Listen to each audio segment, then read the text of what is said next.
I'm just in time for the opening ceremony. Let's go, boys.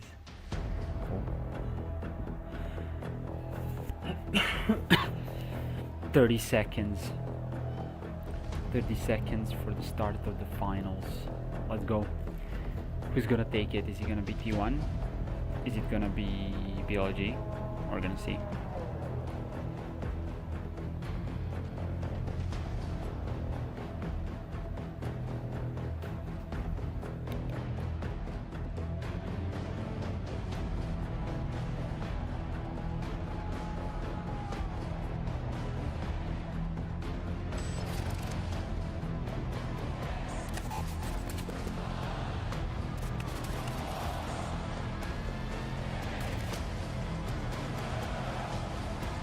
Hopefully you guys hear me well, that's my most important thing.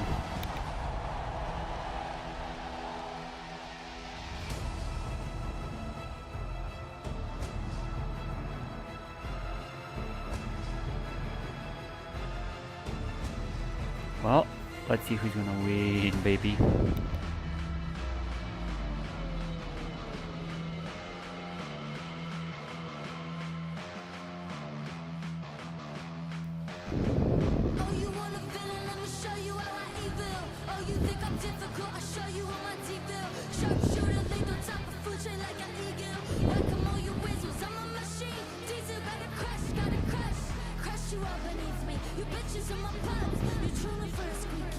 What the hell?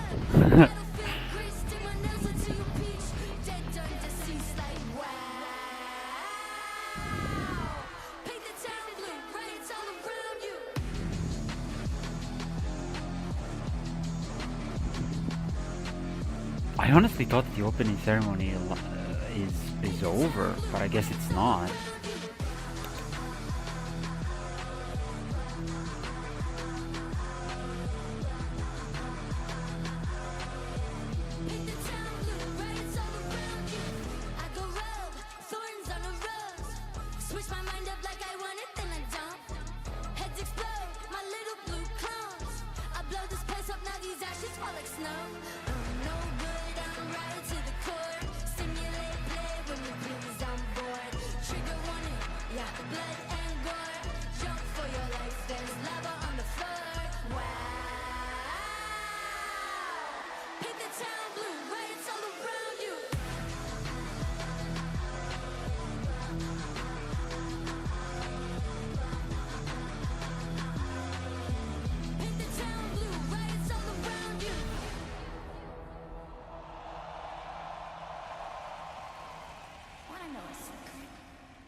Nothing ever stays dead.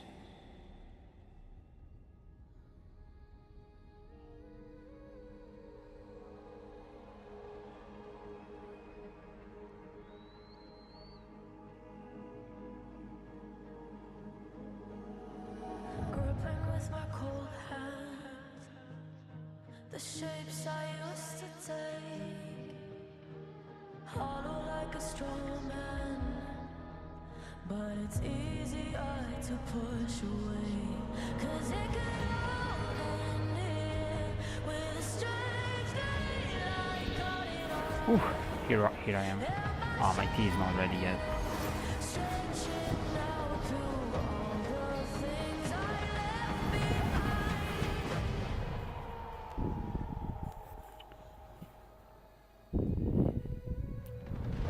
It's in my blood, it's in Are we not gonna hear Linkin Park or what?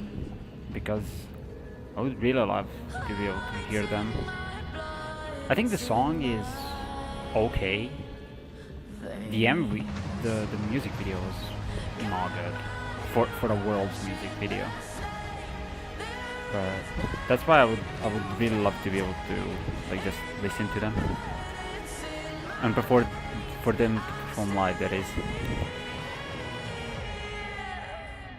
Maybe it's a far stretch that I won't come undone, but I will brave the cool edge to finish up what I've begun. 'Cause it could all end here with the strange daylight caught in our eyes. And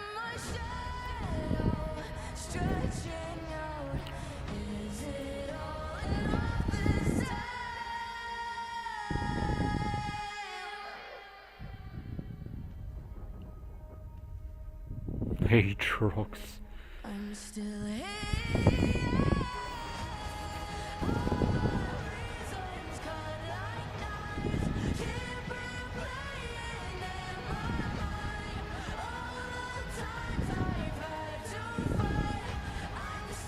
Oh, there's FlyQuest. Let's go. We have one representative.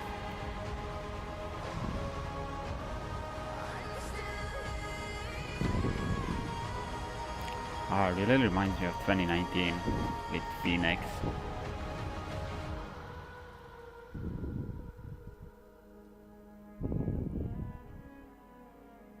It's in my blood, it's in my veins.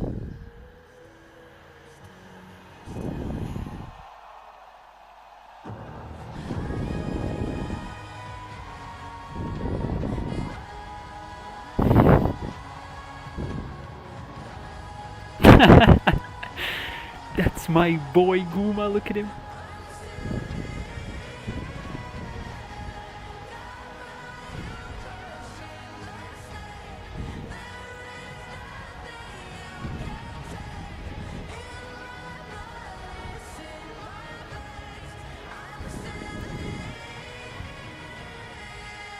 Man, fuck me, that's fucking cool.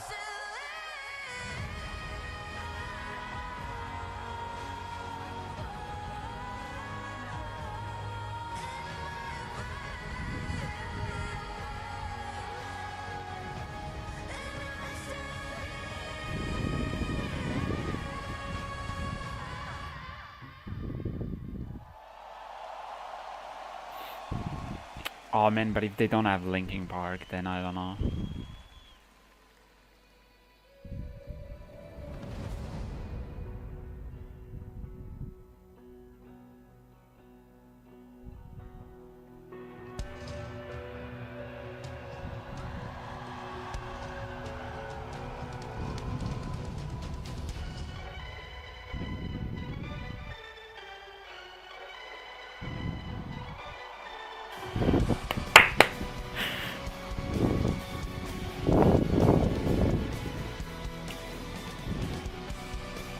Man, I actually wanted to go to watch this live, but the tickets just went immediately.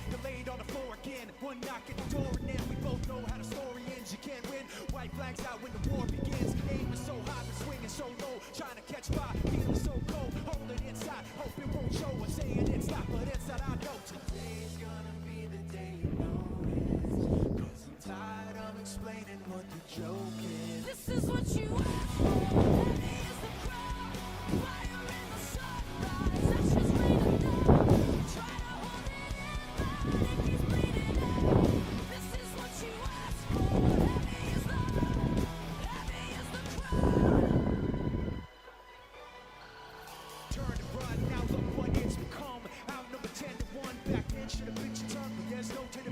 Man, Mike Shinoda is so much swag.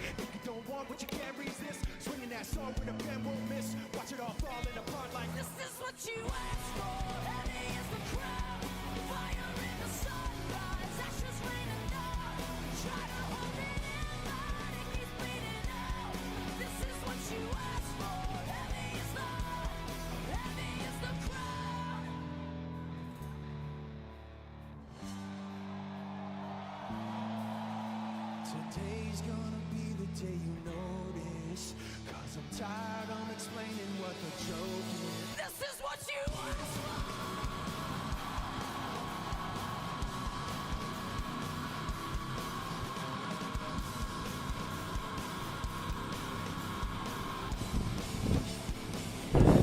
Nice. Still, nothing beats.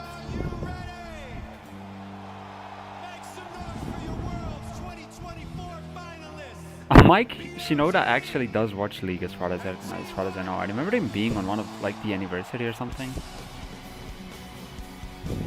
In the top lane, Ben and Oh, hoo, hoo.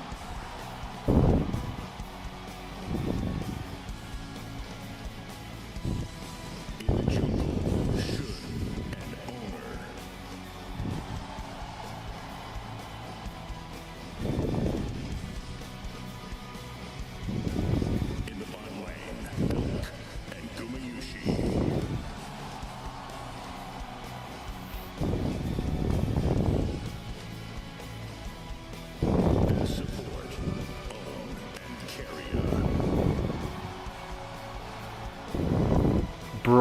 gonna be so loud when Faker comes.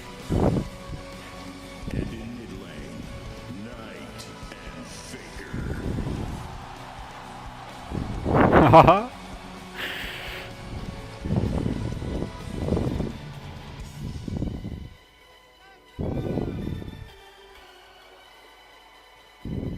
This is what you asked for. Heavy is the crown. Fire in the sunrise. Ashes raining down. Try to hold it in, but ink is bleeding out. This is what you asked for. Heavy is the load. Heavy is the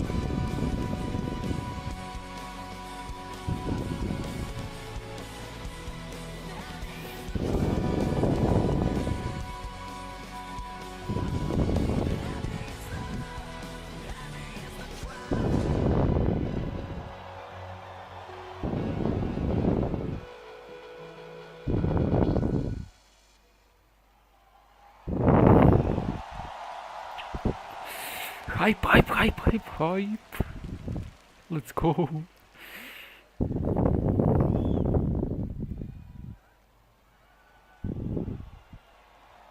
Who are the casters? Is it Captain Flowers? I don't know. Oh, it's the trailer.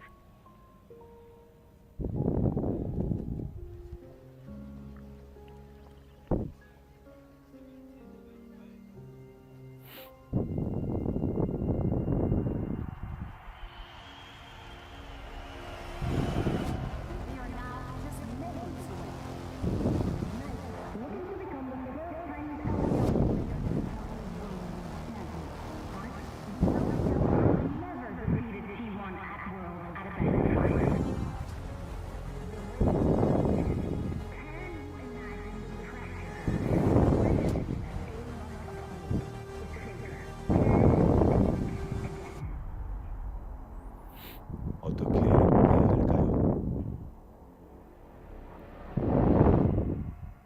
의구심이 찾아오기 시작한다면 경기 전에 하는 명상은 제 머릿속의 생각들이 어떻게 떠오르는지 그걸 좀 바라보는 느낌인 것 같고요. 저 자신이 어떤 생각을 하는지 조금 더 잘 알게 되는 것 같습니다. 哪些瞬间让你念念不忘？和我爸就是小时候家里有一个电脑嘛，然后我们就一人玩一盘，然后有时候看他打不过别人，我就会帮他操作一下，就让我对英雄联盟这个游戏产生了非常大的兴趣。 Big mistakes there from Ben and Suning are falling apart. 我觉得不管是谁站在决赛的舞台上，都会承担很大的压力。 그때를 떠올려 보면 가장 먼저 드는 감정은 분노인 것 같습니다. 여태까지 해왔던 것들이 뭔가 허무하게 무너지는 기분이라서 두렵습니다. 哪些回忆又让我们惶惶终日，惴惴不安？在瑞士人的时候，就也想过我们会16强回家，因为那个时候感觉大家对外界的舆论压力受挺大影响的。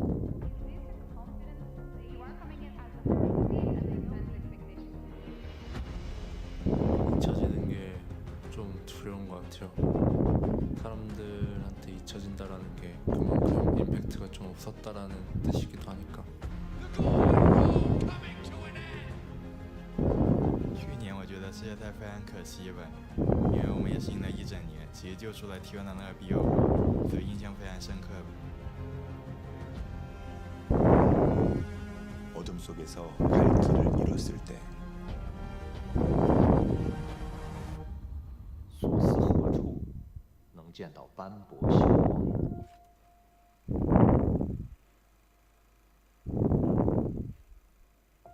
儿子，一晃你们已经住国外快1个月了，你一定要注意身体，吃好睡好。事隔4年，你又一次站在了世界赛决赛的舞台，爸妈真的为你感到骄傲。 민석이 삼촌, 롤드컵 결승 가게 된 거 축하해요. Damn, bro. 내가 삼촌 경기 영상 잘 챙겨보고 있어. That shit hit hard, man. 我是艾尔克的爸爸，我是艾尔克的妈妈。决赛战绩精彩也已经就绪，希望在属于你们的赛道上赛出一次。 그냥 오늘 가족이 언제나 항상 함께 있다는 거 잊지 말고 누나 런던에서도 열심히 응원할게. 화이팅! 사랑해. 罗弟，在伦敦一切都好，相信你和队友在伦敦一定可以拿下 S1，为 LPL 争光添彩，也圆自己多年的梦想。 아들, 결승 진출 축하하고 아빠가 현장에 없지만 한국에서 열심히 응원하고 있어. 이제는 따뜻한 걸 올라왔네. 无论最后结果怎么样，勋在我们心里都是值得尊敬的选手。加油，胡勋！希望他们在决赛的舞台上大放异彩。然后我也会他们的应援，加油！ 항상 그랬듯이 뒤에서 응원하고 있을게. T1 문현준 화이팅! 金德，祝你在决赛场上敢于拼搏，展现风采。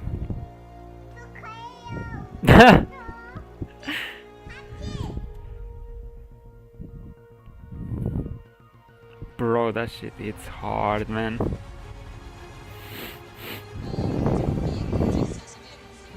Imagine how fucking amazing that is. Holy shit.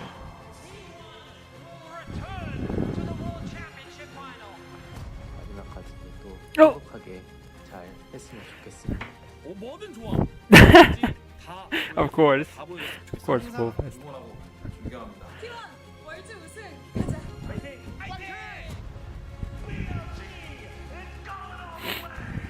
为你们感到非常非常的 Angel, bro. 很遗憾，因为你已经是我的第一上路。眼见为实 ，make them believe。LPL 加油！我希望当人们回想起世界赛冠军中单的时候，会有一个代表 LPL 的国产中单的名字——罗弟。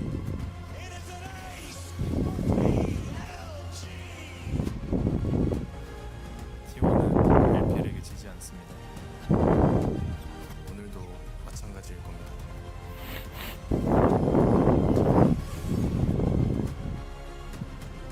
在世界赛的历史上，对于 LPL 来说，T1总是不可战胜的。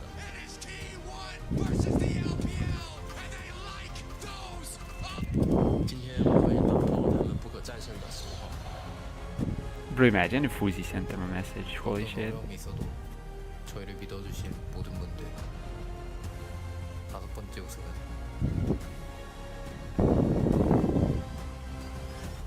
여러분을 위한 것입니다.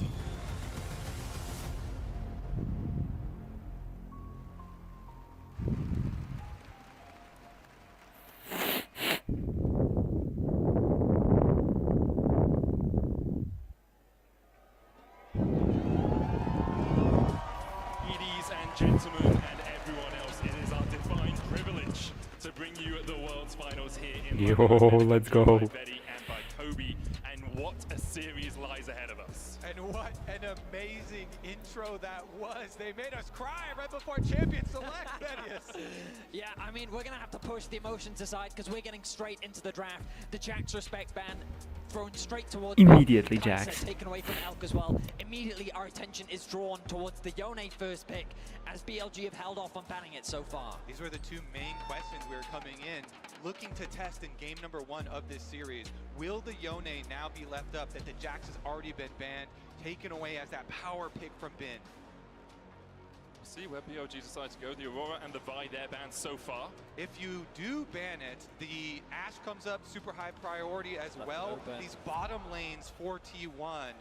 So they're going to probably trade maybe the Ashe back on the other side. Faker goes to the Yone again. But it could also be Zeus in the top lane playing the Yone is a possibility. We expect to see perhaps the Ashe and the Skana here for BLG. Very well could be flex pick there for T1. Zeus, of course, finals MVP in large part because of it. Sejuani is another pick that you usually want to pick with the Yone, so T1 may be looking that direction. Now that the Skarner's already been picked up by BLG, those melee synergies okay. with Sedge. You have to My remember bad, I just had to go get my tea. a lot for Gumayushi now that depending on what the direction they go in the jungle. Okay, so they banned the Vi. When we think about prevalent top lane picks, Nara is not only one of Zeus's all-time favorite champions. Left Jordan forgot Ash Skarner, that's pretty bad.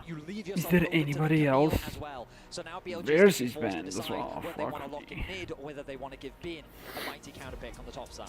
And the AP that you bring up with the Ziggs here, definitely something that T1 have to be thinking about. All AD at the moment, and they only have one left. You either go with the Sedge that we were talking about, or try and get your AP early.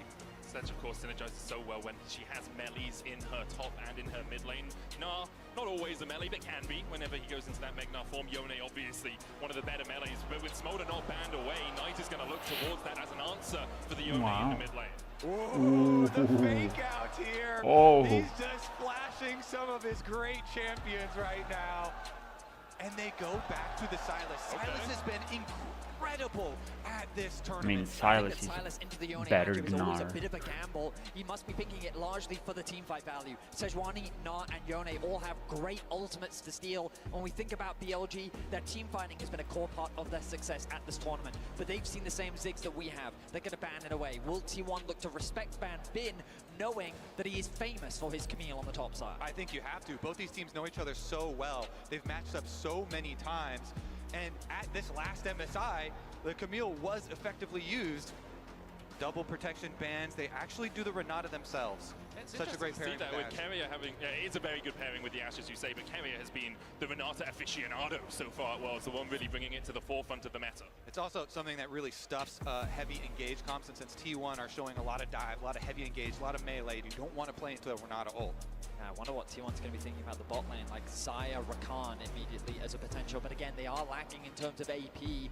What direction are they going to go? Is the Jhin now going to be taken away from Gumayushi as well? When we think about this tournament, that Zaya has been very impactful, but with the Rakan taken away from On, it does bring the question of what have they prepared for us in the bot side of the map. You expect top lane to be locked in here for BLG, but maybe they want to guarantee Bin the safest counter possible. The Camille you were talking about is still available. Alongside that, something like the Rumble that has had, although at the start of Worlds was having a very high presence, kind of fell off a little bit, but still very impactful in the top lane. Struggles a little bit when you get into lane swap situations though, and so perhaps T1 will be thinking about that Rumble. Now. I mean, the big question it's comes, fine what is into T1 Ignore. prepared in the bot side God, of the map? Sylas Again, has so many we're good looking for a ults little bit today. more AP damage. They want to T1 have to diversify ban that damage Rakan. portfolio. So what direction are they thinking about? I mean, Rakan is They're pretty good. using all the time I think Rakan is one of the best available to them. supports in the game currently. They're also thinking about so much CC here on the side Whoa. of BLG. They do throw down the Caitlyn once again for Guma. All right, Keria, this time around, what will be the pairing? It's usually Lux, right? When you want to get a pushing bot side, you get that Caitlyn Lux together. It would give you a little bit of AP as well. Except hasn't been quite this tournament. I know a lot of people want his Lux for the skin as well. Oh, also true, also true. But not quite at this tournament. I mean, they're really leaving us at the edge of our seats here. Holding until the last moments. It's going to be the Braum for Keria. Now, T1 fans are going to be skeptical when we saw Braum brought out in the Gen G series. It didn't really work. I mean, for of course, he T1. can't take I think Lux, that again, they are really. very heavily invested on the team fight side. BLG have drafted, towards the kind of pick potential side lane threat. BLG are very much drafting towards the team fight. They're thinking about Seraphine and support. I think it could be great into the Braum bar. They're very on similar bar. pickup, a lot of threat around the map, but you know they're going to go back to try and Yeah. sticking to that team fight style. I mean, You need to have yeah, a really good you're not CC gonna, for this you're not gonna Skarner pick and Bard Rumble suddenly. combination, and they have that in spades. So much team fighting here drafted for BLG. They have so much power if they can start to lock people down. You put that equalizer down, the follow-up with the Magnet Storm with Silas coming in as well, stealing away a Fate Sealed from the Yone. You just have so much AoE. T1 on the other hand, don't quite have that full team fight power. Honestly, I really love this approach from BLG in game one. I feel like that they got everything that they wanted. Shouldn't have been playing a ton of Skarner. Knight has had his Silas consistently banned away from him, and into this composition, I think there's a lot of great ultimates to steal. They're playing into their strengths, which is their team fighting.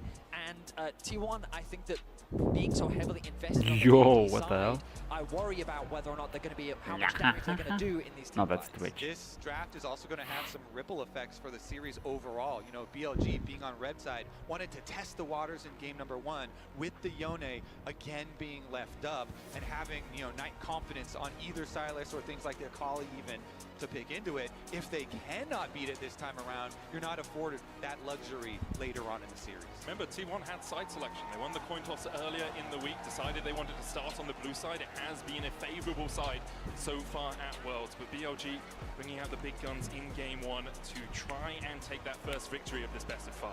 And I think that shot right there was a big indicator. Some smiles on the sides of their faces, some confidence coming in here. Yep. That is the Let's one big go. question. I mean, it's about 35 minutes late to start, but that it can possibly be in the entire year, and they are ready to meet that challenge.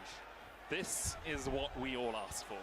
whoa, he went bone plating. Oh, okay, never mind. Second Silas, so it doesn't matter. But Bone also the plating is better. expectations of the LCK, of their families. BLG trying to reignite the LPL after they've had 3 years without a Worlds title.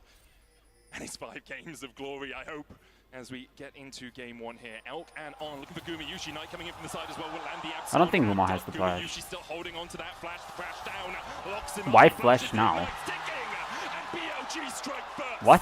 What a sneaky move there. Knight on the Silas able to slip over and get behind the red buff to come from the other side. Take down What? Guma, take down the Caitlyn. Fuck was that? Is supposed to have some pushing ability. They get the flash out from Guma, a very valuable summoner spot. Bro, and with he the early died game. anyway. Could set his sights on the bot side of the map. Remember, Thank the thing about Christ, Caitlyn the is you wanna Elk be lane also dominant, you wanna be flashed. leveraging the strength, which is going to be harder to do now that you've conceded that summoner. Knight debuting here with the Silas in game 1 of this series, and I mean, off to a confident start. Importantly, Elk did flash as well, so he doesn't have that same summoner. Yeah, that's his the side only that good thing a is that the carry matchup. like Looks like it's gonna be Ash normal also lanes. flashed. No lane swaps coming out from either of these teams. Shun wasn't spotted on his initial pathing.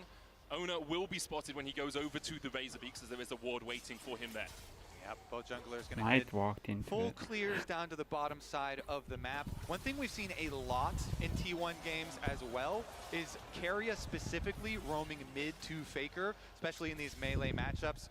You know, getting time for the Braum is going to be more difficult now that they lost Guma's flash early. They're getting pushed in. Elk and On are not going to let him have any free roam timers. I mean, they're certainly not. You can my see God, the that does strength of so the much Ash in the early damage. laning phase, getting that early level 2 as well.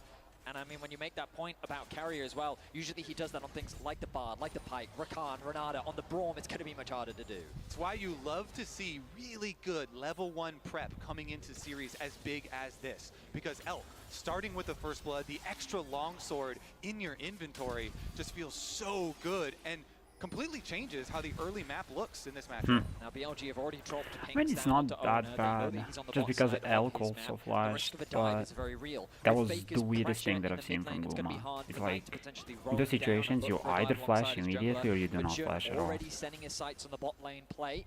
We'll see, with TPs available, there's always the possibility. Notice as well, Zeus walking back to top lane, has the TP available in the event of an early play. Good timing here from Shun to come down and place the ward early so that Elk and On can continue applying pressure on the bottom side before going back for his Gromp. Because that's what if you're BLG, you want to be able to continually harass Guma and carry it down in this lane, have them in a position where they are either looking for CS or eating your damage, and hopefully both for BLG. On there, crashing down out, Gumayushi and Carrier have been able to hold the wave just outside of their tower range. You get the earlier recall there for Owner because Oh my God, Faker almost killed them, holy shit. Because of the pushing bottom lane, so wants to trade, wants to get the top side one for himself. It's going to be a little bit annoying that Bin also on the Rumble is pushing up, and Bin is going down to check out that Scruttle. In terms of early skirmishes, you can see how the Yone is often able to get those advantages in the 1v1, but Knight doing a fantastic job in terms of farm. Has that slight lead over Faker, going to commit the TP towards mid lane, having grabbed a few early items. Remember, you've always got to remember, Knight famous for his Mejai's purchase on pretty much every champion that he's plays. Only the Dark Seal for now, but depending on how well the game is going, he may very well look to upgrade Faker that went Let's talk about how the game might go from here. We're only 4 minutes in, but we do often, in about the next 30 seconds to 40 seconds, see that swap for drops. Knight and Faker trading in the mid lane. Faker down to half HP. He'll snap back to his soul. And overall, the trade even-ish, but slightly in Knight's favor. People have gone wild for how confident Faker has been in laning at this tournament, and him eing in there, taking the trade that Knight offers as he goes straight for it. Faker as well, you know, it's one of the big things with T1 heading into this tournament. can die straight up, Was not like great in the LCK. Zace has to flash away. Shun looks for more, and BLG have found two. but BLG's able okay, to find it on I the have top side of the one map. thing that I didn't say Zayas before, caught unaware as and the that wave is in an awkward I spot. do No not one know why there to teams give provide Shun support. The Skarner. bot side as well. Elk are able to get the cleanse out from Gumayushi I mean, I guess all it's across fine in the map. first BLG game, is putting but I pressure would down. just not Shun give have them been any so opportunity good on to the ever Skarner. get Skarner any being such a confidence in premier a pick series. at this tournament, and again in this series, having an early impact now, gets the kill himself. And what an arc it is for him as a player. Remember, BLG started with Wei at this tournament. So, Bin, look at all the work he does. But the hop up Bin's head right into the waiting arms of Shun. Nicely Yeah, hop played touch by straight into them. Skarner. Bin really setting him up, harpoons in, gets the slow, gets all the damage done, and they collect. And it's a very awkward situation for Zayas to be in just because of the state of the wave. Now Owner is covering to help him get that push out. Bin still looking to try and trade as he often does, but now the swap's coming through. We know that the grub spawning in 10 seconds on, already back out onto the map with his AD carry Elk Holy right behind Zeus him. is They're so looking to much ahead. contest this No, objective, no, but no. Carrier I mean, looking to match just in the because of the mid wave state. It's going to be 5 That's why players he on the was so top side ahead. for both teams right now as we do see Owner starting up the grubs. Might just look for a smite on one here to delay the full stack. The carrier caught out though, does still have the flash and the ignite locked against the wolf, and now trying to get away the unbreakable. What's happening with the flashes, bro? We either flash immediately or we do not flash at all. Away a grub, but BLG will happily accept two. Such a smart call from BLG, from Shun and on, to go for the engage on the fight, while T1 are split, I guess Rel got the kill, so it's not as that well bad. as trying to rotate from mid. But The idea come on, there man. from T1, because they had a nice stacked wave in mid lane. Oh, Knight going for a bit of a trade, has his AD carry behind him. Nice juke. Faker unbinds his soul, dodges away from the abscond abduct. Owner coming in from the side as well, but it looks like BLG just want the pressure. Yeah, in Faker mid. can't They're looking really towards the top ult side into though. that. Yeah, BLG constantly looking for these fights. Let's see, Carrier's on the roam, you can see him on the mini-map. Zayas has no flash. If they can manage to get this Ishtal's impact, can't quite land it. Nice, Zayas good hop. hops on a minion and manages to escape. I mean, BLG continue their pressure on the map, securing two grubs, finding an additional kill, now converting that pressure into plates on the top side, denying Zayas as much as possible. You look at the bottom of your screen and it's just all red in favor of BLG. Guma has been given a little bit of free time to push out that bot side wave. He's going to try and get himself a plate as Faker trades with Elk in the mid lane. Elk about halfway towards that level 6, a little bit more risky to go in like that if you are Faker when he does get his ultimate available. Yeah, Oh my god. Faker almost died. What the hell is Of happening? course, they've rotated Knight down to the bottom lane, down to that side lane. And he will find so much success in, be able to push it back out after Guma had shoved. And this is going to be so nice for the setups here for BLG. Again, their team fight will be so synergistic once they're able to bring this together. You have to think that they're going to rotate over towards this dragon. They can control that objectives, and you get to draw your enemy to you. Got to remember that BLG have a bit of a reputation for falling short in game one. And here in game one, it feels like that you'd expect them to have the pressure with the reigning world champions T1 on the other side of the stage, with the audience in favor of T1, but they've come out and they are playing just like they often do, playing well in the early game, playing off the advantage they have with their laners, and they're converting it into the first dragon of the game. Straight from even champion selects, and you see the smiles on their Phew, faces, everything the went confidence to there. BLG, They're looking aggressive really. in their level I mean, 1. it's 1,000 They gold find lead. It's reward not in that their bad, level 1, but and they continue to force so many plays here. Let's see if they can keep it up as Rumble the is game better goes than on, though. Gnar You know, late. T1 are very Silas notorious for being becomes a difficult, Gnar late. to actually finish off in these games. And bear in mind, BLG, Skarner they're going to look is, at the team fight. That's the biggest strength. Their in my composition opinion, just better than Sejuani spells, late we're game. ready to fight the 5v5 incredibly strong. And T1, they're going to have to find ways to either usurp that or navigate their way around Ashe is that. better because late than they found a lot of Caitlyn. success with pick comps, but with the Braum, Caitlyn, they're going to very rely on Owner to be that initiation tool and find good flanks or angles, which is going to rely on good vision control, which right now BLG is not giving them. Look at this vision setup on the bot side of the map. The river is very much in control of BLG, and they're putting extra pressure onto Owner's jungle. And 9 minutes in, it's already a 1.4k lead for BLG. They have 2 grubs. They've got a Oh, Drake. T1 Owner, have only been able to interesting, pick going up a Locket. single grub from the map.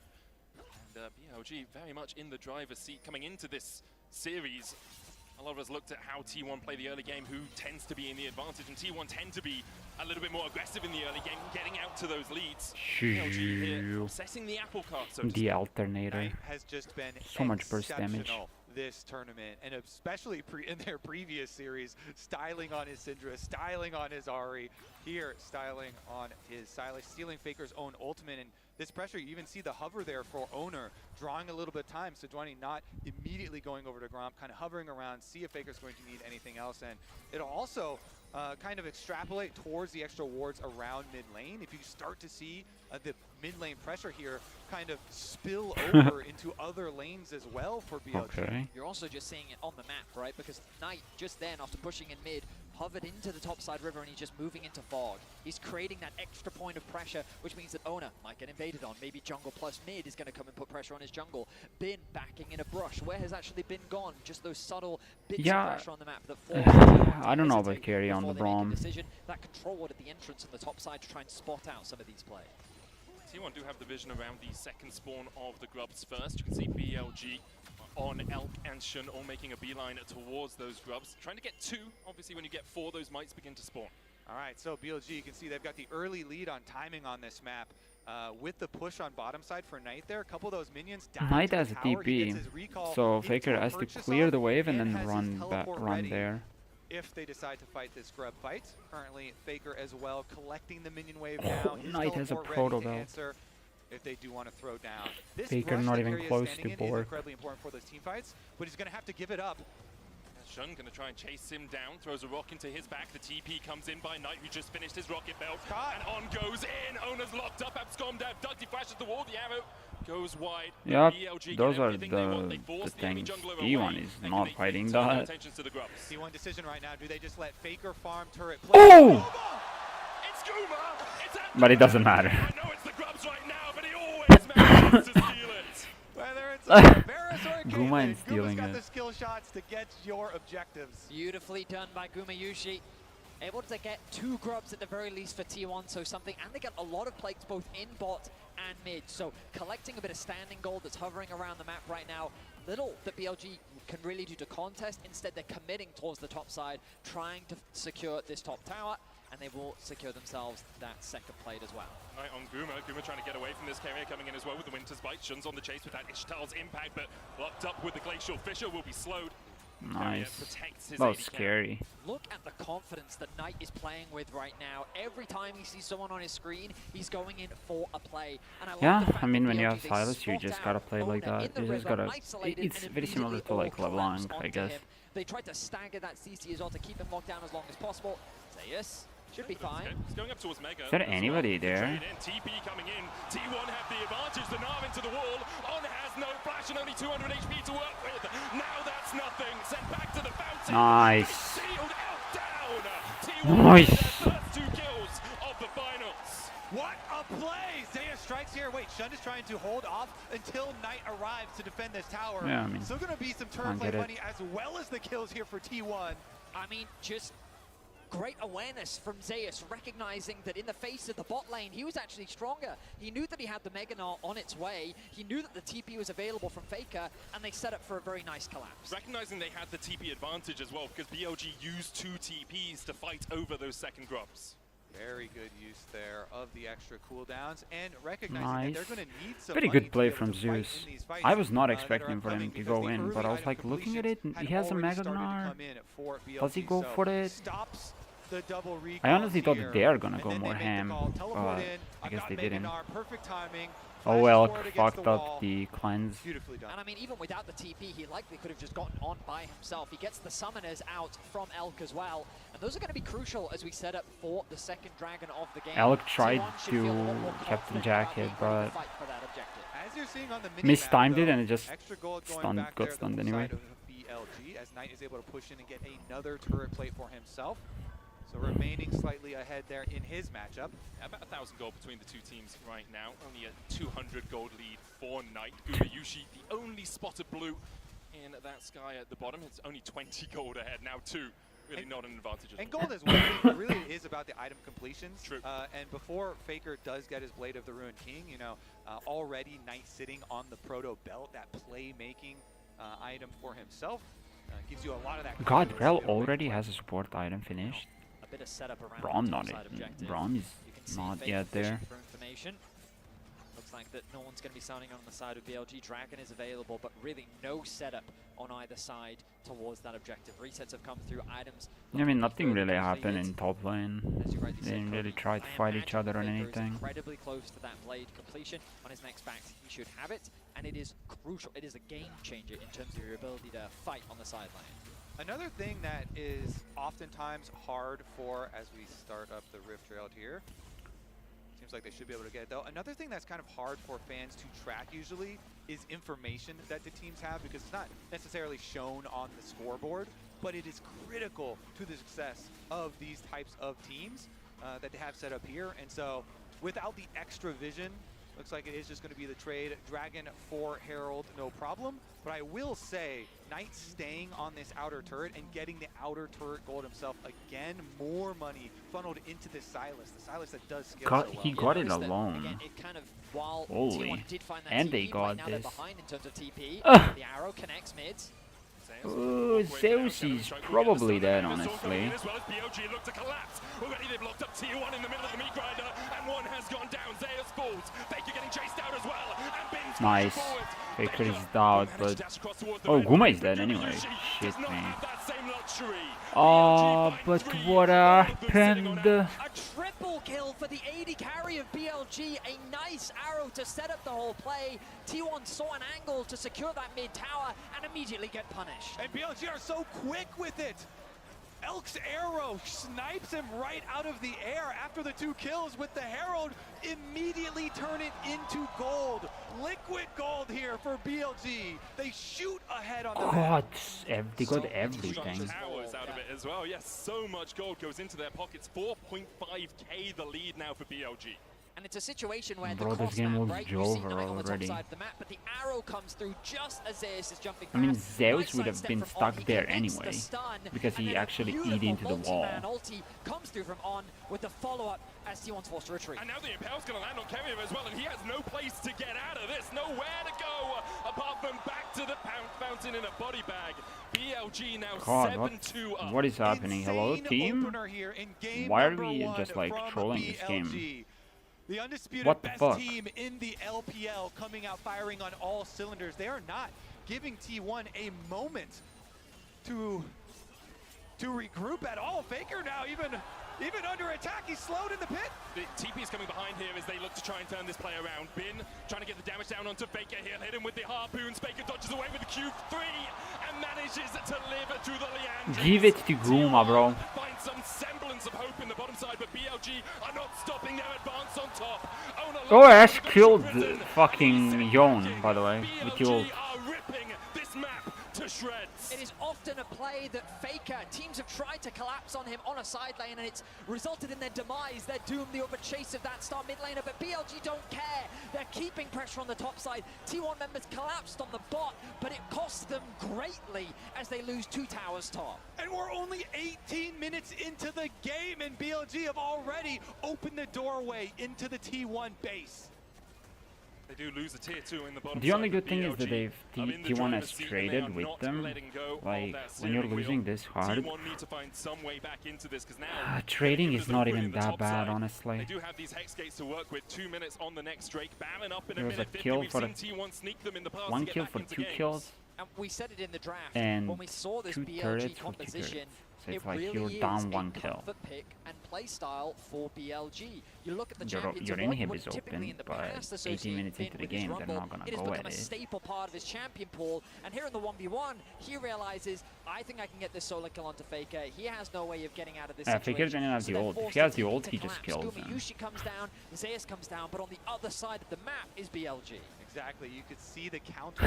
Then Yon got killed by Ash ult. Immediately, Beeline straight for that tower. Oh, we didn't see that. Cross map arrow actually hit. That's insane. How did casters not see that, man? Crappo would have seen that. That was our job. Oh my god, beautiful arrow, and then the collapse come through from BLG.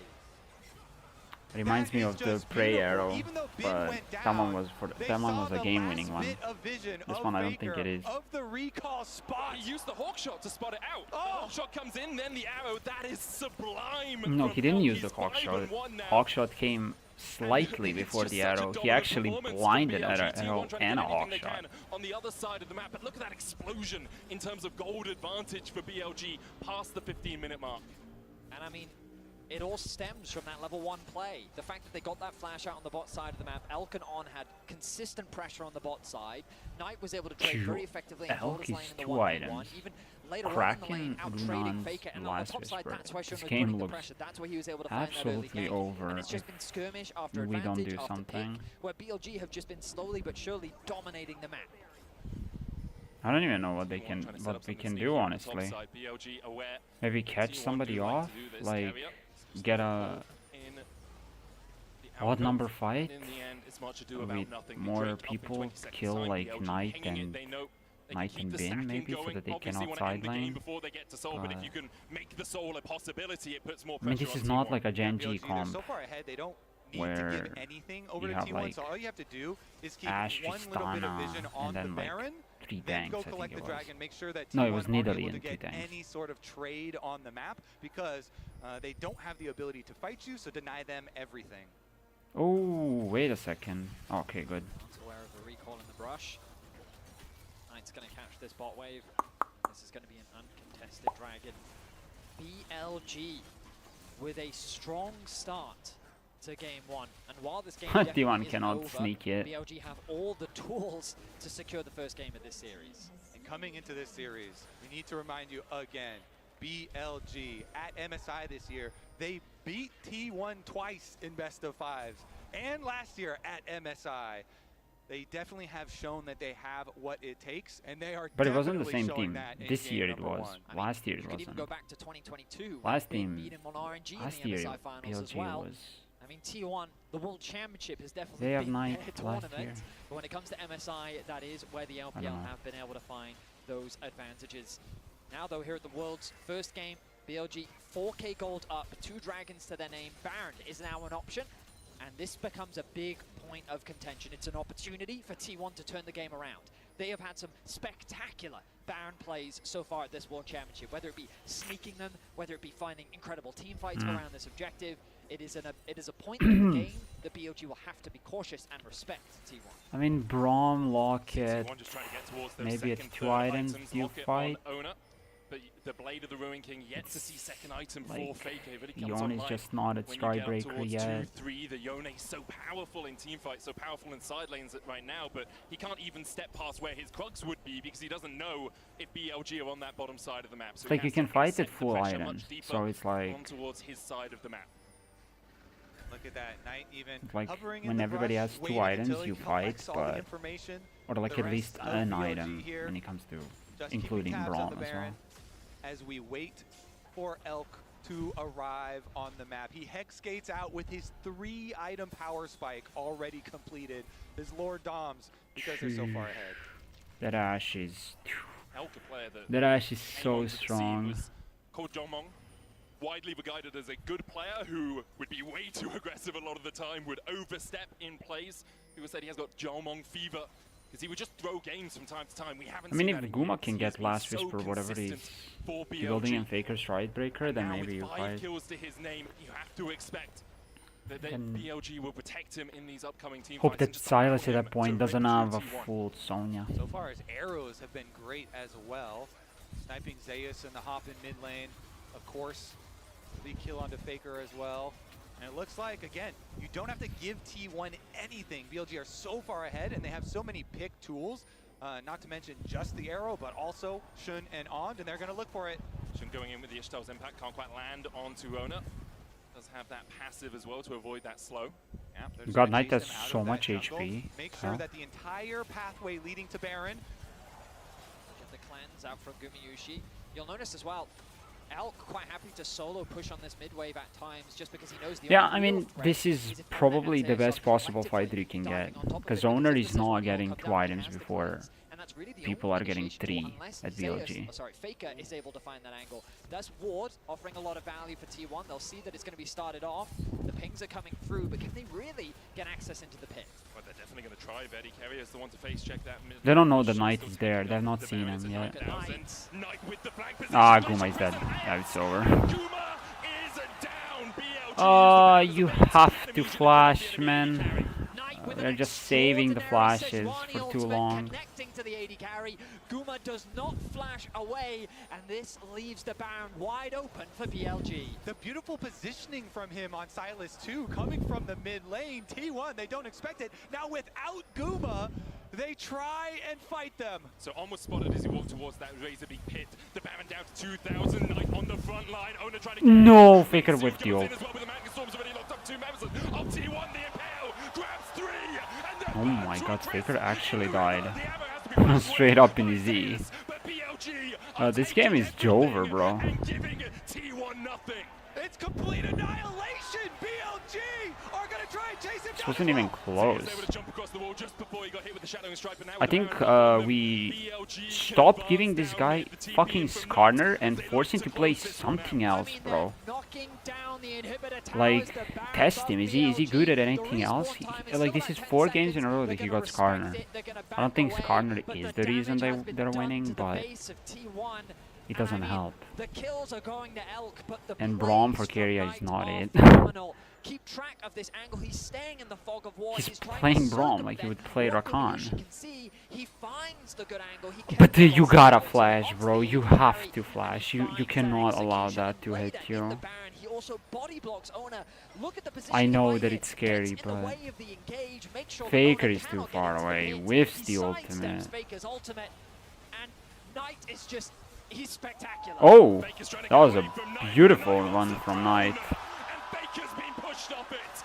BLG are on fine form today, and T1 just can't keep up. The golden left hand of the LPL strikes down the GOAT in the side lane, and BLG will collect their 3rd dragon. They might collect the entire base before we see the 4th. Knight has had an incredible tournament, and he's not going to slow down here in the finals. Dude, he's 3k gold ahead, like a full item and a half. They're looking for another inhibitor, and they're Full item, for that the is game. actually. Owner and Kerry are trying to defend the arrow once again from Elkin. It's Guma! It is Guma, bro, and he got. Oh my god. But Guma is just not flashing anything, man. Doing everything he can to keep Knight away. But BLG continue to advance. The first Nexus tower's down. Faker's back up. Trying to find something out of this game, trying to find some defense against BLG, but the oncoming masses are just too damn strong. And now into the wall. Baker's fate is sealed as he dives the backline and dies for it. BLG come out swinging. I hope this is not a 3-0 for BLG, man. This did not look good. What happened this game, bro? What else is there to say? Just incredible What? play from BLG. Just Holy moly, that wasn't even close. They just took everything. Like, fair play to them, they played well. Biggest TFT event Whoa. is just around the corner, and Chunk is already celebrating at the What the hell? China Regional Finals in Wuhan. Once we wrap up the Tactician's Crown, we are heading to the hell? Macau, and we're thrilled to bring you along.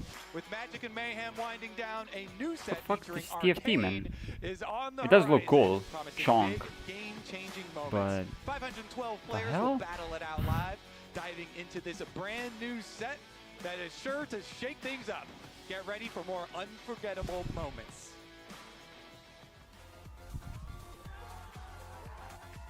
This is Worlds, bro. Side event. TFT.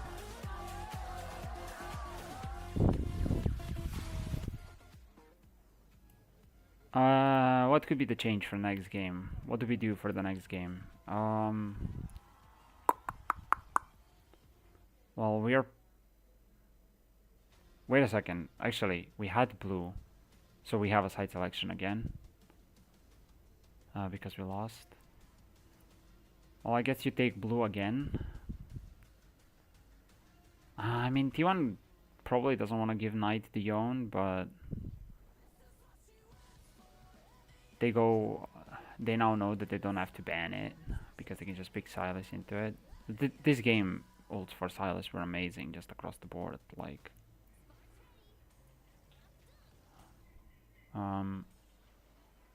top lane, Gnar into Rumble. Gnar blind pick, which is something, honestly.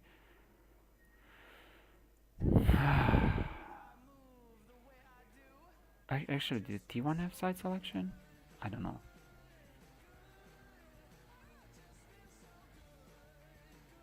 But to be fair, T1 does like to be on the red side. Red side gives you advantage of counter picks at both the first round and the second round. Of course, you do not get the first pick, but because you're banning Yone, Aurora, and something else. You pray that they're giving you Ashe, so I don't know. I guess they ban Varus probably so that they can get Ashe, and then you're kind of forced to ban Ashe or Skarner. What would I do?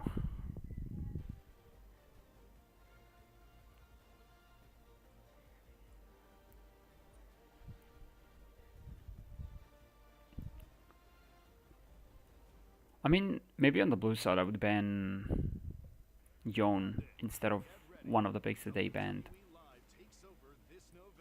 And then force them to pick between Ashe and a Skarner so that they cannot get both. Do actually, T1 could have taken both. Oh no, they couldn't because they were blue side, so they get first pick, so they have to pick Yone. So they went Skarner Ashe. Well, I'd probably do something like banning Yone even on the blue side, and then taking one of the two as a first pick.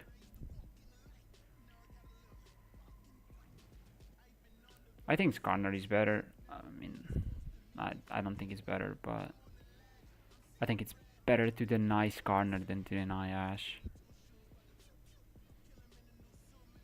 Because he has been played it for 3 games against Weibo in the semifinals. I don't know how much he played it prior to that, as I don't remember every single game, but force him on something else. Force him to pick something else. I think T1 banned Kindred because Shun is a Kindred player. But once again, as I said in the last time I watched Genji against T1, I do not I do not think Kindred is a good pro play champ. I think he can like play around that way better than he can play around Skarner.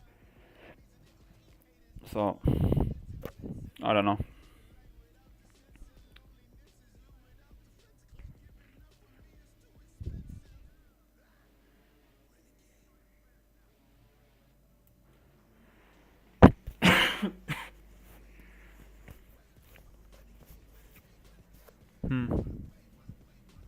What for top lane?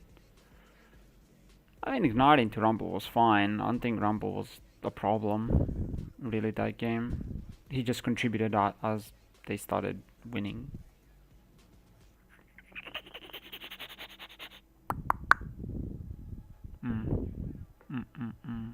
What else is picked top?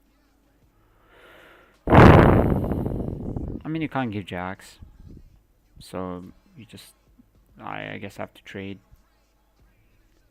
I don't know how good is Zeus. I don't know.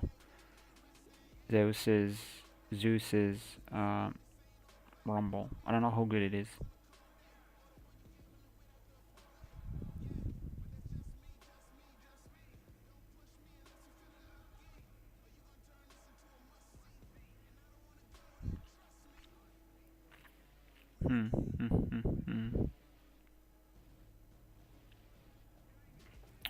Interesting. Interesting games that I don't really know. I mean, I think the biggest change that you do is Skarner Ash trade instead of Yone for Skarner Ash. What else? I don't think you pick Braum, first and foremost. I understand the reason for picking Braum, but I just don't think Keria is on it as a Braum. Like, he's more of a roaming type of a person. So champs like Rakan, like Pyke are pretty good. I mean, this was a problem. Like, this has been consistent problem throughout the whole game, by the way.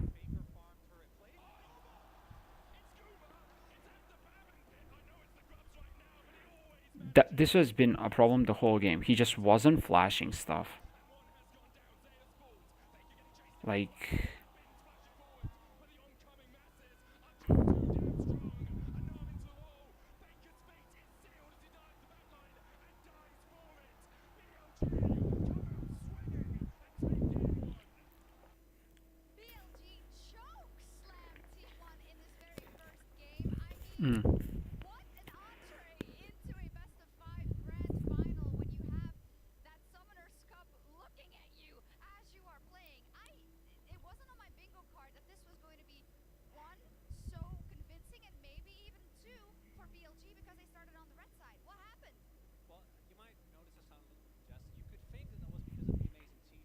Let me hear what they're saying, actually. The play of T1 in that game one because they got slammed.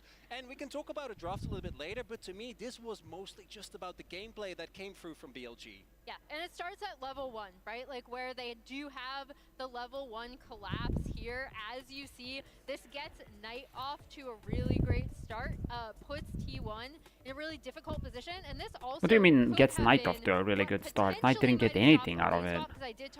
It put Elk at a really good start. Potentially for something like because that. Elk got a kill. But even then, like, Ente got the flash out of Guma, so... This was an unlucky one. Whoa, what happened?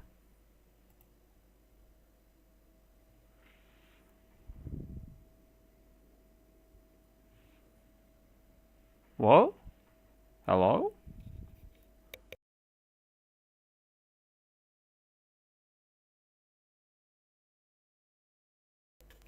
Hello?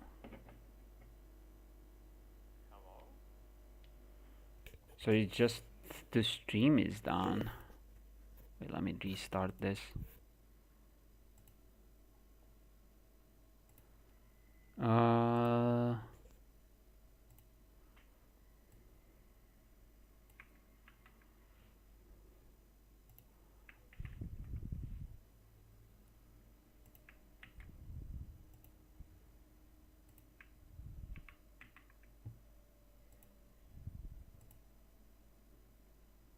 No, this just bugged out. Wait a second. My capture bugged out. Let me just see the properties for it again.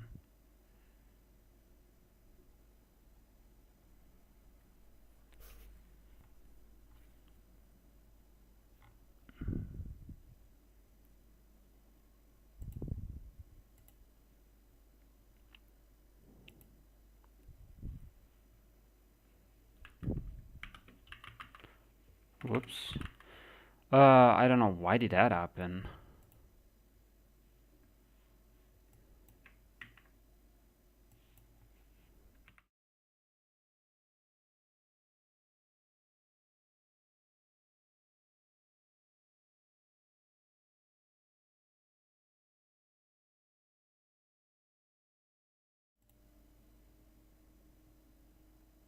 Played. I mean, straight up, you know, he was just dominating him in the 1v1. Faker did chunk him down early, but even after the TP back, he was winning every single trade thereafter. He made Faker really base with low HP, with no teleport, lost a full wave, started to fall behind in experience. Knight really showcased his skill in this 1v1. And his class. It's yeah, both. New word. And we heard it from him in the intro, right? Like he wants Let me people just set to up the sound remember now. his name as the LPL mid. What a This was sick, phenomenal showing from Knight Where did the in this sound first go? game. Insane Sejuani ult that he had prepped, and Oh this is my what god, what allowed a lot happened? of these BLG Advanced audio collapses was properties. Knight's ult usage and his positioning. Yeah, and here we see T1, they're getting back to the stage. Of course, we've seen this before. Teams don't necessarily drop more than one game if they start by losing. We hope we don't get a 3-0 for either side. Let's not There's only one can be done now, and I mean BLG of all teams know about the first game. I do want to highlight though that T1 selected blue side, and I do think again this was not a game where you go like this was unplayable from drop. Yeah. This was just gameplay. I do think though that T1 in the next game has an opportunity to set themselves up better, because we got to talk about it. When Technical that Braum was issues, locked in, as I per can usual. guarantee you I didn't every have any single T1 fan let prior, out they a just collective happened groan to be. because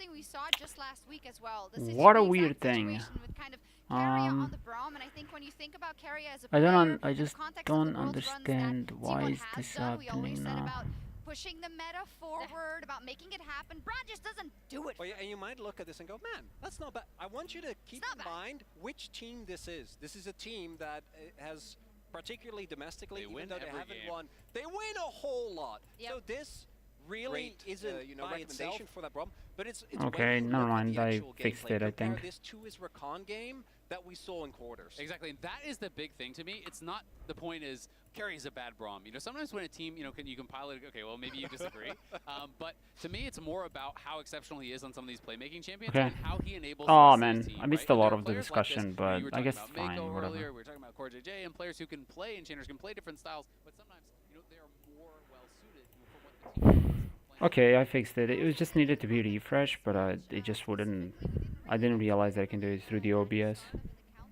But I fixed it now. Expectation was that Keria has been having a much better tournament. He has been one of the pillars that T1 has built on and on. You know, it's a meme about the on and off, but generally, right, he hasn't always been as present in kind of the expletives when you talked about BLG so far, and it was something that was going to have to happen. So the fact that we saw this out of Keria in game 1 specifically, we saw Yeah. making sure that he's with his jungler, with his mid laner, Yo. is a good sign for the series for BLG. Yeah, and that's why I'm really curious to see what T1 end up doing in this draft, right? Because they did target on with the Renata and Rakan coming through on 4-5 in their bans in the first game. And then the Yone test, as you already mentioned, Zale. The big thing for me for Keria, though... I think we need to swap Guma's PC, bro. His flash is not working. Can we swap the PCs? Check them PCs, bro. How did they win against T1? Check them PCs. If he unlocks, if he's able to affect the mid lane, for example, help Faker in that matchup to really dominate Knight in lane, that's an important part too. I like seeing Keria when he can also be unlocked from the bot lane in some early... So talking about the actual stream and stuff, it took me, I didn't realize, yesterday when I was streaming Zenless Zone, I thought that the finals are on Sunday, not today. So this morning I was finishing the thumbnail for the next Zenless Zone stream, and I was gonna stream that. And then I open my YouTube and I see the trailer for whoa. So the trailer for the finals, and I was like, whoa, is it tonight? Today, that is? Search it up on Google, and it's today and not tomorrow. And I was like, Ooh. So then I had to quickly make a thumbnail, quickly make the background for the stream that you see. I still didn't have time to find like an image for myself or something. Just like whatever to be on the stream to make it even more transformative. But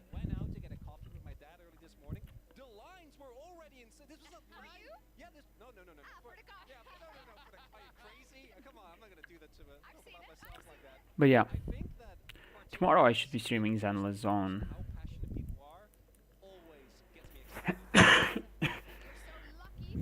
I may do it in 2 parts.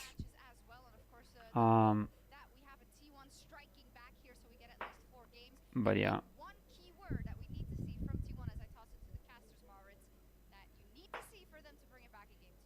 Agency. Carrier needs to be on something where he can have more impact.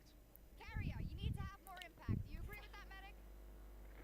I think Carrier, one of the best supports in the world, if not the best support in the world on his day. Okay, let me go see if there is something sweet. I'll just turn this up a little bit.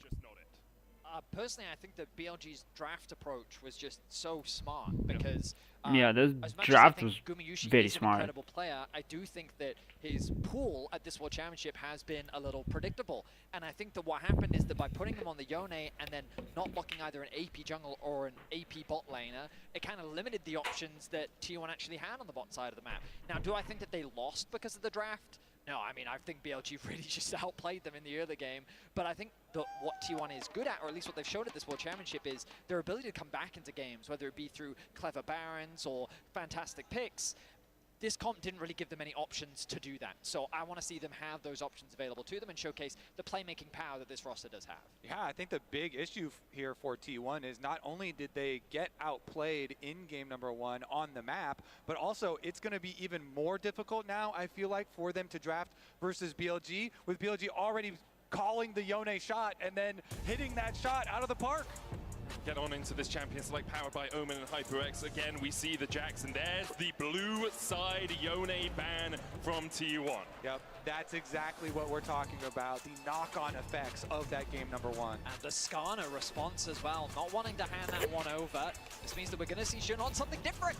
We've been seeing a lot of Skarner back into it recently. Everyone keeps giving it smart. to him. It's true. Yeah, I mean, Banyon. Oh, wait a his second, they banned side. Skarner So let's see what themselves. direction they now go in. T1, what are you going to look to remove? Is Knight Silas something that you don't want to have to deal with?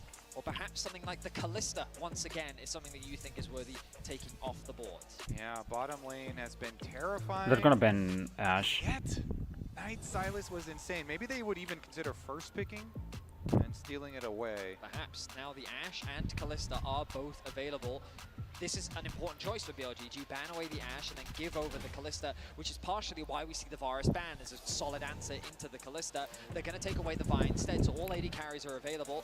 The Callista going to be the lock-in. The Callista, interesting. The Ashe themselves. Yeah, really Ashe something. Into the Callista, always an annoying one, so that's one that T1 will also be expecting, though, coming into this. Now, will they immediately pair it, you know, with like a Renata or something like that, or are they going to try Oh yeah, true, Renata was banned last game. It's open now. Well, the Ashe is the obvious lock-in for BLG, isn't it? What are they going to pair alongside it is the question. We will see if they decide to go towards their jungle, or whether you are looking at something like the Renata to make sure that T1 can't have the Callista Renata bottom side. Definitely is a possibility. I think, well, in my head I was thinking maybe the Rumble is also a strong possibility. I was like, no shot at. Wow. It looks like that's the direction that they're going to go in. Blind so he's going to continue with his power pick on the top side of the map. He's found a lot of success with it over the last year. We saw it introduced last year, but now that means the Renata is available for carrier. We often see him play towards the AD carry that Gumiyushi has locked in. This gives on the Rakan. In the previous game, carrier loves he may go for it. On this champion, he especially loves to roam it. And so there we go. They are stealing away the Silas. Interesting. They're taking the Silas instead of blind picking something immediately against Rumble. Ooh.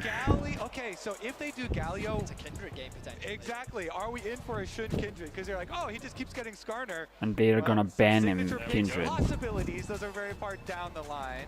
I mean, you also have the ban phase to go through where T1 could say, well, it looks like a Kindred game to us, so we might just take that away. It Yeah. just makes sense here because they have double AP with Galio and Rumble, and when you're It may be playing Kindred, you Galio always want support some though. setup with a mid laner like Galio.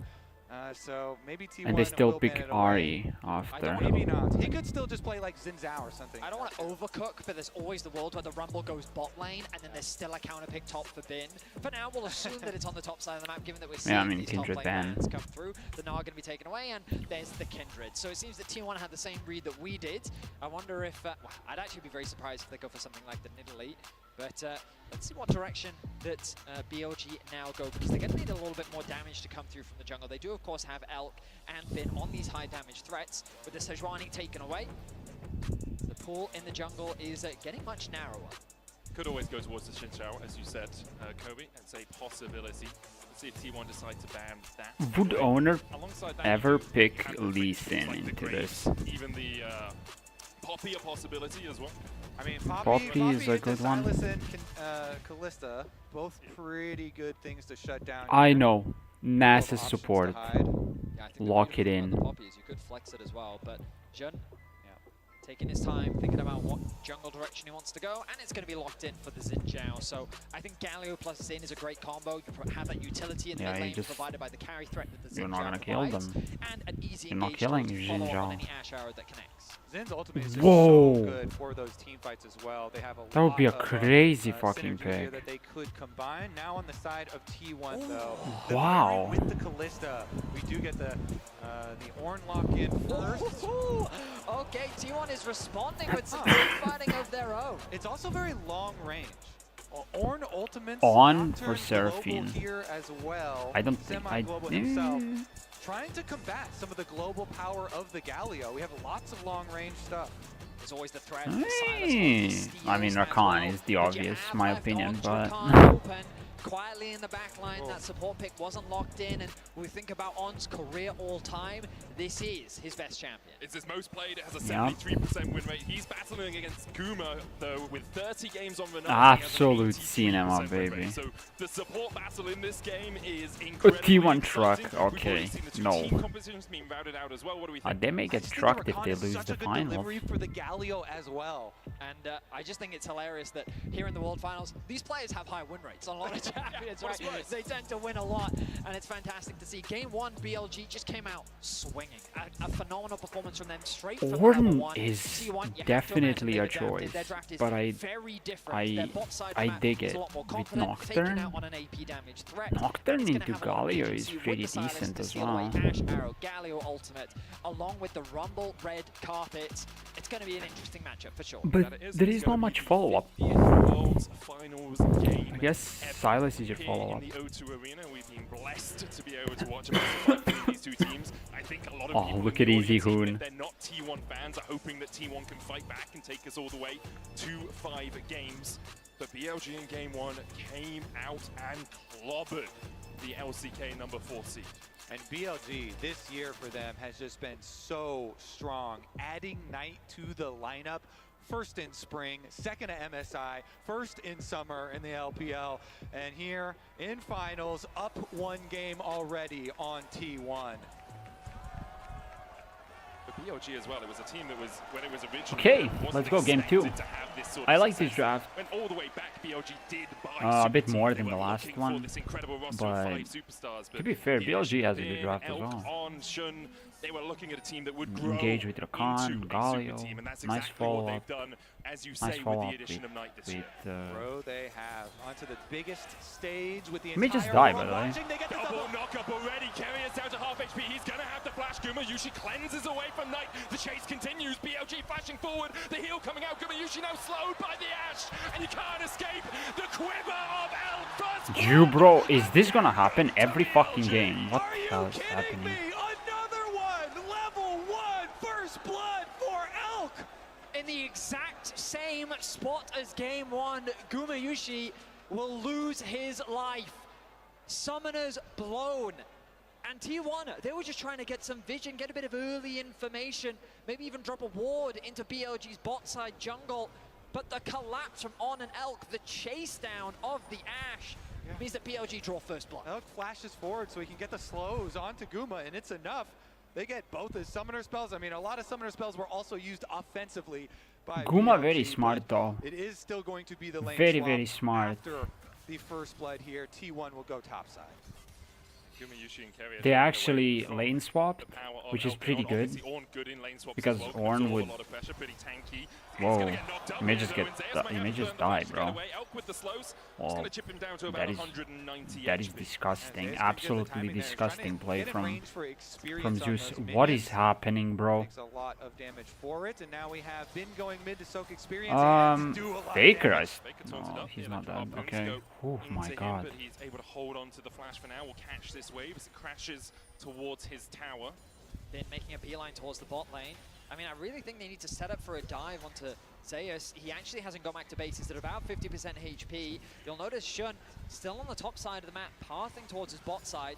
Typically, you'd see this split map situation, but both junglers have had access to their side of the map. And actually, because Keria cancels his recall there, they might make the call for the extra pressure on Bin, who teleported in, but it doesn't look like it. Zeus doesn't want to TP back. He's level 1. He's about 1 minion away from level 2, so 2 tower shots should be enough to tick him over. On here, it's level 2 of his own. Shun coming he in has as well E though, which is not... underneath the tower. Able to flash away, gets the double knockup. Oh my god, On is dead. To be turned off. On goes down. Shun almost falls to, escapes that final tower attack. Ends up being a 1-for-1 trade, but I think BLG's happy with this. Look at all the farm that's being lost. Zeus needs to TP back in quickly to soak up as much XP as he can. The good news is the threat of a redive isn't possible for BLG. Meanwhile, on the opposite side, Bin had a smart ward earlier over that wall to see when Owner would come to pressure. Wow, that actually worked from Bin stuck around to Zeus. soak up to 2.5. His level now on the Rumble before getting chased out. Keria, look for On here, Gumayushi here as well. On just trying to shepherd Bin in towards the tower. You can actually see Knight using the TP here. Guma still no flash, no cleanse. The Grand Entrance going to get a knock-up. Knight flashes across the wall. Guma is dead, bro. Now the flame spitter is doing a lot of work. Guma's going to be brought back with a bailout. Wait a second, he may not be dead. The battle dance for On keeps him alive. Owner still Nice, Owner, good shot, good shit. Nice, nice, nice, nice, nice, nice, it's over, we won. Let's just sandbagging. The game 1 was rigged. The game 1 was rigged. They paid for game 1, and T1 is now like, well, you got your game. Now it's time to win. To take down Gumayushi, and that allows T1 to find the turnaround. Yeah, look at this. Initially, Keria peels Bin even further back. That handshake will be important because the flash over from Knight, they got the double taunt into the almost combo there onto Guma, but then they have to back off because, like you say, Keria put the bailout on him, and then Owner goes up with the passive auto from Nocturne, gets the kill, and the chase down. That was really good. Okay. It actually worked so well. He's like, oh, okay, we got it. I don't know if that is a Chinese fan or a Korean fan, but... Not going down without a fight. Gumayushi able to secure those early kills, but Faker and Owner in a prime position to carry. But it's also why we talk so heavily about this Renata as a possibility for Keria. You can see not only the handshake, but also the bailout doing so much work when you have the map split like this. Alongside that, the hostile takeover just stops any team from really being able to dive you as the game goes on. Keria is absolutely sublime on this pit. Now, we've got 35 seconds until the grub spawn. You'll notice that Elk has chosen a reset, making his way back out towards mid, where On is already there. There is an experience advantage in favor of the T1 support, but Elk already ticking over to level 5, as Knight has actually moved down. Elk got 2 kills, my god. They can't really get involved. And I wonder how impactful that's going to be, because do you really I hope game 3 we don't give fucking kill level 1, bro. And lose flashes. Yep, you can see Knight like, moving up the river now already on the Galio, transitioning over to the objective. Shun has the brush. No W will hit there on Keria though for the poke.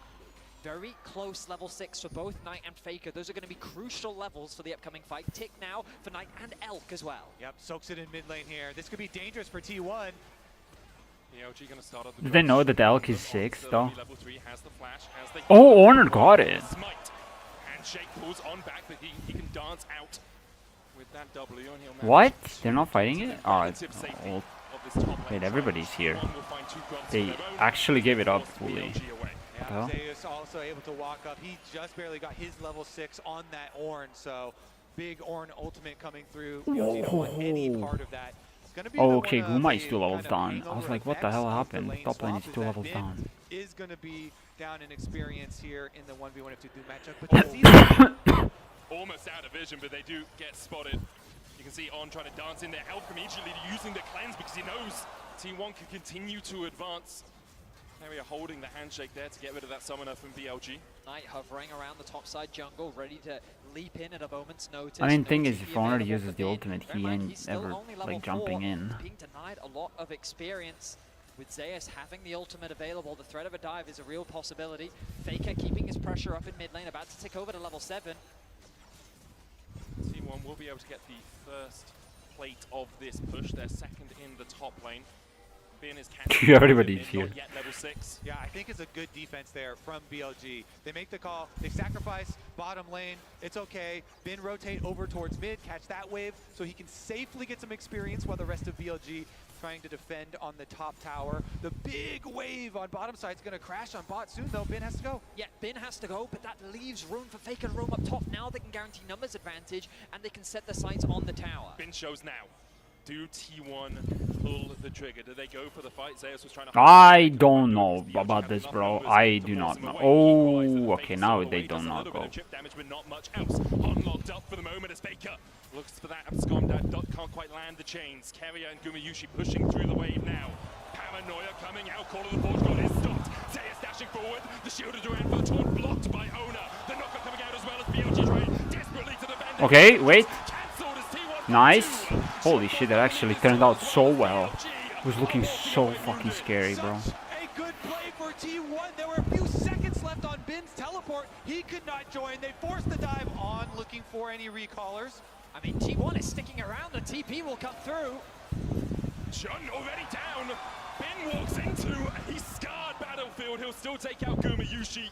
In the end, T1 unable to get that extra plate, but they do find kills in the top side. I do feel that this game, BLG is just running around the map, trying to keep up with T1. The pressure that Faker kept in the mid lane, the fact that Zeus had already ticked over to level 6 and they were bleeding so much XP. A nice arrow connects onto Zeus, meaning that he can't follow up with his ulti, but he gets a flash away, a nice spell shield from Ona. The 2-man knock-up from Zeus was crucial, allowing Guma to just free fire onto the back line. Yeah, It's Dot Knight's ultimate, so they didn't get the drop from Galio, but they got the shield. It's fine. And then the repeat on the dive here. Shun trying to do something. And Guma being behind. Shit me, man. Not having flash from the earlier play. But when we get back into game, I want to keep track of the experience and the levels that people find themselves at, because right now I feel like T1 have a big advantage, level 7 on the top side, so Bin has been able to catch up. In the mid lane, Knight has also been able to close that gap. Elk, though, with actually a full level lead over Gumayushi, while Carrier has now ticked over to level 6. So BLG have done a good job being able to close that experience gap. But in terms of the gold, you can see big advantages on the side of T1 thanks to these early kills that they've been able to grab. They've closed it in a lot of spots, but On is level 4 to level 6. True. He needs that quickness, he needs that ultimate, especially if you're going to have Knight following up with the hero's entrance. You want everyone locked in there, so that... The problem is, I mean, they're talking about the combo, but the problem with the combo is that, shadowing Elk in the mid lane. like... It should be T1 collecting the next pack of grubs. BLG, they know they don't want to fight that. The so Nocturne is just the problem for that combo. Working away on it. Like, Nocturne doesn't necessarily have to use his ultimate offensively always. For the Galio. His teleport is ready. Ultimate will come up soon. He can use it more reactively compared to more I don't actively. really know if he wants to join this. BLG... I mean, it is hard to do it against Rakan quickness combo, but quickness W combo, but and they're looking to make it 6. Yeah, Min uses the Rumble ultimate for the wave, so they're just gonna make the call. We will pay for this with some tower plate money here onto the side of Knight. It is quite big to get the full 6 grubs though for this T1 comp, because again, going back to Champion Select, if they are able to open up the map with the Ornn 16, 1700 gold. Now top lane again, the arrow. It's onto Guma once again. He does have the cleanse, but he holds onto it for now, burns it just as Bin was about to start to burn him. T1 T1 get another plate on the top side. 3 Scary minutes before stuff. those fall off, and they're investing a lot of time in making sure this top lane goes low.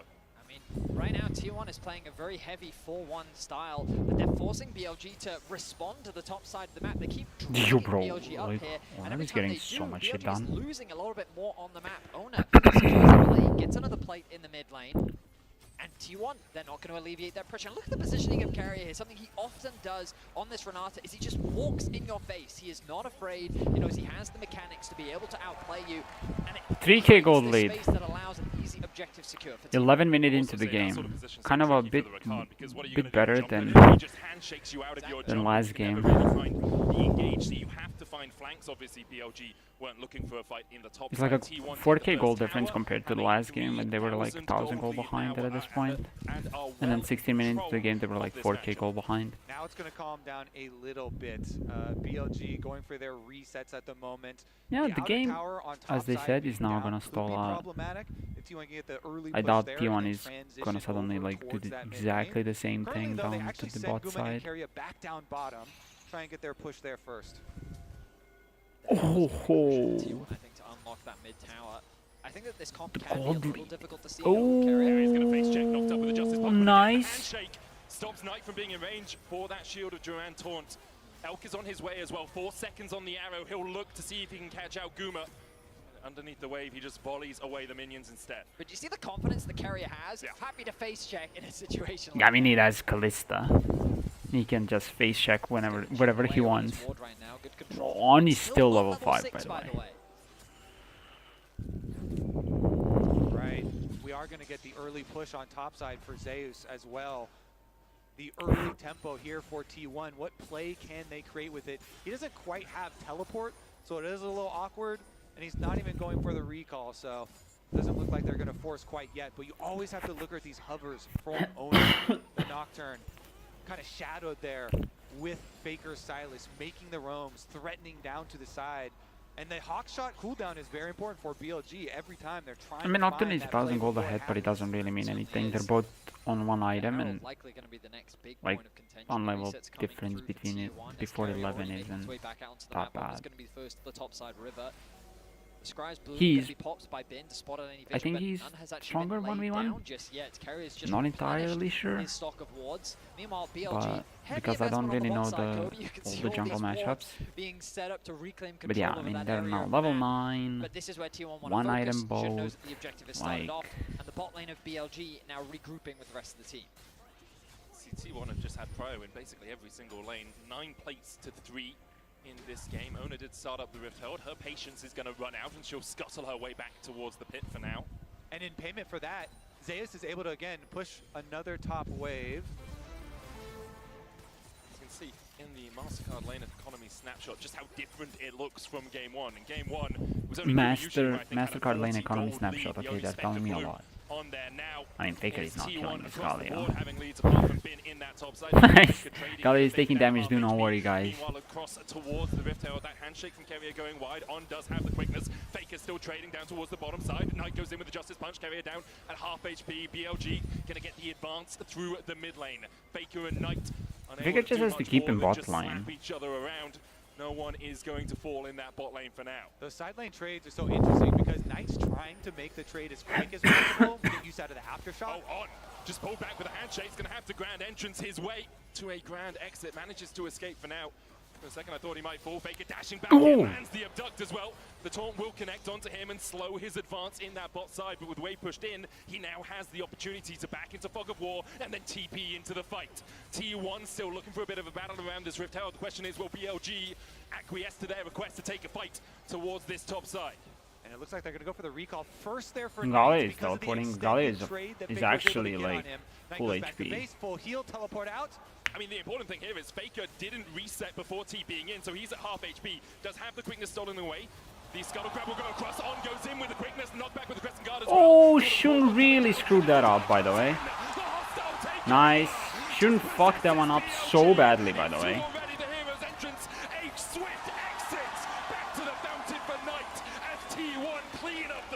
It's just a bloody brilliant re-engage, isn't it, from T1, just as BLG find that nice Shun trolled that so hard, by the way. He but then the wombo combo comes back in, and T1 he knocked Faker like over the That wall. was so juicy with the Ornn and Renata there. Locked them up. T1 will claim that Rift Herald in the aftermath as well, but look at the initiation. So On is it originally going on to Keria and Faker, Look at this. locking them up, but Zeus And into the Shun Ornn just ultimate, trolled. into the double knockup, into the Renata ultimate over it. Faker coming I mean, they would back have over lose the anyway, wall but from the blue buff, and T1 are able to chase them out. Yeah, the chain CC there. I mean, Gumayushi also threw care of the knockup as well. It was knockup into ulti into just a great wombo combo. This is the T1 and their ability compared to when I was find watching mixed plays. against They didn't Genji, have I'm that not in game really one, bothered but in game two, or really they nervous are this finding game. them plenty now. Like with a anxious or 4K anything. gold lead 17 minutes in. I don't know. It's the power of the paranoia as well. Like, BLG are just advancing into darkness. Like, okay, we got Faker, but you're so far away, I can't even see you anymore. I don't know how to follow up. And then T1 just throw everything into the mix. And now they are looking for their first dragon of the game. A 5,000 gold lead over BLG. Very similar to how far ahead BLG were in game one, although obviously T1 had yet to take all of the towers we saw BLG manage to do. Becomes pretty problematic for BLG on those sides, and so T1, they're just going to force down the dragon, immediately rotate everybody I mean, it's over the to exact this same situation for tower. T1 that was for Waiting BLG line in the fog first of game. war. If anyone from 5,000 BLG to 6,000 steps up, gold have to be a little bit ahead. careful there, so sacrifice the tower initially, and then as you said, they have the Rift Herald still in pocket that they can then use for the mid tower. Yeah, I mean, they're going to deep push out this bot wave to kind of keep Knight on the map a little bit longer. The resets can now come through. They can reset back out into mid. It's an easy setup and an easy siege thanks to the Ornn ultimate that can be used to zone them away from the tower. Faker going to catch that mid top wave. Going to look to reset as well. And look, here comes the resets through into mid. In fact, they don't even bother basing. They actually just beeline towards that lane. And now they set their sights on the mid tier 1. Yeah, BLG have to be so careful when they're collecting these waves. Look at Knight and Bin collecting their waves pretty far back at towers. Arrow from downtown. Elk gets a taste of his own medicine, but he should be able to survive this, especially with Jun coming in from the side. We'll take a spear to the back. That arrow did so much damage. That ability has such a high AP ratio on its own. And look, Knight can't actually afford to push out And that Faker wave, actually even is though he knows that the building play is happening in like mid. If he overextends, the thing that Kobe's been talking so much AP, about so. is the threat of the side lane play. And now on the top side of the I map, don't think looking Faker for a is bit of a actually scrap. winning that, by the way. Realizing he doesn't really have the manpower here to back him up. The arrow going wide. But he's crucially drawing members to the top side, and now the bot lane play becomes an option for BLG. They have the push in mid, they have another wave that they can catch on bot, and then they can start putting pressure on the tier 2 tower, and if Knight overstays, there's the threat of a dive. Both these teams so good when getting ahead, and we're seeing it here from the opposite side. T1 in game number 2 with 6 grubs, remember how quickly they can take these towers. They're just gonna siege up at this turret, try and spawn those grubs, and they rotate Faker down after pushing topside. Again, you see Bin having to collect those minion waves at the tower, and it's always the first move there for T1. Dude, they have Herald as well. Nocturne here lurking in the jungle. I like that little BLG visual constantly bug have to defend there. at towers. That's the thing you've got to be careful of. He's going to ride that one into the tower, and they're going for the dive. Watcher coming out as well. Elk locked up towards the top side. The Rift Herald did charge in. Half the tower has been a loss, but BLG able to hold on to the rest of it for now. So that's an example of what we're talking about with the Ornn ultimate, just using it as a zoning tool. I got a bit ahead of myself, expecting there to be a full-on dive. T1 going to show a lot more respect than that. Scary. But what I was trying to say earlier is that it's not the four-man stack you've got to keep an eye on when it comes to T1. It's actually just the individual sitting on a side lane, whether it be Guma, Ona, Faker, or Zeus. They'll just push out that extra wave to get it deep, force BLG to both respond to the 2 pushing waves, and then that extra member comes and pushes in that 3rd one to then catch you off guard and then get away on this chip damage on the tower. And the 6 grubs is so nice for them. So powerful. When they're constantly rotating between these towers, even though T1 have a very short range composition, that is Well, once again, the same situation for BLG. Like, the best fight they're gonna get is that once they hit 2 items. on those towers. Meanwhile, On trying desperately to get the first step of a play, the early vision, the advanced warning, On extra needs information Rocket. for BLG to try and craft a comeback. Knight Yeah, I mean, needs crucially, BLG an have item, potentials to find pick. and Ash Arrow is famous Rumble needs for catching you whatever off he's guard, building and that's next. ultimately what they're looking I for. don't know Why what that he's doing highlight out was of so good, Kobe, because hunting Onn's guys. vision is going to be crucial to allow them to find those picks. T1 agree with both of you. 5 sweepers. 5 sweepers Oh, and yeah. Paranoia. They're putting as much Good shot darkness on from this map as Casters. they 5 can for sweepers. BLG. They realize the only way BLG really get back into this game is by finding a few of those picks, a few of those team fights where they have a numbers advantage, and by stopping them having vision anywhere, they're stopping them having that advantage. It is something that T1 have shown so much success at this tournament.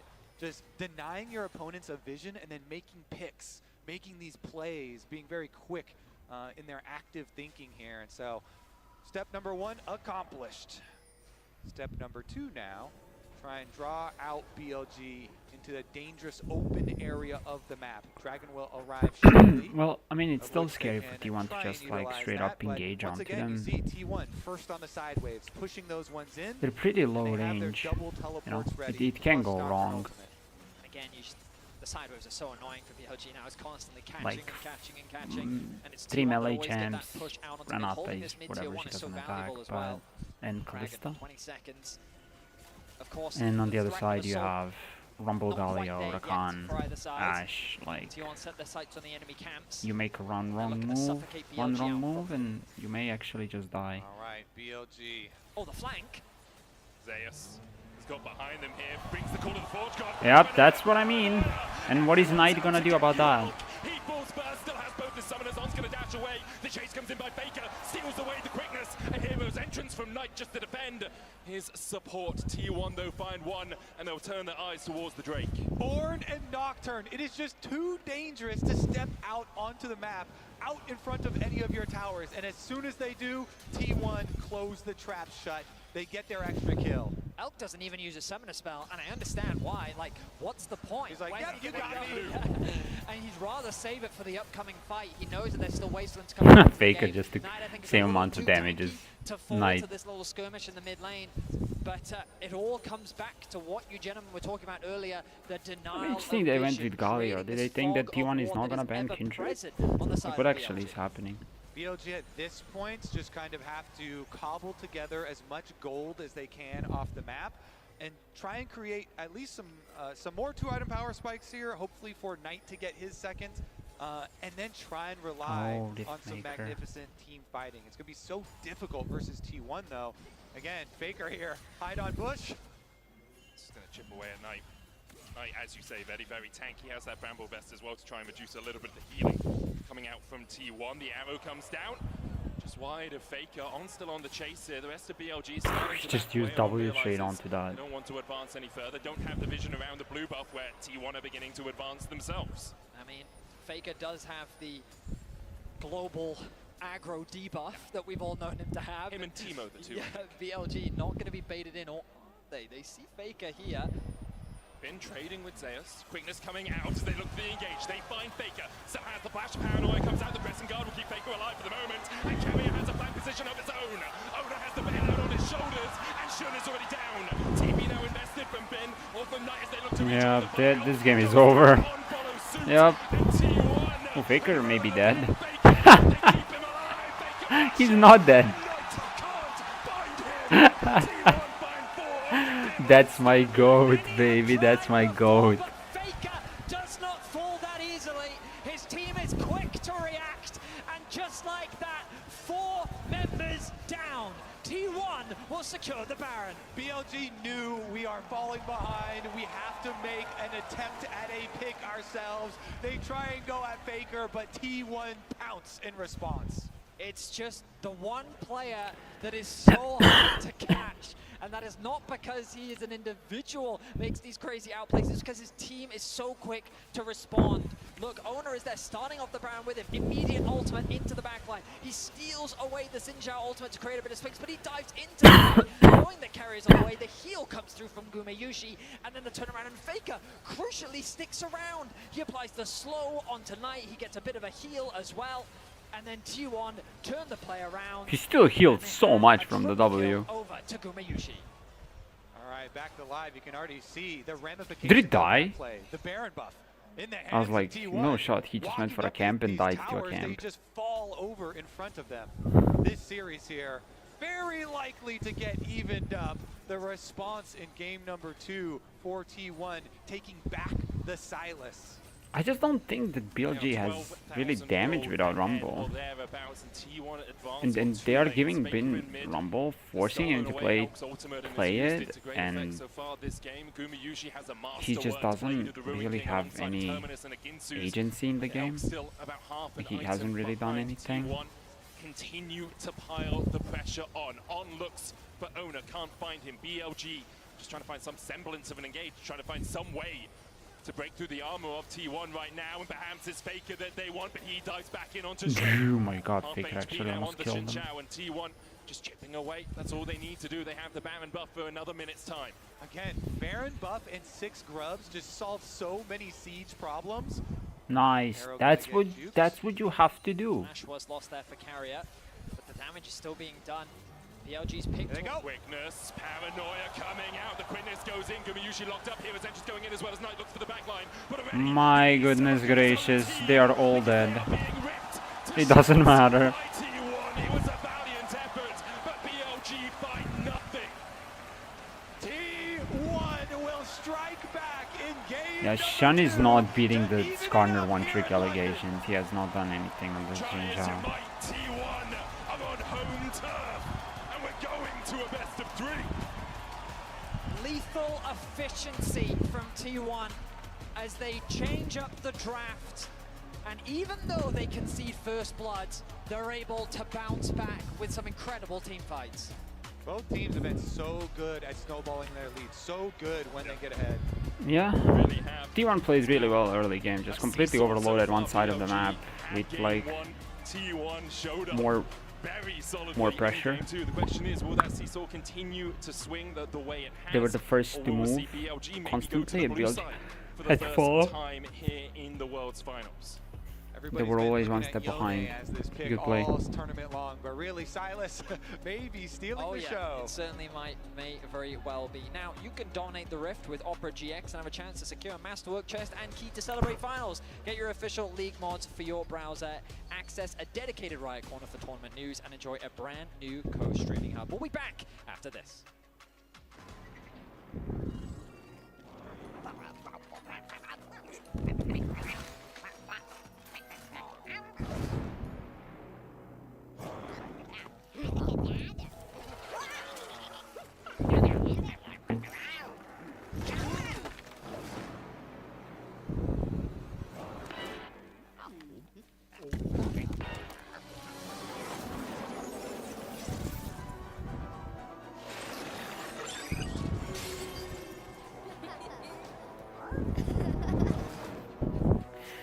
What is going on? Teamfight tactics? Oh, Arcane. Their battles, now yours to fight.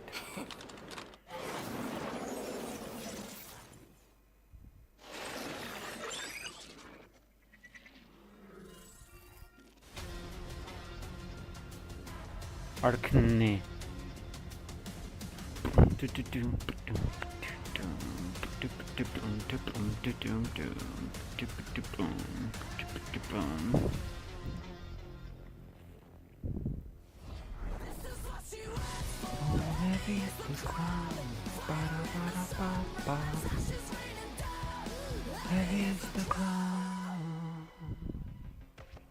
Dominate the Opera GX.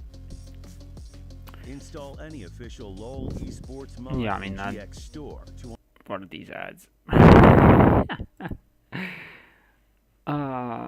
Casante. Whoa, this is Opera GX. Oh, we're using Google Chrome. Google Chrome was bugging out for me at some point. Then I switched to Opera GX. Then that started bugging out even more. So I switched back to Google Chrome. So now I'm on Chrome again. I think the only really problem that I have with like Worlds broadcast and in general international tournaments broadcast is the is how long it takes between games. Like you have these ads, they go for about 5 minutes, you know, whatever, and then there is a desk that also goes for another 5 minutes, and it's like 10 minutes in between the games. So it's like you're just sitting there kind of twiddling your thumb. You're just like, I don't want to listen to any of this stuff. I mean, fair enough.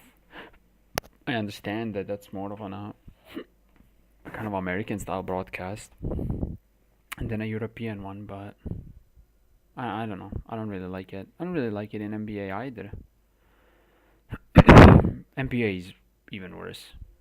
The ads on like everything, every time out, everything, like sometimes even on like free throws and stuff. Like, come on, man. Disgusting stuff. Absolutely disgusting stuff. I mean, these chairs like look good, but all I've heard is that they are. I've heard that, you know. But I would still buy them. I would still buy one of these. I do have a good chair, but I'll still buy one.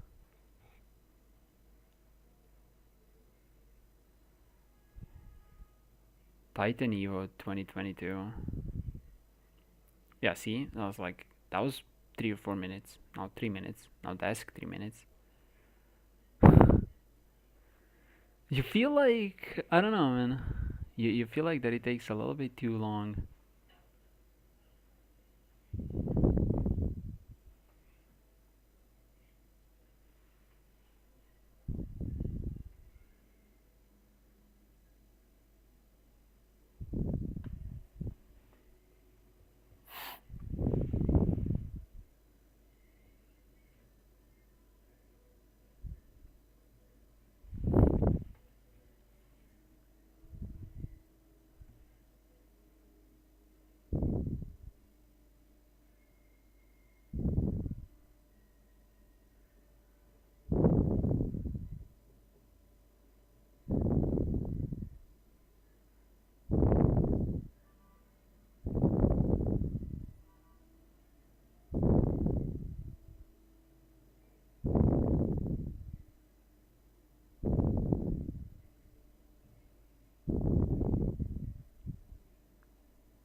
So, like, what now? Let me just turn it up a little bit.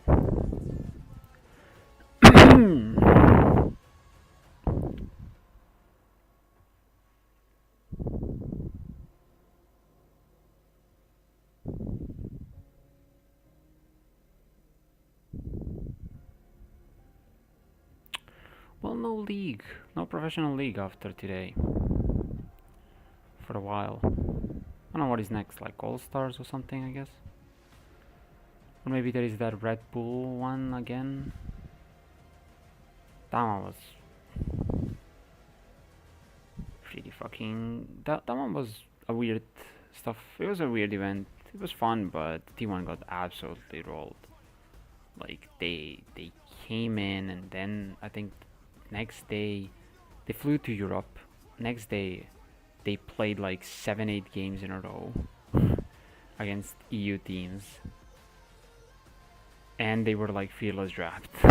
They couldn't even pick the same champs every game, you know, and every champ that they picked, they couldn't pick again. They just went through like the whole pool, and then they finally lost to G2.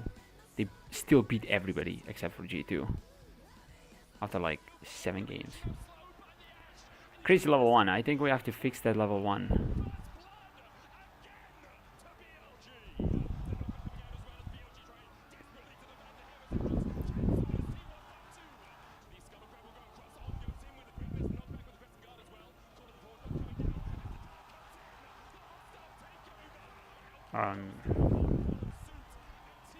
Faker lived here.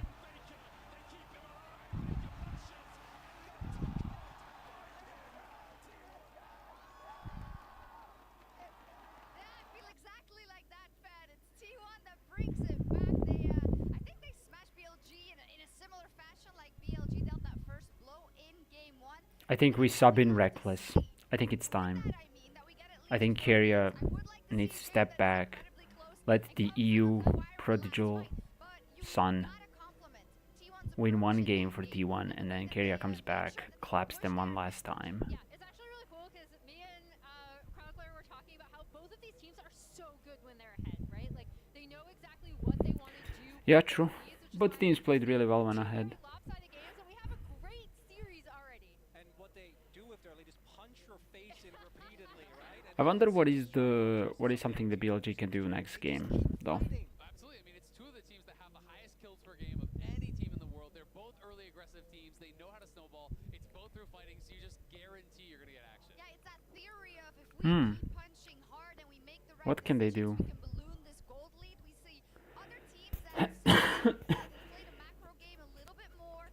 So I think one change that they can make would be I mean, they banned Skarner themselves. And I think they should show T1 that Shun on Skarner is a completely different person than a Shun on anything else. Like, the two picks that you have to ban on him are Kindred and Skarner. I doubt that he's picking Kindred first phase, because there are so many other picks that you kind of have to pick. And picking Galio without Kindred was troll a little bit, even more, because you were leaving... They had to ban some other stuff. I don't remember what they banned. They banned... What did they ban? They banned Wukong from Shun also, so they kind of forced him into Xinjiao.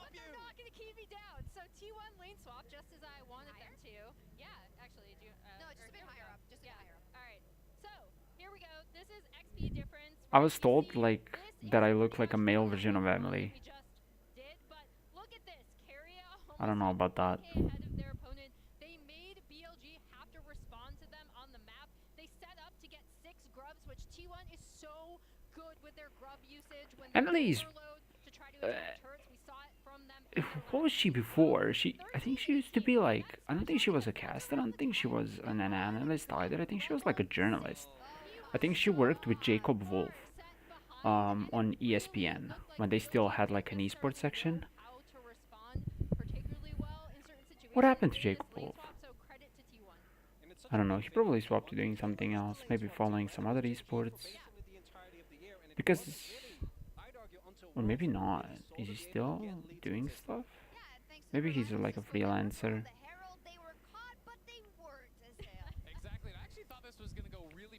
I'm pretty sure that he worked with the guy from Esports Maniacos.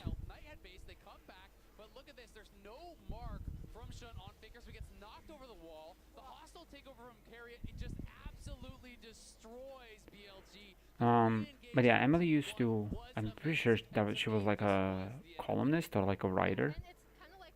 And then when ESPN closed their esports section, she got a job at being like an analyst or a caster. I don't think she's a caster really material, but she's definitely more of an analyst. She follows a lot of leagues, she follows a lot of players, knows quite a lot about them. Knows a decent amount about the game as well, so 1600 gold difference. Sheesh. 15 kills difference.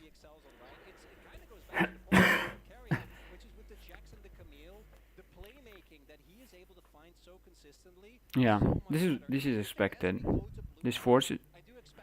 Whoa, look at him. Oh,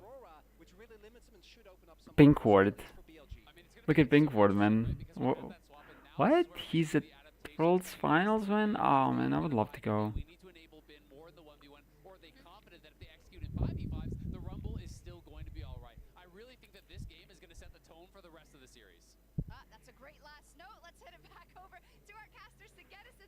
Okay, we're getting back to the casters. Let's get into it.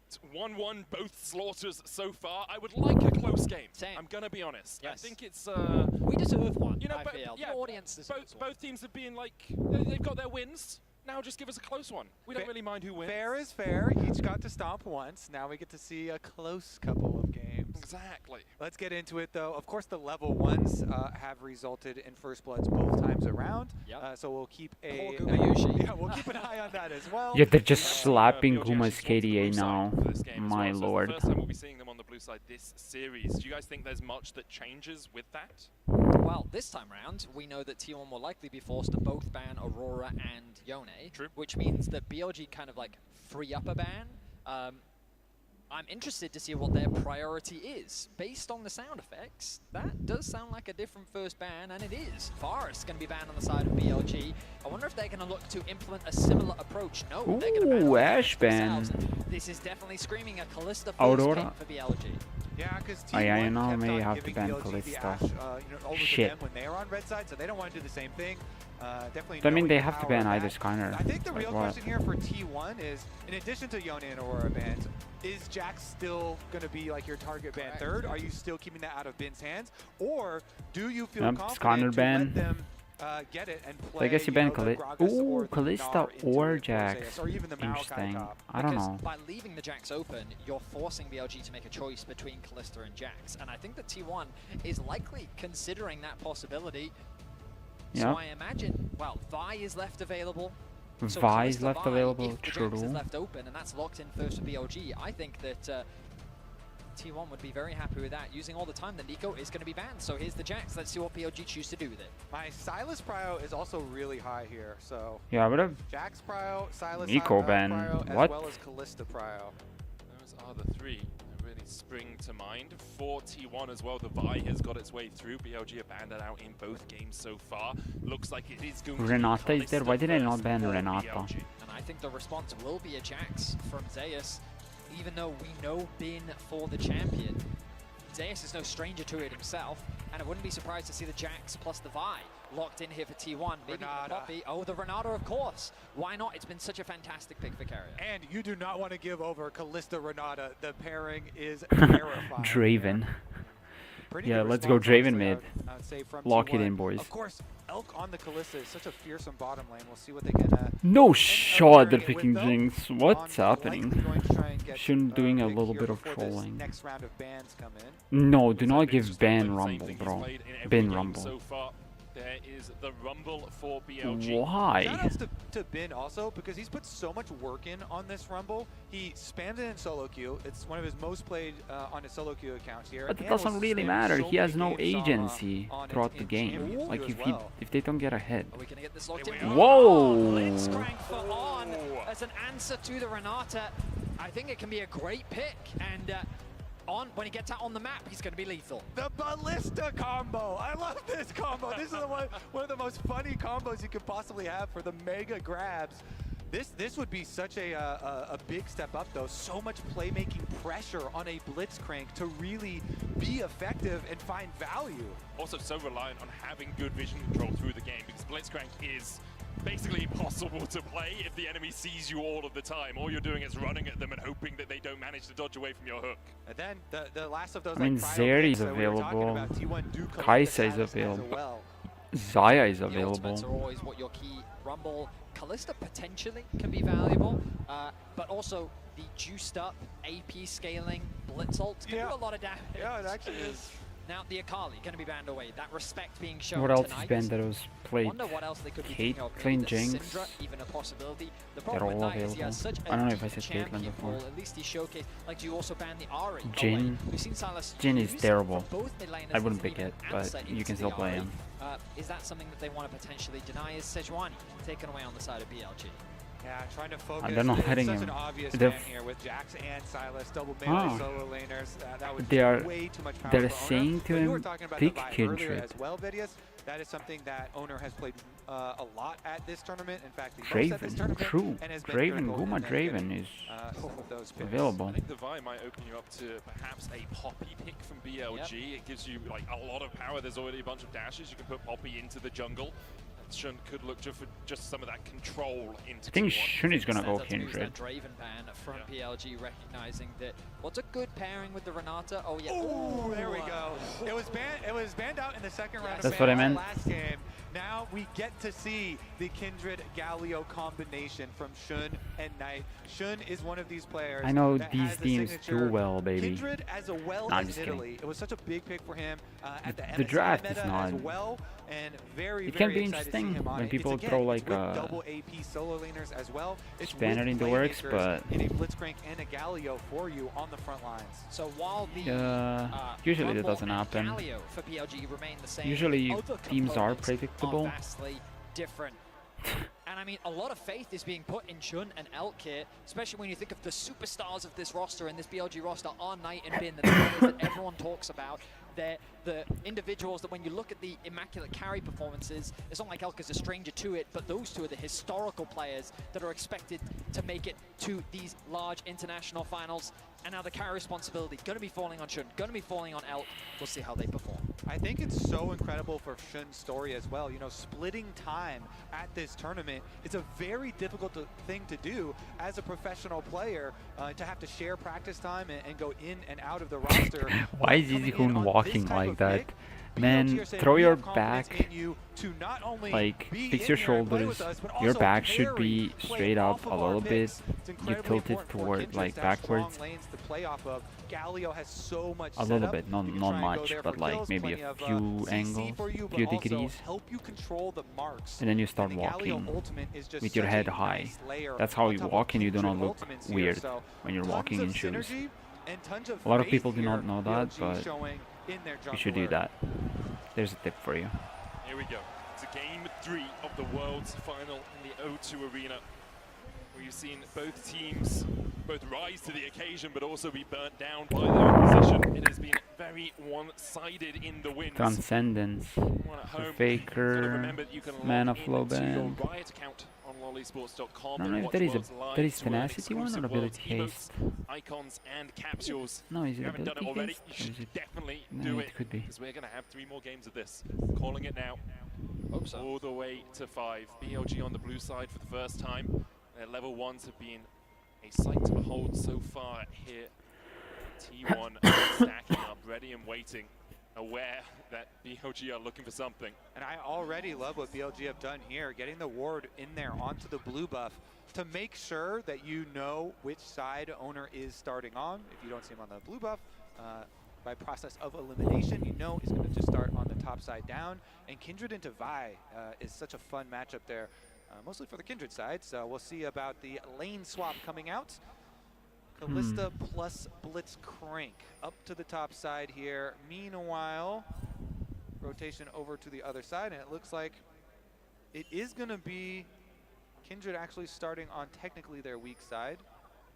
Can just path up towards the top side. Last time we saw a lane swap, both the junglers could just do Yeah, I full mean, plays. Zeus, compared to when, like, previous game, he cannot walk up. Like, Kalista just follows you straight up. Blitz can pull you, and then you get fucked.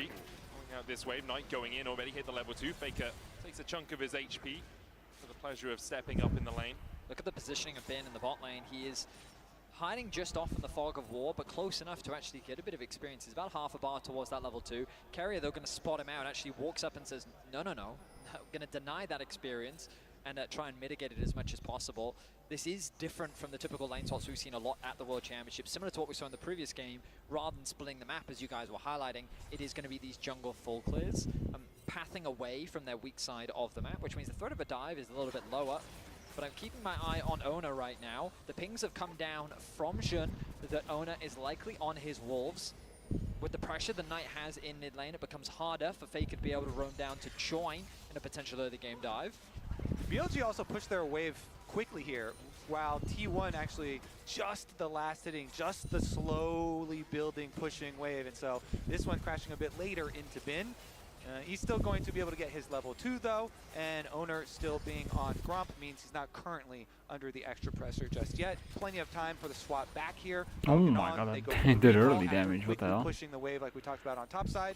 Q passive just smacked him. See if Shun does win out on the coin flip that happens with the first Scuttle Crabs when you're playing on this Kindred. You can see all-time 35 and 15 on this pick. Holy shit, he it is played a lot it of weight 50 to be put on his times? shoulders. Remember, coming into That's crazy, actually. LPL Summer Playoffs, it was Wei who was the first pick jungler for BLG. Coming into Worlds, it was Wei who was the first pick jungler. Ever since Shun came in, the team seems to have that little bit more coordination, but it's still a lot of weight of expectation when you get given a pick like this. And since the Kindred mark for the very first spawn is just on Scuttle Crabs, he can just wait. True. As long as the other Scuttle Crab already taken there, you just wait and it will pop up eventually here on your Scuttle Crab as well. Just don't rush it down, but Zeus goes down for a little ward on it as well. It's going to land here onto Kerry. You can see the damage already going down into him. Gumi Yushi putting the feathers out. The Blade Caller doesn't connect with the root onto Elk.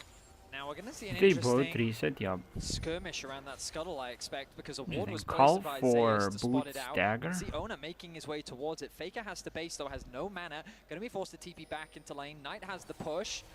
And here we go. Owner has to go quickly. Can he burst it down here? He has Smite. Yoink does. Ona manages to stop it from happening. But Shun is looking for more. He flashes forward. Knight on the flank as well. Ona's going to flash away. Counter strike out from Zeus. Not quite able to connect. dead though. With the stun, his first blood again. The third time in 3 games for BLG. A nice punish from BLG. Shun saying, I'm not going to let you get away with that. And he's able to secure the first Raptors That was respawn. very aggressive from Shun. He flashed. Trick for His Kindred owner players went, because like, you're managed like, to oh run no, away. you technically stole away my first mark. Guess what? Can owner You were not marked. charge We it got the kill longer? on you, so he still got his mark. I guess he didn't know where Start Galio for is. Shun. First blood, So he had third to do game it in a row quickly. now for BLG. This time Gumiyushi will avoid that advantage for BLG, but a small gold lead now. I guess you could say unfortunately it doesn't go onto the Kindred, but Bin, I think, putting that kill onto him, definitely a good place to get that gold. I just love to see that too, because you know, everybody in solo queue when you're playing against Kindreds, you always focus so much on denying them their marks and stealing them their marks. But in this scenario, you actually give over even more than if you had just let him grab the scuttle. Mid lane prio. I mean, that's what it really comes back to. Knight Kindred there still on the got a mark Galio, anyway. Enabling his jungler again. I will say, BLG burnt 3 flashes to do that. Ona only burnt 1. Obviously, he did give across first blood, but there are some windows now where perhaps T1 can punish the fact that this Rumble in the top lane doesn't have a flash anymore, and you have a Jax with a flash and a Vi who can come in for the follow-up. Well, it's funny that you mentioned that, Medic, because the bot lane of T1 have moved to the top side, knowing that the Grub's spawning right now. The bot lane of BLG is also on their way. The wave is being pushed in mid, and BLG want to punish Faker. Faker has flash, but the flash in from On into the pullback. Faker's down. On got a kill, which is a good thing, We get to see but some blitzcrank value there. Goes in, immediately makes the play, while Owner actually yoinked away one of the grubs. Really one grubby goes to T1, which is good. Pack. I mean, the good news from Faker's perspective is the kill went down to On. Bit of a mistiming on the Rend execution from Elk, meaning that he didn't quite have the damage to get the and kills On to just Ignite. keep, I mean, finishing it off. it was Faker fine also didn't burn any summoners in that trade. because He's now Faker gonna could have pass up towards flashed top, and they catch that don't get a wave kill. as the bot lane of T1 transitions But over to mid lane to match that of Elk and On. this is what I was talking last time I was streaming, watching the games, is that when a kill is almost guaranteed, stop hitting it. You just have to. Like in solo queue, it doesn't really matter. In pro play matters a lot. I mean, Ignite got it, but it really negates the ability for Faker to flash away. If you flash outside of the auto range, it's still going to connect. You still get knocked up, and then the grab comes out afterwards anyway. Yeah, there was very little that Faker could do. He burnt everything to just try and push the wave out.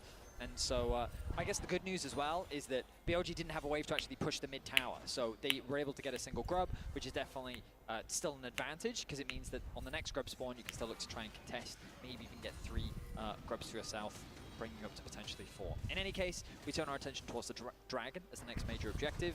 80 carries have moved towards the mid lane. God, the Galio once is again, so finds push fast. on the bot side of the map, and it is going to be BLG to start this objective off. I don't even know when did they buff Should be that. them I've finishing it not off played as Galio well. in a while. I think it would be ridiculous for T1 to try and go contest that, so they just teleport up to the top side. We go contest it. Go, no run, else teleport into everybody this in. BLG fire that is growing in the early game. Setting your sights on top This lane is as a well. second I thought mark, Carrier was though. actually looking for a roam up towards top, but good vision coverage Is it from second or the T1 third on one? that side of the map. Second one. It would be a situation where Bin is at risk of getting dived, but with the wave situated as it is, he's chosen to back off, going back to base, and knowing that he is prone for a dive. And I wonder if he's going to path back up towards mid, or if he sets his sights back on top lane. It looks like top lane is his plan. And I want to see BLG continue with these Faker aggressive got a looks. plate. Because they are running the Galio here for Knight, it really enables the aggressive positioning from either Shun or on here, constantly looking for plays on T1 members in rotations, you know, between those lanes swapping over. So let's see if they can actually make use of it. Currently, keeping on and I out think through what mid the lane here, trying to T1 could have deny this done cannon. was take And it does Zaya go down there. Nicely first done. instead of Vi, and then wait Ultimately, for though, it's what a they very would even pick. game state. Even though there is a small goal Nocturne into BLG, Kindred a lot of that is sitting in the top isn't lane in the favor of greatest Bin, pick. thanks to the early Like kill that he was able to individually, get. Nocturne But, this into is what we Kindred is wanted not to good. see. Both teams relatively But like even, Nocturne sitting into nicely for a Galio dragon. stops a lot of Around that the 10-minute combo. mark in both the previous Like a games. lot of This Kindred's was about the combo. gold lead as well, Betty. So until we get past 15 minutes, Like Nocturne into Galio you wanna in be itself optimistic, is I a can lot better understand that. than It is relatively even right you know, now. kind of Often shuts the down game starts to explode Galio around while that still 15 being minute mark. useful. You know. First items are going to be crucial. You'll notice that Bin looking to rush his Leandries, get that item completed as quickly as possible, something that we often see on these rumbles, whereas the early prioritization on the Merc Treads from Zeus makes a lot of sense. Both the Galio and the Rumble, very valuable things to have Merc Treads against, but no major items completed just yet. The Grub spawning in about a minute's time, and Knight continuing to trade with Faker on the bot side of the map. Yeah, both the teams just willing to have this push and pull between the waves, you know. It's about getting towards those first items, getting towards the next neutral objective that's spawning. So although it looks like it's in action, it's just these small microcosms Faker of action happening in each is lane to not try and caught find those minute window advantages. shopping. And now you got to check those reset timers actually just before the second Ooh, grubs. that was so Little close. interruption there, and now Faker cancels his recall on the bomb side, so he's not going for his base preemptively. He goes back to deal with the wave that Knight is pushing up. Bin getting a nice push here. Yeah. Is sitting on just short of 1,000 gold right now. He has the Rumble ultimate as well. He's going to use it to clear the wave. They're looking for a dive. TP coming in, might just be looking for another plate here as well. Knight going in with the taunt. Bin doesn't really have much left. Put the damage down. Shun on his way across them and will have that Lamb's Respite. Zeus already down to 300 HP. Looking for a leap strike away, but Zeus falls. Knight takes the tower. Meanwhile, the hostile takeover goes just short. What He flashes did to Carrier save just do? BLG, able to survive down towards the bottom side. Beautiful reward there for BLG getting their first. Boom. Flash hook from on, they look for more. Faker goes back Oh, in, but Faker there is so almost dead. Oh, coming he is crashing actually down. dead. Faker down to 300 HP. Bin now has that flank position, and the Leandry's complete. Owner jumps onto him with the Bolt Breaker and is able to keep him away from Faker for the moment. Faker dashes across the wall. Carrier's life will be forfeit to keep Faker alive. Brings out the bailout, but falls immediately after. Faker trying to escape. Knight still on the chase. So beautifully done there from BLG. As you say, they're not done yet. Still seeking Faker. Oh, but he didn't spot him. He doesn't actually know if he interrupted him or not. He's fishing for him. He's hunting. He wonders if Faker's still Goes here. back. Now he's seen him. Where are you going to go, Faker? Already absconded, already abducted. Elk is on his way to try and accept this kill as a tribute to him. Knight comes in from the side. Why not just execute it at that point? Have the luxury of executing. That's 5 kills now for BLG. 11.5. Oh my god, now they have 3k gold lead. And it was such a well-executed dive on the top side, converted into a nice setup on the grubs, that BLG are once again outplaying T1. And I want to highlight how BLG did it. They took over the jungle first. They're positioning first towards the objective, and then they got the early route through your jungle with the extra wards there, and being able to pull off that dive with the teleport. Nicely done. I have to say though, fellas, are we in store for a third stomp in this game? This is why you don't talk in 10 minutes, Benny. Yeah, 12 minutes in, it is a massive lead now for BLG. 3,000 gold ahead. They're getting those first items complete as well. It's an opportunity first for Elk. Faker has managed to get himself a rocket belt, so he is kind of equivalent with Knight, but Knight has 1,000 gold lead and is starting to build up towards those next items. And what's fascinating is it's a quiet game for Knight, but his impact has been instrumental. Yeah. You'll see it in a lot of the trades that he has against Faker, but he's just out pushing Faker in the side lane, building a CS lead, building an experience lead that we didn't get to see in game 2, but then that converted pressure is working wonders on the map. And that battle in the mid lane is one that has been raging for years. Knight First team All-Pro, Faker only got it twice. What? Most domestic titles of any Crazy laner stuff. in the LPL. Obviously, Faker stands above it all, stands atop the mountain, but Knight has yet to have that international international success at Worlds. He's won an MSI with JDG in 2023, but Worlds is yet to become his playground. BLG look for a play on the top side. Equalizer down, Owner able to dodge away with the Vault Breaker, escapes the rocket grab from On. Will they look for more? They still have the Lamb's Respite, remember, from the Kindred. I mean, Lamb's Respite field as Zeus is down to works about for half T1 HP. as Gets well. the leap strike out, and BLG will just force I guess they're T1 just away not for willing now. to go for it. T1 have to leave because Knight is in mid lane threatening that Galio ultimate. This mid laner you're talking about that does so much for his team on the Galio. Their game versus HLE, especially some of these team fights, people were popping off. Elk, oh my god, insane play in these team fights, but that actually created so much space for him. Carrier actually, Renata ultimate. Oh my god, I mean, this is such a crazy thing that's happening right now. T1 committed the teleport to the bot side knowing that that was their only option for a cross map, but Knight again got to bot wave and able to clear things out. T1 quickly adapt though, they convert their pressure into mid, they're able to unlock that tower while BLG actually keep the bot tower alive. Wow. Knight doesn't quite interrupt the reset from Faker, and now T1 can convert this into a dragon, but I think BLG is still more than happy with how things have played out. Yeah, they want to keep on snowballing here, get the Rift Tail, keep on taking down these towers, open up more space on the map for you to position so aggressively with this Blitzcrank plays backed up by the threat of a Galio ultimate. The invades coming from Kindred, so much more fearsome when you have that defense of a Galio ult coming through, or even the long range of Rumble ultimates being able to follow there. So BLG, again, resetting after the Rift Herald as Knight pushes up once again, but it's not they can immediately send that Rift Herald and everybody towards mid lane to try and pressure and knock down the domino line of outer towers.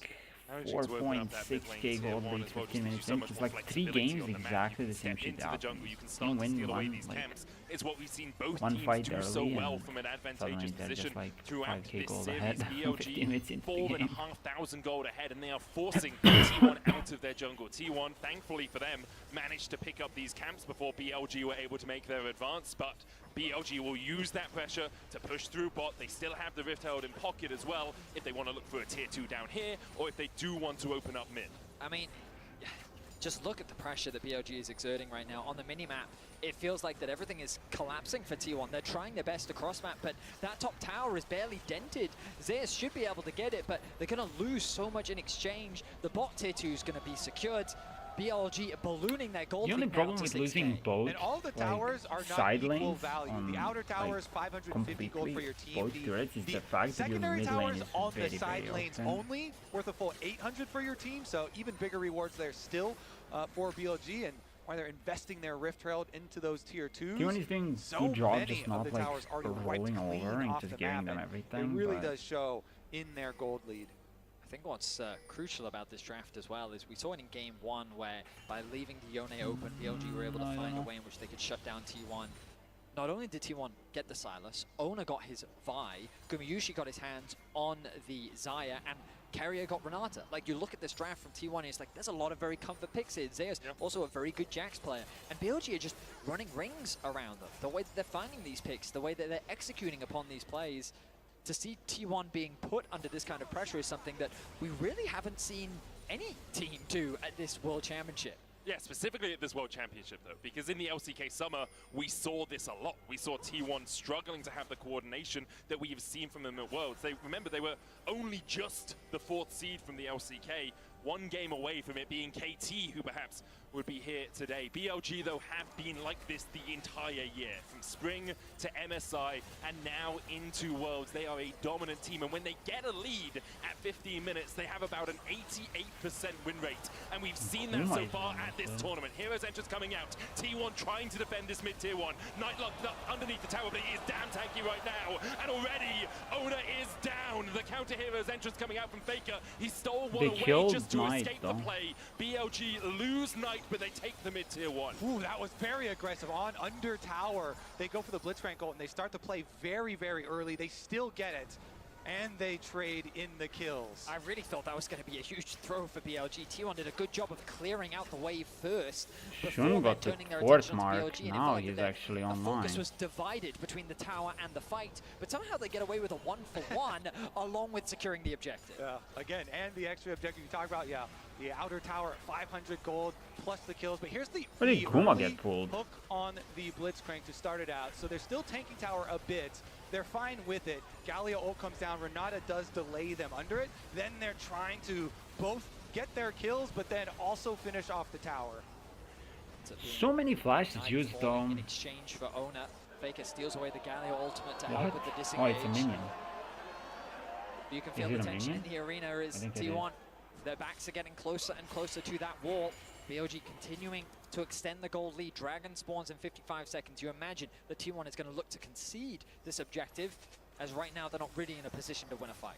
Importantly for Shun, he was able to pick up a mark in that Oh, it's a fight vitality with Ona guy, and also take away a romp that was marked from Ona's jungle. So now he is at Interesting. 4 marks. I guess she's It was a very long time coming she's off from ahead, UC, so especially in solo queue. You know, like so okay you with can it. really get those marks racked up early, but when you're not having as much action, it's harder to find them. And when the enemy team is playing around taking those camps away, obviously it will take you a little bit longer. But that Kindred, very much a champion now, has all of that extended range coming out from the marks. And they have complete control here leading up to the Dragon. T1 doing their best to try and get some safe vision through their own jungle, but it's just so scary, constantly having to deal with On just fishing, throwing out these hooks from Blitzcrank. And there's so much extra power here on the side of BLG with all their money. Faker steals away the equalizer pin, puts Faker's one down of his dead. own, but the rest of BLG are here to join the party. Outnumbered, outgunned. Faker falls in the side lane, tries to clear out the wave. I think that cannon will survive, as will the backcasters. I mean, often we talk about how when teams commit into collapsing onto Faker, something is often lost as a consequence. But here, Faker is just overextended on the side lane. He has no tier 2 tower to run to, and there's nowhere else on the map that T1 can really put pressure down What the towards. hell, So bro? BLG, You they even secure themselves knew that another he was pick. there. They're gonna secure the Dragon uncontested. That was kind of such as a we troll, expected. bro. And T1, the best they can Like look you for is know vision on the that top he side of did the it map, on ready for a purpose. potential Like bound play. he didn't expect to hit that because he used the Finish fucking up in their own proto jungle backwards first to like take all of the cancel it. rewards. I mean, Ben just kind of walked up to him on the side lane and take away the jungle camps. This game is take over, away by the their way. lives. But Another like, mark here. unless they for massively Shun. 6 make now a on the mistake Kindred. somewhere, Really this game should be accelerated. over completely. BLG in a commanding position. I was the one that said I expected a closer game here. I was looking forward to some very close fights, but after that top lane tower dive, BLG have just been in the driver's seat. T1, their tools, their option, the way in which they can come back into this game is trying to find picks. They have Vi and they have Silas. Great setup for a potential catch on a side lane. The problem is they can't really get much control over the side lanes as BLG look to do to T1 what they were doing to them in game 2 by just constantly keeping these waves pushed in and suffocating their vision, making T1's playmaking options for them. BLG is There's playing one well. flank ward in the top lane. You can see just next to where the blue buff would be. There's one in the mid lane as well. Knight The here game is stepping very forward. hard Faker for spotted T1. on vision as T1 Like, decide not you to pull the don't trigger on the have plays. the They advantage have that you their need teleport, for so getting you're looking to like shut someone down. Knight is an option because he will fights on often your be on turns. that side lane, but he has 2 items already, Riftmaker as well, giving him that Omnivamp if he's in combat for a long time. And with Shun waiting around the corner, might come around towards TP? mid. TP behind, they're looking for the play. It's Knight who's locked down, the rest of BLG are trying to get into it. TP coming out as well, the hostile takeover used, immediately locks up Bin, but look at the damage, there just is none, and now Shun is here to join the battle. Zeus tries to jump on top of him, Knight falling. Why are they fighting without Guma? I do not understand. You do not win any fights without him. Didn't even get an opportunity to And join he's the gonna fray, die now. And On doesn't want to give him an opportunity to leave. BLG 5-4, and Baron is on the menu. They go at Knight, but he's too tanky, and BLG are going to respond in kind. The Baron will be theirs. They were limited on their options, but the TP flank was a great idea. The problem is the damage. You highlighted it, Kobe. Knight was too tanky. They didn't have enough. And on the re-engage, BLG just melted T1. We look like we're gonna get another one-sided game in this series, back and forth. BLG here kind of on the precipice, winning this one, pushing them to a match point Whoops. in the series. Here's another look at it. Why are we fighting without Guma, bro? T1 know that they are falling so far behind in this game. They've got to try and make one of these overloaded plays to the side lane. So they try and get the jump on tonight, but it's so difficult. The defense there, Bin immediately arrives, Shun right afterwards, and so they don't even have to use a Kindred ultimate. Didn't even force anything out Kindred of BLG didn't use the ultimate once this game. Far ahead. And then look at the damage that's going to come through from Elk as well. Going for the lethality build, that Q just tore Gumayushi apart. And I mean, Man, BLG, no, fuck is happening. now with the lead that they have, they'll be setting their sights Oh. on the inhibitor towers of T1's base. T1 have to be thinking about game 4. They bounced back incredibly well in game 2. You imagine they'll be looking to get back onto the blue side, but this game feels done and dusted. I mean, BLG is doing a smart play. They're not giving them the AD carries that they want. Put the final nail in the coffin. Getting the champs they want. T1, you need something miraculous right now, but I feel like T1 forced themselves into this fucking Silas matchup. Like, I don't think Silas was really that big of a reason that he lost. Like, sure enough, Knight played it well, but it's not like you cannot play something else into it. Through the top side. Knight has the hero's entrance to join a play if it does occur. BLG though can just I mean, step forward. T1 that really can't T1 is not fighting this, and Faker just took fucking Callisto ultimate. What is gonna do with that one? Knight though doesn't have a wave in the mid lane. Just towards bot. The next wave's still about 20 seconds away from crashing into that mid lane inhibitor tower, and here's the engage. Knight locked up, tried to justice punch away, but once again, T1 are engaging on the tankiest member of What BLG. is happening, bro? That's a Fate's call used. That's the hostile takeover invested as well from Carrier, and BLG shrug it off, shrug their shoulders, and begin the advance once again. T1, and not much they can do in the face of this LPL onslaught. They're just going to have to watch 2 inhibitors go down. And still, I don't think they're going to stop at 2.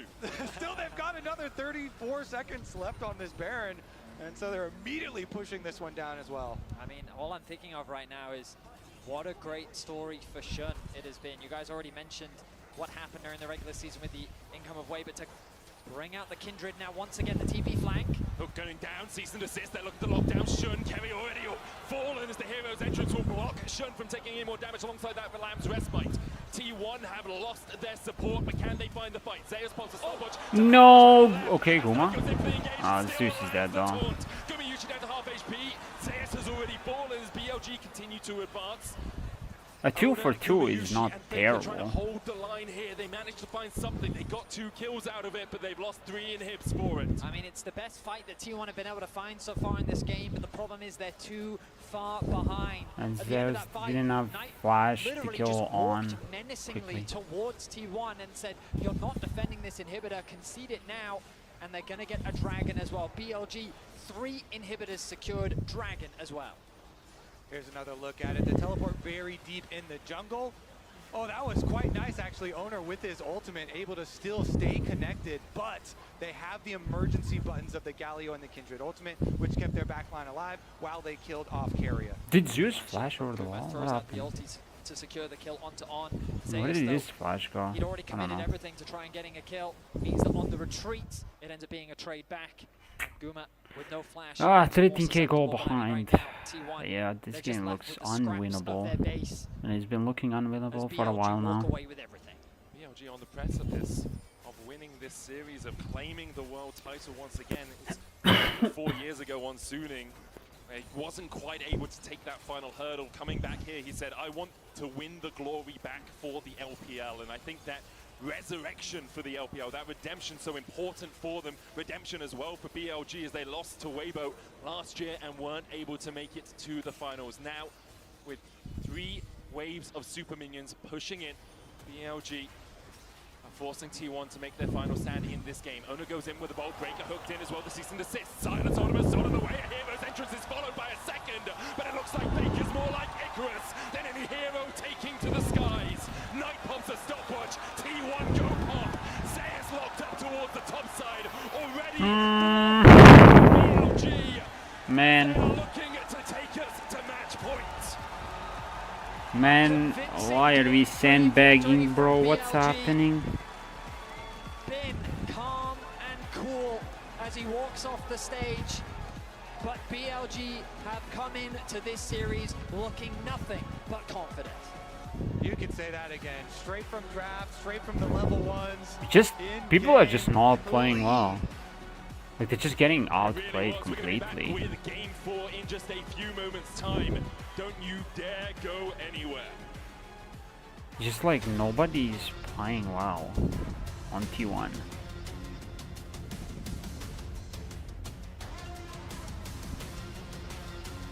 Like just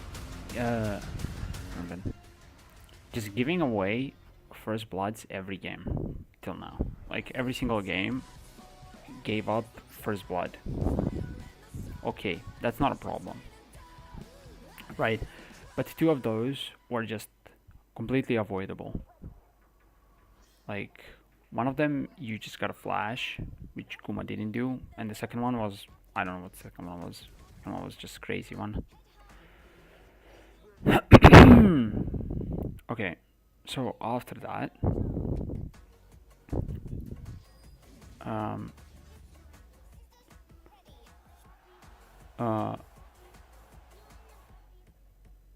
just getting outplayed completely, just taking weird fights, thinking that you can outplay them, you get outplayed and then you fall behind.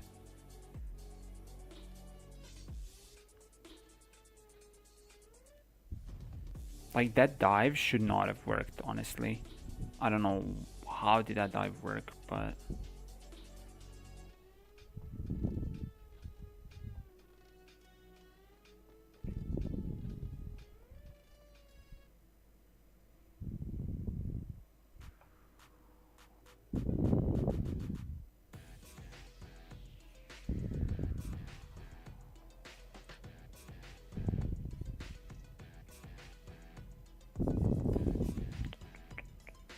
bum ba da bum bum bum ba bum.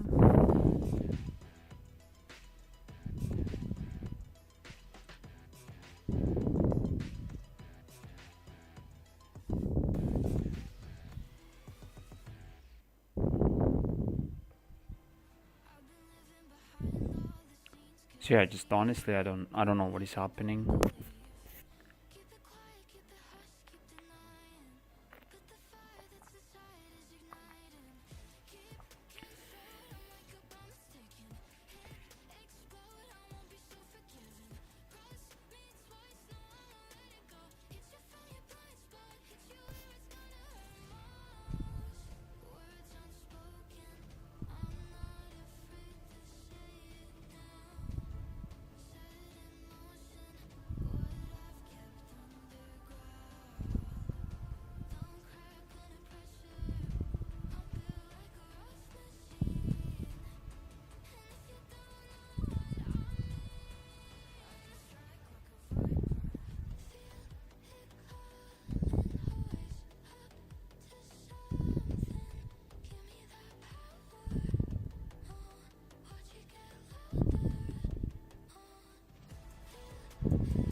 What can be done for next game? Honestly, I have no clue. This doesn't even look like a draft problem, this game at least. Like, maybe slightly, but like what I said about Silas, I feel like T1 is kind of just like picking themselves into it. Like, I understand that Faker is fine with being counterpicked, but man, he does not have any pressure in any game. Like, only the first one when he was playing Yone, he had some pressure in the mid lane, but it didn't really matter because they lost in the other ways. So at best we can expect 2 more games. At worst, 1 more game for BLG.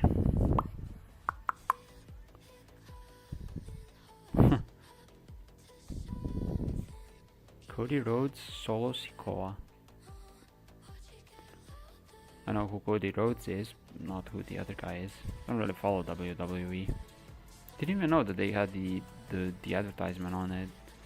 I never really watched. I always turned away when there were ads happening in between the games.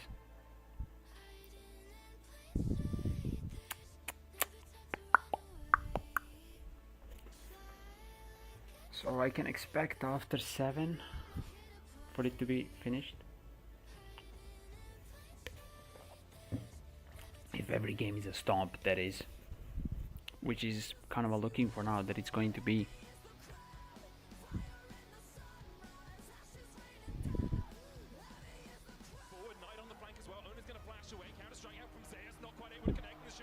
No, I guess Owner couldn't have really.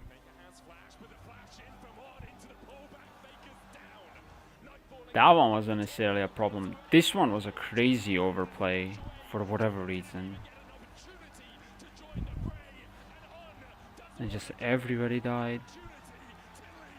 Absolute stupidity. BLG finally wants to bring the Summoners Cup back to China. They are the first to arrive at match point. They take game 3, and again, we saw such a convincing game from the team that gets ahead. Doc, that you're joining us again, and it's just probably what you love to see. You did predict them to win the series. I think it's just sick to see how both these teams though are stepping up massively when it comes to getting these early leads and snowballing out of control. Game 2, it was all those topside fights that end up burning out for T1. Then we get into game 3, and it's the top side that's winning out for BLG, on opening up on these roams to the mid lane, punishing Faker. It was sick to see BLG get that early control. With every passing minute and passing game in this series, so funny to see both teams be like, what do we do when we're behind? Because so much of the problem solving is rooted in just going in phase first, but you see, with the goal deficits that are being created in these mid games consistently, you don't have that opportunity, and neither team then has really been able to set up the cross maps to try and stay relevant in the game. And that's where, of course, I have to press you a little bit, Maurits, as the aficionado from the LCK. Isn't T1 the team that always knows how to come back in games? Isn't T1 the team that when we were watching them versus Gen.G in the first game and they were behind, we said the Baron is about to come? I've seen none of that today. At Worlds, yes, but what we're now slowly seeing, particularly with... I'll be back in a sec. For the entirety of summer, even going back to spring, there were a lot more moments like this, and I think, unfortunately, particularly with the performance of Faker, we saw how insanely well not only did Knight play that matchup, but the real issue was that everything that happened from there on out was because of how that early mid lane prio tilted the map. And again, if you get behind in these series, neither team seems to be able to deal with it. That flag is getting closer and closer to you. I really like this. Okay, because as Maurits said, it's Knight on the wraparound. T1 had actually done a really good job of flagging this as the potential mark for Kindred, right? So they knew they were going to contest it. Knight was able to come over from his prio. It was a really great wraparound. They were super well aware. And then we have the Shun and On coming mid, affecting that matchup, and Knight just balloons it out of control. Yeah, and I think it was just great setup coming through, because you had a read of, hey, we're starting to move both of these AD carries around the map. How do we try and set ourselves up for success? T1 wanted to contest the scuttle, but ended up shifting down to the bottom side, opening up then for Shun to make the play on top, and it was a win-win. He had already marked the enemy jungler. He either got the scuttle, he was always going to get a mark in that situation no matter what happened. Yeah, and I really like how BLG responded to the lane swap this time around, right? Like, did not look nearly as discoordinated or upset by what T1 really wanted to do. And for me, it really starts with getting On and Shun, especially on these types of picks, involved in their lanes early. I always like Shun as a jungler when he is able to affect his lanes early. I think it's how BLG works the best. And also, I think this is something we've seen missing from him.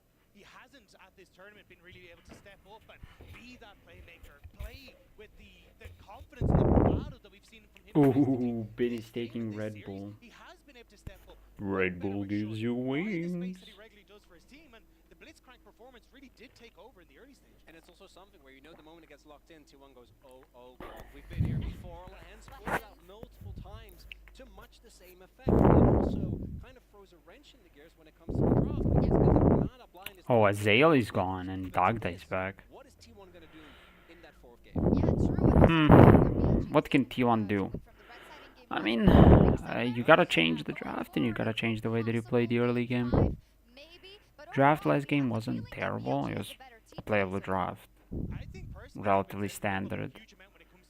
But... I think the early game has been significantly more explosive, but I still look at the game 2 adaptation, and I think that's really where we got to see T1 shine. So, and I'm still curious as to what happens when you do get carry it with that counter pick. So I'm not, pushing the boat out too much. I still think T1 have a lot left in. I think the coolest thing, Rob, because I know you wanted to take a look at this, was how... Yeah, I mean, Carrier didn't get a like, counter pick once. Faker didn't get a counter pick once. He's been picking Silas the whole series, well, except Yon for the first game. As we start to move in towards this, I want to highlight is just the fact that Ah. Oh. Let me just wait. What? You're now getting this Rift Herald for yourself as well. BLG to offer preset. They have BLG to offer preset. They have 5 grubs, so when a push comes to shove and they're trying to trade on the map, they will be. I thought it bugged out. Additionally, you'd actually see the rumble opening up towards this top side of the map, but that's not what we're actually getting here. Instead, they end up just cancelling out on this top side. They all open up on this bottom half of the map, and it means that then they're in a position as they go through to move and shift all of these members down and just play off of a singular lane where they can use the fact they have those grubs. They push T1 back. Now they have the Rift Herald in their back pocket as well, and you're still only getting that initial push on that top side. So it's BLG saying, hey, we're willing to trade very effectively and get multiple towers and way more gold off of this play. I mean, when you're behind like T1 was, Faker did 5,000 damage. Okay. Like when you're behind like T1 was, like trading is the best thing that you can do. Like if you can trade kills, if you can trade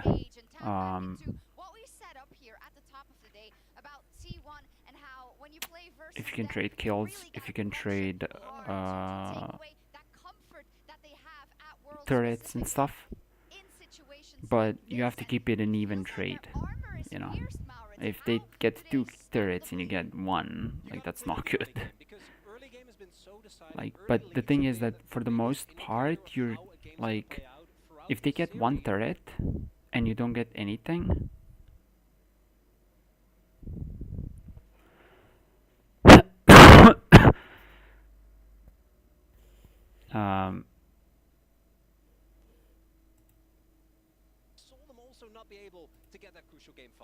I don't know why is that happening. It actually did happen.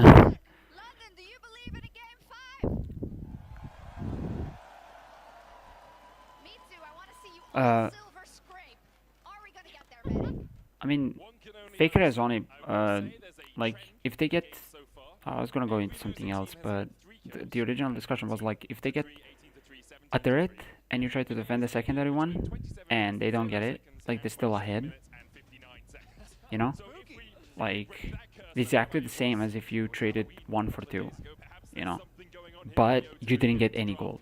You didn't move the needle whatsoever. So what can you do is that you just trade 1 and pray that they do not trade 2. Right, because if you trade 1 for 1, hey, that's pretty good, you know, you got kind of the same gold, you know, but you also have a bit of pressure on that side now. But BLG traded well. First pick removed by BLG, that's their adaptation. And there's going to be the Ashe lock-in for T1. You imagine the Renata again rises in priority once more, and the Ashe Renata in the direction T1 will head towards. Whoa, Ben is blind picking Gnar. Wow, they're very quick with picking Ziggs. Alright, they have their AP damage secured from the bottom side. They have the safety of Ziggs playing back, and maybe they go for lane swaps, try to get it, then you can get extra turret play money with the Ziggs. I mean, now you don't have to pick Silas. You can try to deny it, but picking Silas into Ziggs to me sounds like a suicide, honestly. Across the course of 2024, lock it in once again, and now perhaps look to the top lane, give Zeus something good into the Gnar, but Gnar just such a safe blind pick that really, I'm pretty sure Ben will be happy with any of those matchups. They also look to lock in jungle now. Maybe they're going to grab the Vi for themselves. Even though it didn't work out last time, Ona's still an exceptional Vi player. Gives you that lockdown. Also just, it synergizes really nicely with the Ashe. Instead, they're going to pick the Silas. Makes sense. Ziggs are both great. Yes, Smolder is available. They're not picking Vex.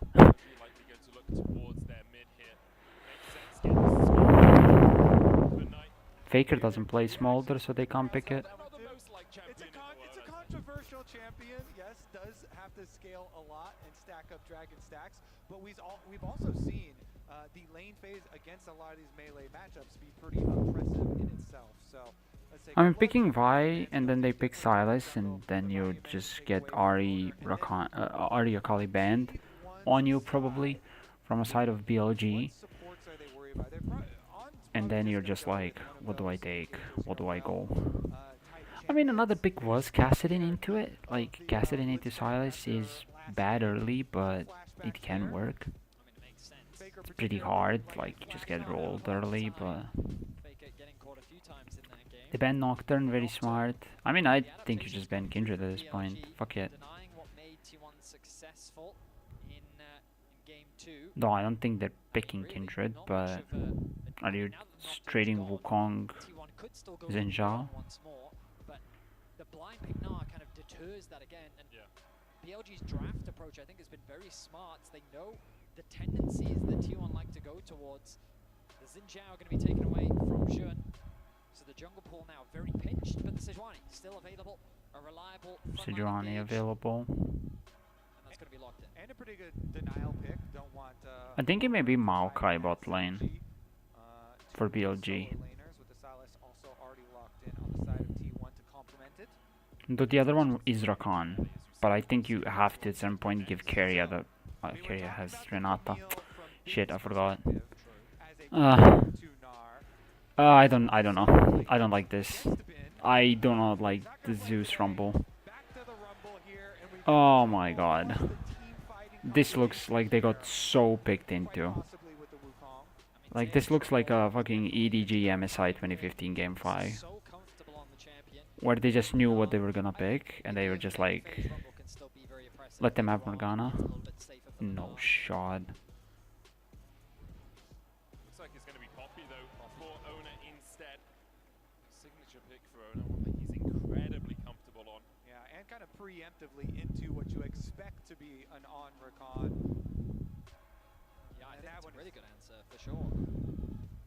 Good disengage as well. You can see BLG once again drafting a lot of team fights. It has sort of been the go-to approach from BLG in this series. They have easy ways of engage, they have good follow-up, and they've just got incredible scaling. Whenever you see Smolder and Ziggs, its ability to slow the game down and stall is so effective because of their wave. So this game, though, the previous games in this series have been a lot centered on who is going to find success in the grubs and get at least 4 to 6 grubs for their team, and then be able to push down a bunch of towers and snowball their leads that way. In this setup in Champ Select, I would definitely prefer to be the team inside, at least for grub fights. So maybe this game will put to the test, you know, is oh yeah, my bad. To outscale that later with some smolder value. I was like, why is it so quiet? A lot of what fits into their style. Okay. Have been very successful so far. Do or die situation. Their ability to catch someone off on a side lane and convert that into something Do or creative, die something we also saw situation with for the more T1. Nocturne composition they drafted earlier in this series. And so Gumayushi's arrows are going to be crucial, and Faker's stealing of things like the Sejuani ultimate and the not ultimate are going to be important to setting up those plays for T1. I really want to see the T1 bottom lane. How much value do they get out of the Ashe plus Kalista? Such a strong combination for them. As you said, excuse me, Renata. But yeah, I mean, backs against the wall now for T1. Our reigning world champions find themselves needing to win 2 games to get themselves a 5th title. And we talked a lot about Best the weight of 3 now. The weight of the crown sitting on T1's head, but in this moment that is realized even more than ever. Faker actually going out without buying items. He's going to recall, he'll buy himself some items as a... No, Faker is stressed out of his mind. Didn't buy the items. Doran's drink. It feels like everybody forgot about Zek attack. Just a small mistake, just a small misstep. I mean, First Strike isn't as strong as it used to be in 2022 when DRX won. But from that world championship. I mean, not giving First Blood is not bad, at least currently. Like, hopefully they don't give it at all. Take that title away from the defending world champions. The T1, it all rests on this game. The BLG, they will have another opportunity if they end up losing. T1 poke their noses in, but doesn't look like anyone is going to get too much out of this level 1. The tiny bit of ward experience is currently still in the game on this Worlds patch. Yeah, the word experience got taken out after 14-20, 14-21, one of the two. get their ward down, and Bin will just be forced to watch on. For the first time this series, we'll see the split map. Bin is hovering around. Bin can steal it if owner doesn't smite it. Okay, Yep. no steal for him.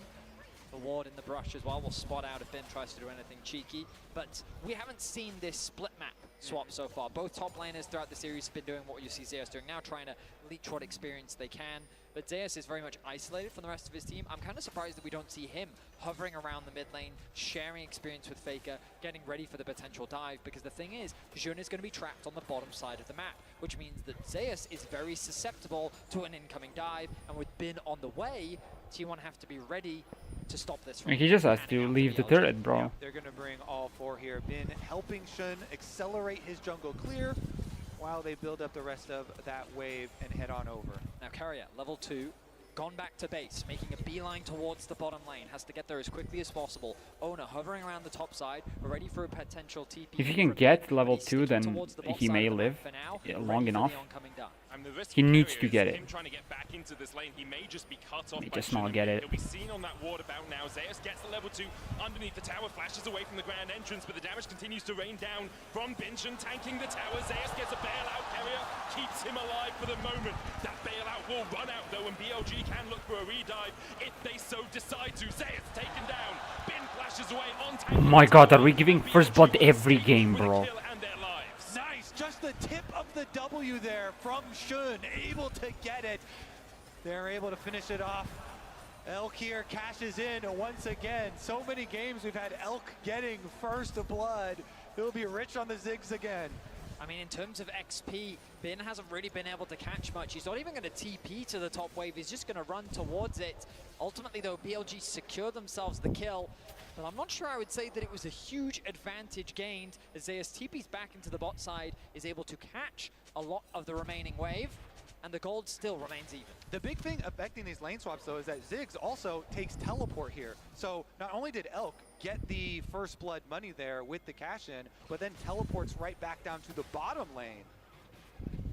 Zeus has no flash to really threaten him if it is a 1v1. Elk has a flash and of course the satchel to escape any precarious situations. Carrier's working his way up towards the top side. Bin without that summoner himself. Perhaps we'll see a dive materializing because owner's on his way Faker towards should that top be lane too. Faker forced away. afraid, like, what's happening? Very difficult for him to stay around. Carrier looking for the handshake here. Bin jumps away. The handshake is just short of a full agreement. And they're actually calling Shin over back to the bottom side once again. Dive o'clock, the grand entrance goes down. Zeus is overheated and he's sent packing. BLG find their second. An easy execute for BLG. Bin reads that the dive is likely coming top and he's out of there. I do not understand what the owner is doing, bro. He's trying to dive the guy, but he's like a step behind. You just have to give up the chance for dive at that point and just go bot lane to cover Zeus. Ultimately, he still finds himself ahead of his top lane counterpart. Yep, dying for experience, sticking around down there on the bottom sides.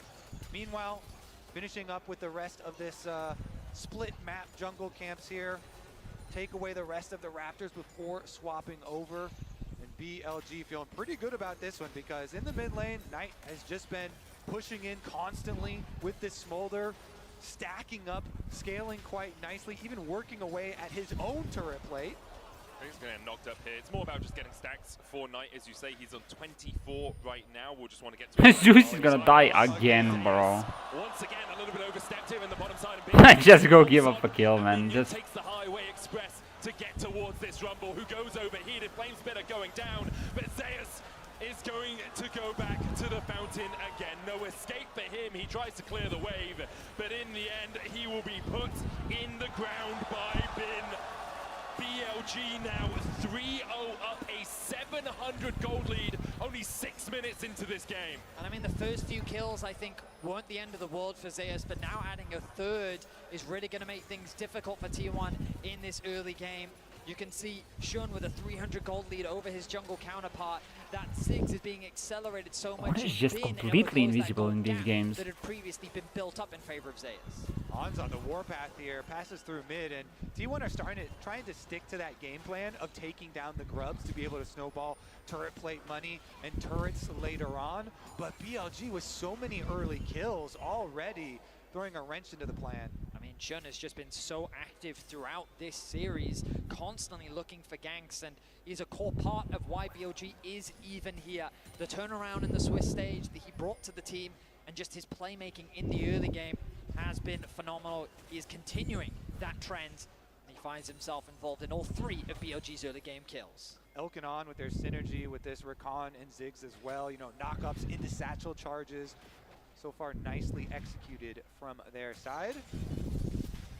We will see as far as the mega stacking continues. The tier picked up there for Knight, continually stacking that up as well as Faker goes for another trade.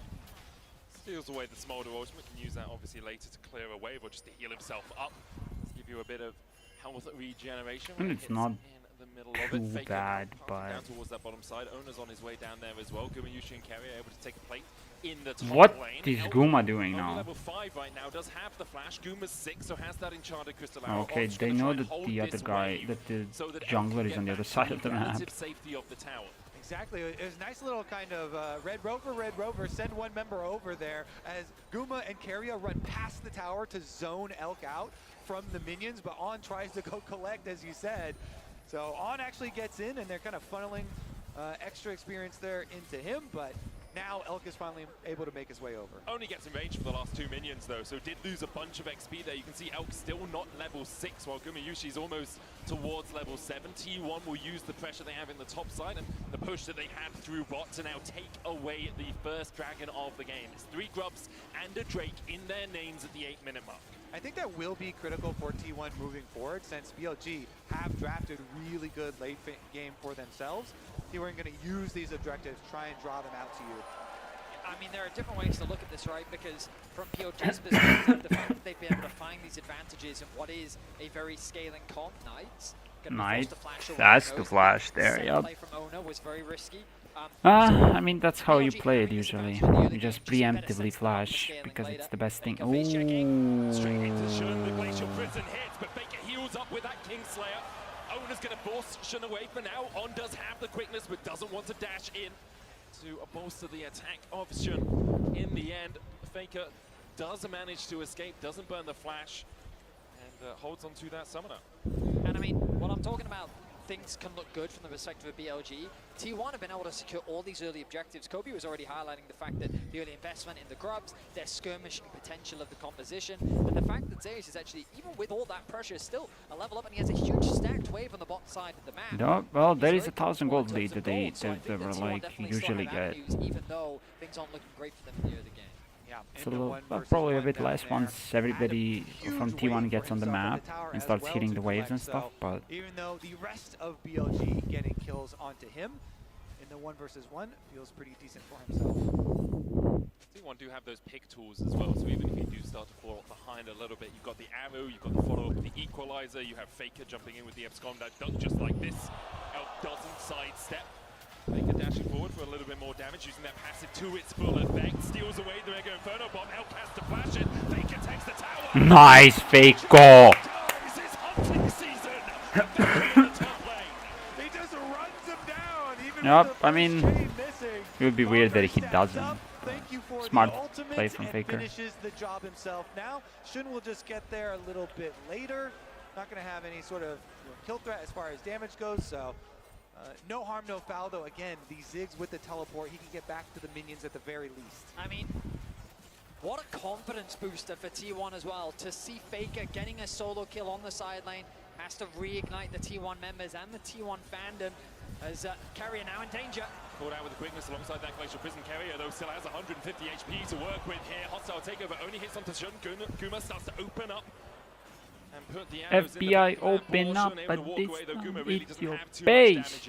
And we've come back to the game plan overall. I remember that 2020 LCS playoffs, TSM Game 5 against Golden Guardians.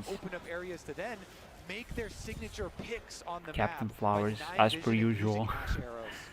Amazing shout calls, that is. Whoa, he just went for it. Crazy stuff is happening. On has flash here, will use it to get away. You knew the set piece presence was coming from Owner. Stops any dashes in its area, and so On has to burn the flash.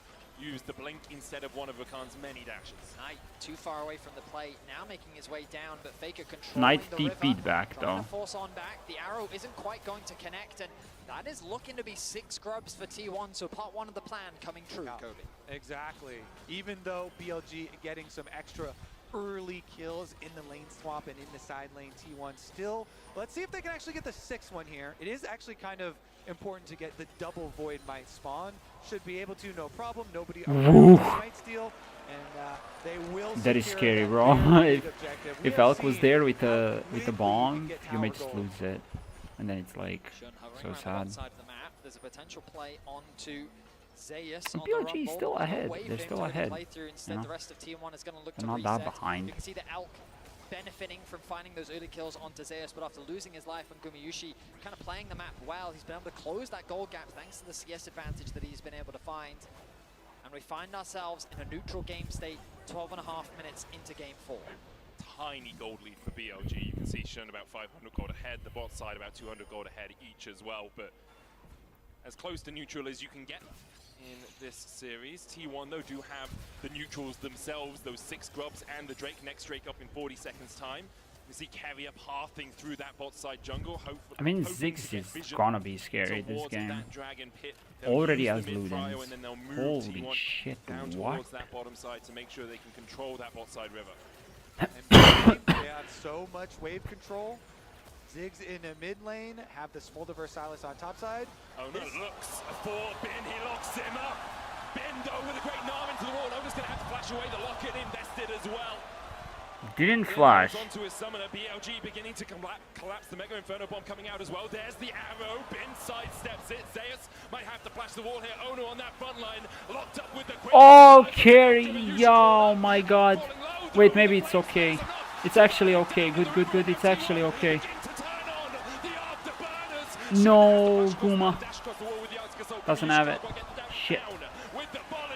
Oh, nice carry. I got him. Holy fuck.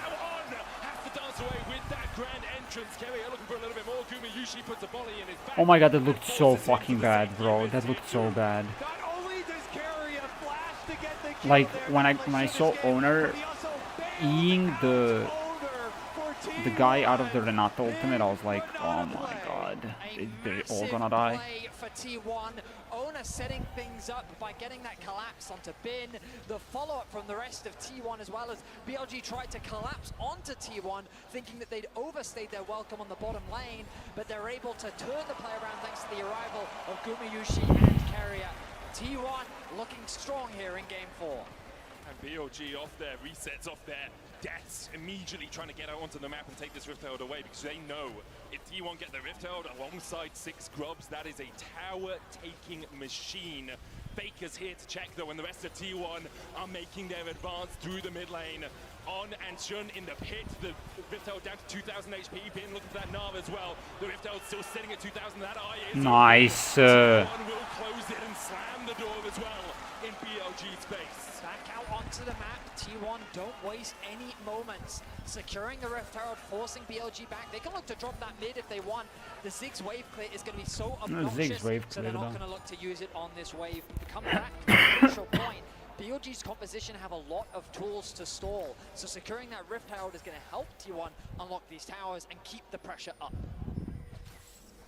Game plan moving ahead here. Faker deep into enemy territory, finding on. Glasgow will get on to safety. Faker just dashes back. But again, now is where we're going to see the real acceleration for the side of T1. With Rift Herald plus the full 6 grubs, you can drive the Herald in for the extra Void Might spawns there, immediately move up, snowball all of this money. This is what we've seen in so many of the games in this series, is such an acceleration at this point, the mid point of the game for the team that did get the early lead. And T1 are that team this time around. BLG trying to defend. Glacial Prism hits onto On. The arrow also connects. Bin dashes in. The Nar back. The hostile takeover makes Shun go berserk. Owner is dead though. Is he dead? Like he's dead actually. Oh my god, everybody is dead. Carrier has no flash, but Knight has one to chase. Carrier escaping on 100 HP, but On will not give him that luxury. BLG find 3. What just happened? BLG punish the aggression from T1, trying not to lose any momentum. They set their sights Tier 1, but BLG deny them access and turn the fight around. That play right there might change the course of this series. BLG with Knight on the front lines with his Trinity Force Smolder completed. Well, they're trying to answer mid here for T1. The bomb doesn't quite take out all of the minion wave because of the Void Mites. T1 stick around. They just can't quite finish the tower though. But Bin with some crucial playmaking there, getting a beautiful Nara ultimate off onto two members of T1, and then just barely getting away with his life to deny Owner coming back to life thanks to the Renata passive as well. The mid tower still not going to fall just because of the wave flip from Elk. Carrier tries his best. The Mites should be able to secure this. No! Knight going to deny that once more. BLG fighting that tower's life. Okay, what happened this fight? Okay, so Faker uses the ultimate for no reason. Okay, Gumayushi uses the ultimate. How did Guma end up so deep? Oh shit, he got charmed. He got greedy for Bin and then got charmed. Okay. I was like, how the fuck did he get back? How the fuck was he so deep? Completed Trinity Force and BLG. I mean, we have seen Smolder scale into terrifying areas for a long time. Oh my god, man. Actually, so we'll see if we can put this to the test here. Carrier knows that one is going to be rough. It's a tense situation. The gold finds itself even once more. Check out the itemization once we get back. But two dragons in the favor of T1. 6 scrubs to the name. Third dragon of the game going to be spawning soon. And ultimately it becomes a question of how strong will this Smolder get? Can T1 accelerate the game quickly enough before Knight becomes a serious problem? Or can BLG stall the game long enough to get They don't really have anything to like catch him off. We'll see him He can just, they don't have any way to dive onto him, to make his life miserable. And so we'll start to see the execute and the burn really come. Only 60 stacks short of that 225 mark. Alongside that, BLG helped by the fact it's a chem soul this game. Obviously, you don't want to give the enemy team a soul, but when they've stacked 2 Drakes, giving them a chem soul to let yourself scale isn't as impactful as if it were in Inferno, if it were Hextech. So T1 will be licking their wounds a little bit at that twist of fate. Gumayushi caught with the Mega Inferno Bomb. The wave cleared out in mid as well by Elk. T1 will use the time they have to pressure in towards this blue side jungle. Drake up in 10 seconds. It doesn't look like BLG really want to fight it. Yeah, I mean, they would just want to scale up. Of course, just they can fight the next dragon, and they have 2 items, everybody. We keep on scaling. We got to get our Smolder to the break point that you just talked about, and so they're going to push hard on the other side of the map. Way smarter play, just not fight at all. Them. It is what it is, I guess. Take away a little bit of the jungle as well while they're at it. But green T1, they press ahead. It's a tense affair. I mean, Medic, you called it earlier. The losing team in every game, 3 kills was the maximum. Well, T1's at 3. One more, and we've got a tense game on our hands. Well, I also do have to say, I'd be willing to bet a lot that this will not be a 27-minute game ending, especially with BLG having Smolder plus a Ziggs. The reason why this is such a good pairing as the arrow goes wide, but Faker's still here.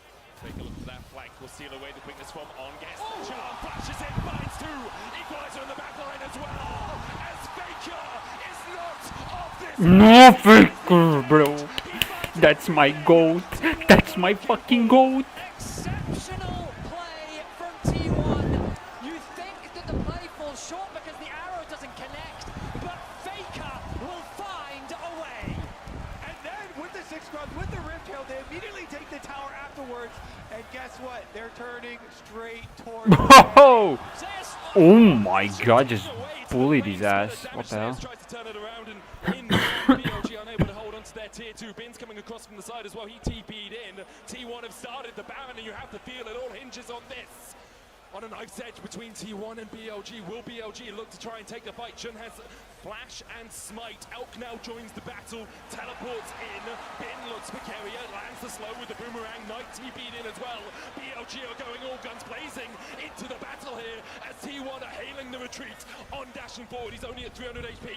Faker eats the bomb and is taken out low. Mega Inferno Bomb going in. Zeus will sacrifice himself for the good of his team to make sure the rest of T1 are able to escape with this Baron. The quick play from T1, the teleport ends up not mattering here from BLG as they only got the 1 kill in the aftermath. T1 just got so much out of this. Faker on the flank, even with the arrow going wide. He makes the play, and T1 finds so much. I mean, the arrow comes through, it does not connect, but on the right-hand side is Faker. He interrupts the knockup, and then he connects the two-man charm into then the knockup come through from Ona. The wombo combo is exceptional. Rakan needed to block that on and needed to block it. I don't think he really realized. I mean, in that situation, I don't fault him, but... Yeah, Faker almost died there to a Mega Inferno. Catching them up, and then Zeus, who had been 2v1ing earlier, goes for the sacrifice here to allow all the other Baron buffs on T1 to remain alive. Yeah, we've seen so much Bin rumble. I thought it was Bin making the flash, but it was Zeus, and he did have to sacrifice his life up towards the top side of the map. I mean, it's still not over. The game is still very much doing what they did in game 2, not spreading over. themselves across the map, pushing in top, pushing in mid. Kuma did Kobe, 400 you said damage. quite confidently that this game isn't going to end in 27 minutes, but the arrow Once again onto Elki, had the flash, he decides to use it afterwards. Ona couldn't quite get in range to engage any further. Faker's taken out the tier 2 in the top lane. Shun goes in with the Glacial Prism. Okay, area though. With the follow-up, Carrier though. Oh, nice Renato ultimate. Puts on in his place. Ona taking the tower. Glacial Prism stolen away by Faker as he dies on Faker and Guma, baby. Oh my god, he actually died. but Guma is making Shun look like a pin cushion. Knife forced to flash away. Elk trying to put the damage down as well. Ooh. On Carrier, the fancy feeder out in force as T1 begin to push up bot side. Yeah, T1 are taking another tower with the 6 Void Grubs as well as the Rift Tail. They keep on forcing these Vedias even when BLG try and construct their counter. T1 rebuff it. The Renata is just too much defense. Charging into that ultimate seems like suicide. I mean, I just feel like we're feeling the Faker effect here. He's not at the start of this play. The arrow connected, forcing the summoners out. Then when the range gauge comes through, the TP is quick to follow. Carrier with a fantastic ultimate to force BLG to disengage. And then when Faker arrives, he does not hesitate to dive past the tower and set up the play for him and Gumayushi to tear BLG apart. At the end, some slim margins there as well. Knight being forced to You carry away. barely living. Critical summoner spell. But T1 are Oh doing a my good job, god. I think pushing the pace of this game because, as you mentioned, one of the reasons I was confident in saying that I didn't think it would end in 27 minutes. Ziggs and Smolder is such a good combo, Yes, and Ziggs wave clear plus the Smolder wave clear and scaling itself in that champion. But because T1 got those 6 Void Grubs that we have been so probably too hyper-focused on, the pushing power that they have shown in really accelerating this game and being able to get their Dragon Soul as well in a very timely manner means we are still on course for that T1 game plan. Oh my god, 20 minutes, 24, 25 during minutes. the laning phase So has bounced back phenomenally. Been landing some very important Rumble ultimates, and he's going to be important in the upcoming sieges. That tool is great for zoning away the Rumble, for zoning away the Smolder and the Ziggs from providing that wave clear and protecting their towers. That's so vital. They managed to put that damage down on tonight to keep him away from the battle because he has hit that 225 mark. Now I mean, 230 stacks. if Knight gets hit by Renato ultimate, he may just kill his own team, or like kill L if he's next to him. 6 grubs, Baron up in a minute 30 as well. Faker has been on fine form, finding people with the quickness, with those engagers. But BLG can still hold on to the fact they have this wave clear. They also are on championship points, so even if they lose this game, they have another to battle back against T1. Ona forced away with the satchel, but doesn't really take too much damage. The Mega Inferno bomb only clipping onto Carrier as well. Say the next like 4-ish minutes of this game will be so critical. Zeus is building like 17 different items at a time. Really start to get scared when you have the poke. He has components for Zonia and components for Void. They've got It's really given for Void and not with a very sizable advantage with Dragon Soul plus Baron coming up, which they can try and use to bait cryptocurrency BLG out boom. and look for their engages. So many snap I engage mean, they angles. still have small, but Faker it's with a still stolen scary Rakan as fuck. ultimate at the moment. Looking for Shun. Nice fake to dodge. Oh my god. His spider sense was tingling. Good check there. Good reactions from him. Pops the scryers as well, and T1 can come in to take away all that safety. Oh no! Manages to get the knock up into the wall. Steadfast presence being used, though on will have a second bounce away. Takeover coming What's out. this ult, bro? Away by that Mikhail's out of on. In the end, it's just an investment of ultimates from T1. Mikhail's used, carrying a flash handshake, pulls back Elk. Faker trying to get with the quickness onto the backline. Gumayushi unable to open up quite yet. Bin doing the damage onto Ona as well, but already Elk is down to 300. Oh my god, Faker, bro. The equalizer out from Zeus will save Ona's life and force BLG away. It becomes a question of can the Baron be secured, and with Shun down, I believe that the answer is yes. There is no smite available. Elk, crucially, still has his ultimate up, but with that, Faker secures his 500th kill. Oh, the GOAT. BLG are looking to fight this. They TP'd Elk into the mid lane. Has that Mega Inferno bomb. It's going to hit onto Ona. Faker able to dodge to the side of it. 3,000 HP now on the Baron as BLG advance. T1 have already got the Baron though, and BLG now have to begin. No, just go. Absolutely massive. Faker dives in, lands on Bin. Grand entrance already locks him up. He wants to stopwatch to try and buy himself a second. Has the bailout ticking on him as well, and he flashes. Faker survives somehow. T1 get out with the Baron buff, and BLG are unable to find purchase on the game. Faker plays a dangerous game. They're so close to the execution, but he's able to. Oh my god. Immune it. He's also Faker is playing with my heart as well. You know, I said I wasn't anxious previous game. I am very anxious now. I can feel it in my like. And he does not want to give up the title that easily. It's likely that we're going to game 5. T1 still have to close this one out. The arrow connects. Oh my god, Not quite. Shun flashes away to safety. BLG really got to just keep focusing on their defense here. They do have flashes on both Knight and Elk, so as long as they don't let anyone get caught and give up some critical summoner spells here early on, if they focus on their wave clear and defense at towers, then T1 really are going to have to make use of this 2 minutes of Baron buff to crack inside and get to those inhibs. T1 need to get someone in the mid lane. They're going to send Faker over. Rumble is actually going to stay top to catch that wave. Has the TP available. Yeah, I mean the game slowed down. Smolder just clears the wave so fast, but even with Baron top minions. But Bin doing a good job of pushing that top wave. Didn't have sync top waves, so they couldn't really pressure them on any side. Looking to be strong here from the side of BLG. Knight's chipping away. Doing a huge amount of damage to Ona, but for now all they need to do is stall.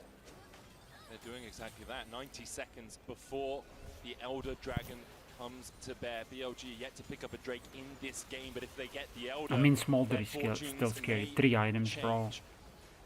282 stacks, that's still scary. Very, very scary. With this Red Bull Baron power play, a minute left on it, but it looks like T1 are going to just look for the resets here, get back out onto the map, get that vision control down once again, and then try and. I mean, it's not like BLG cannot fight. They all have 3 items. You can't just give the Elder away to T1. You have to make your final stand there if you are BLG, and if you win that fight, you might just win Worlds. You might just win the championship. That's how much of a game decider Elder Dragon can be. I mean, Kobe already talked about the animation. BLG is strong enough to fight. Their carries are in a position. It ultimately comes down to execution and finding access to this Dragon Pit. Right now, T1 are denying all vision on, doing what he can to find angles of attack, maybe even a TP fight, but he's been caught. Unlocked up against the wall, pull back with a handshake. The keeper's verdict finds him guilty. As on no ults though for that fight. He's dead for 30. He can get back quickly. Looking at that flank position, his Mega Knot is going to expire pretty soon, and Faker's looking for a flank of his own as he TP's in towards this blue side. Bin now on the wrong side of the rift. This Faker's hunting, and he's looking for a bit of the flash forward. Xenos Peasant's Knight able to flash away as well. The hostile takeover but comes up short. The Gnar stolen away. Oh my god, Faker did so much damage. Nice. Nice, Faker. Guma may just die though. Oh, he lived, but he killed Smolder, but. The reigning world champions will not go down that easily. They will push us to a deciding game 5. They are going Oh my god. There's only On left to defend the Nexus. Faker steals away the Rakan ultimate. The defense is not strong enough, and T1 will bring us to Game 5. On the shoulders of Faker, T1 will go to Game 5. Oh my god, Game 5, bro. T1 take us to Silver Scrapes. The arena erupts with excitement. What looked like a terrible start for T1 turned miraculously after some incredible plays from that man in the mid lane. Game 5 is what we wanted. Game 5 is what we will get. Owner Poppy getting a lot of picks in this game as well. Carrier Renata, obviously very big pick, and Baker Silas as we go to the champion select for the deciding game.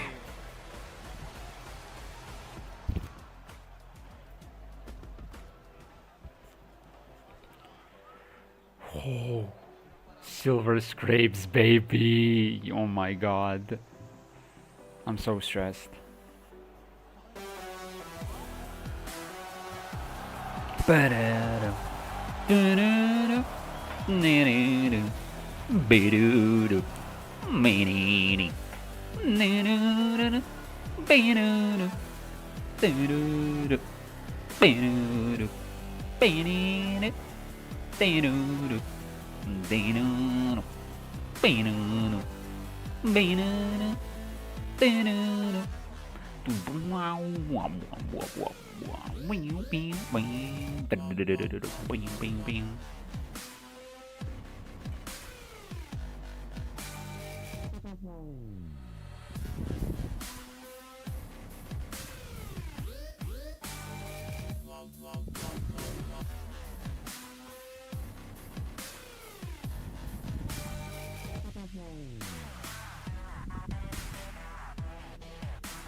Let's go, oh my god. We're listening to Silver Scrapes. I was gonna like mute it and stuff, but we're listening to Silver Scrapes. You don't hear Silver Scrapes often, and especially in the grand finals.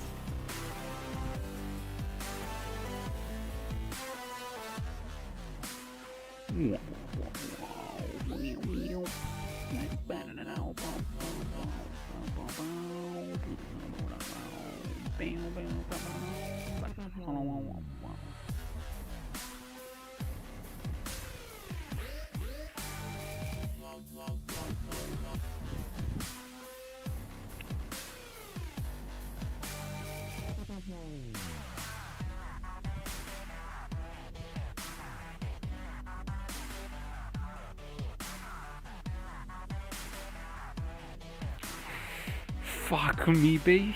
Yo-ho-ho.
T1 fights back and brings us to a Game 5, the very last game of Worlds 2024. I'm stressed as fuck. This is the way it was written in the stars and it was promised. We get Silver Scrapes, we get a Game 5, and we get it all between BLG and T1. It just doesn't get any better than this. It's going to be an incredible finish to such an exciting series. It's all coming down to this one moment that will decide how people talk about you for the rest of your careers. And I love both these teams so much. Like, they're just so fun to watch. Like, when I first saw the iteration of this T1 roster, previously T1 had this reputation for, like, they're the boring, slow team. It's like, no, this team wants to kick your teeth in. BLG always want to kick your teeth in. This is delivering. We got our Game 5.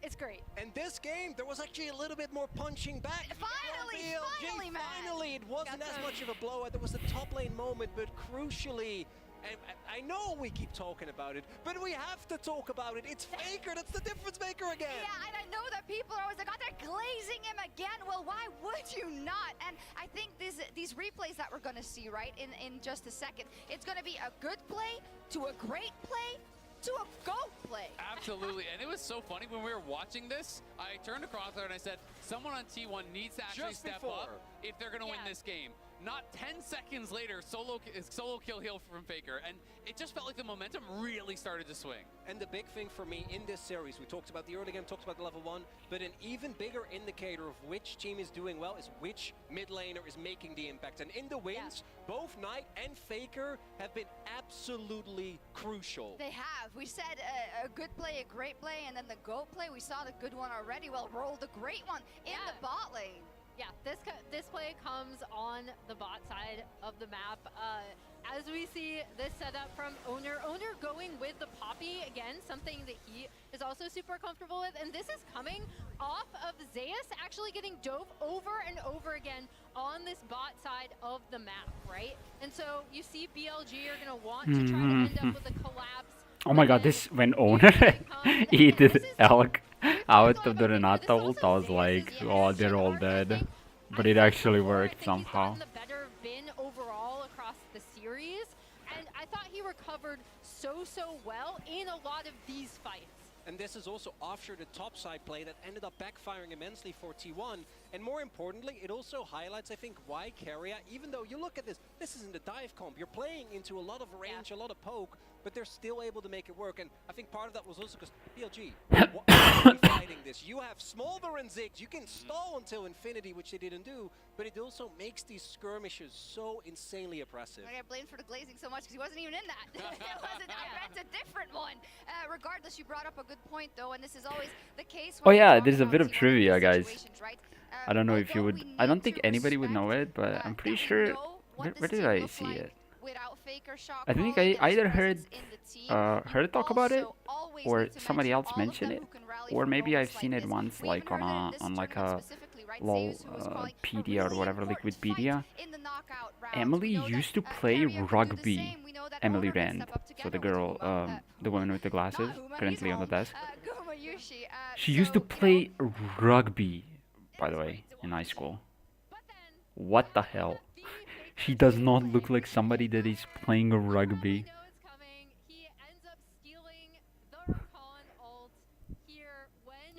After BLG, you think it's over, the arrow misses, right? But here comes Faker from the side. They even see him coming, steals the Rakan ult, sets up for this beautiful combination with the Keria Renata. It's just insane. I mean, he used it perfectly. He E4, then he rocket belts flashes onto the next two, charms up everyone, sets up the CC, and it's those plays that are so iconic. And Faker has so many of them leading to Worlds. I named my Faker after the GOAT.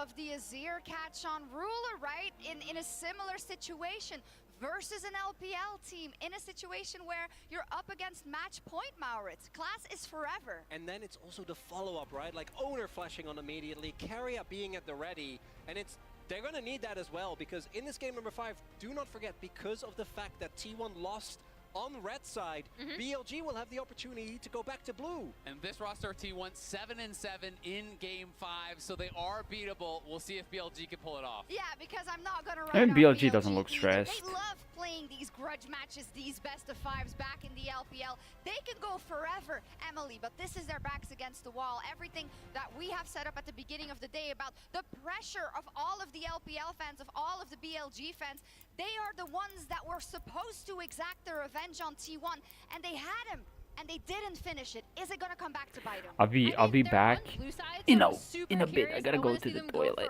For full comfort, right? Because even though that composition that they had in the last game was good, it's like, do you really want Knight on Smolder? Even when Smolder is insane, but you want him on something with agency, you want him on something where he can control it. You see the players coming out now. That's what I want to see from BLG. Default to comfort, play your game. Hey, you get to walk past your own name there if you're T1 from last year, Azale. Must give him some confidence. I mean, it's engraved on the trophy. They can see it. You just have to reach out and grab it. And we'll see if T1 can pull it off on the red side. BLG earned themselves that blue side advantage by beating them on red. That is the edge that they have going into this all-important game 5.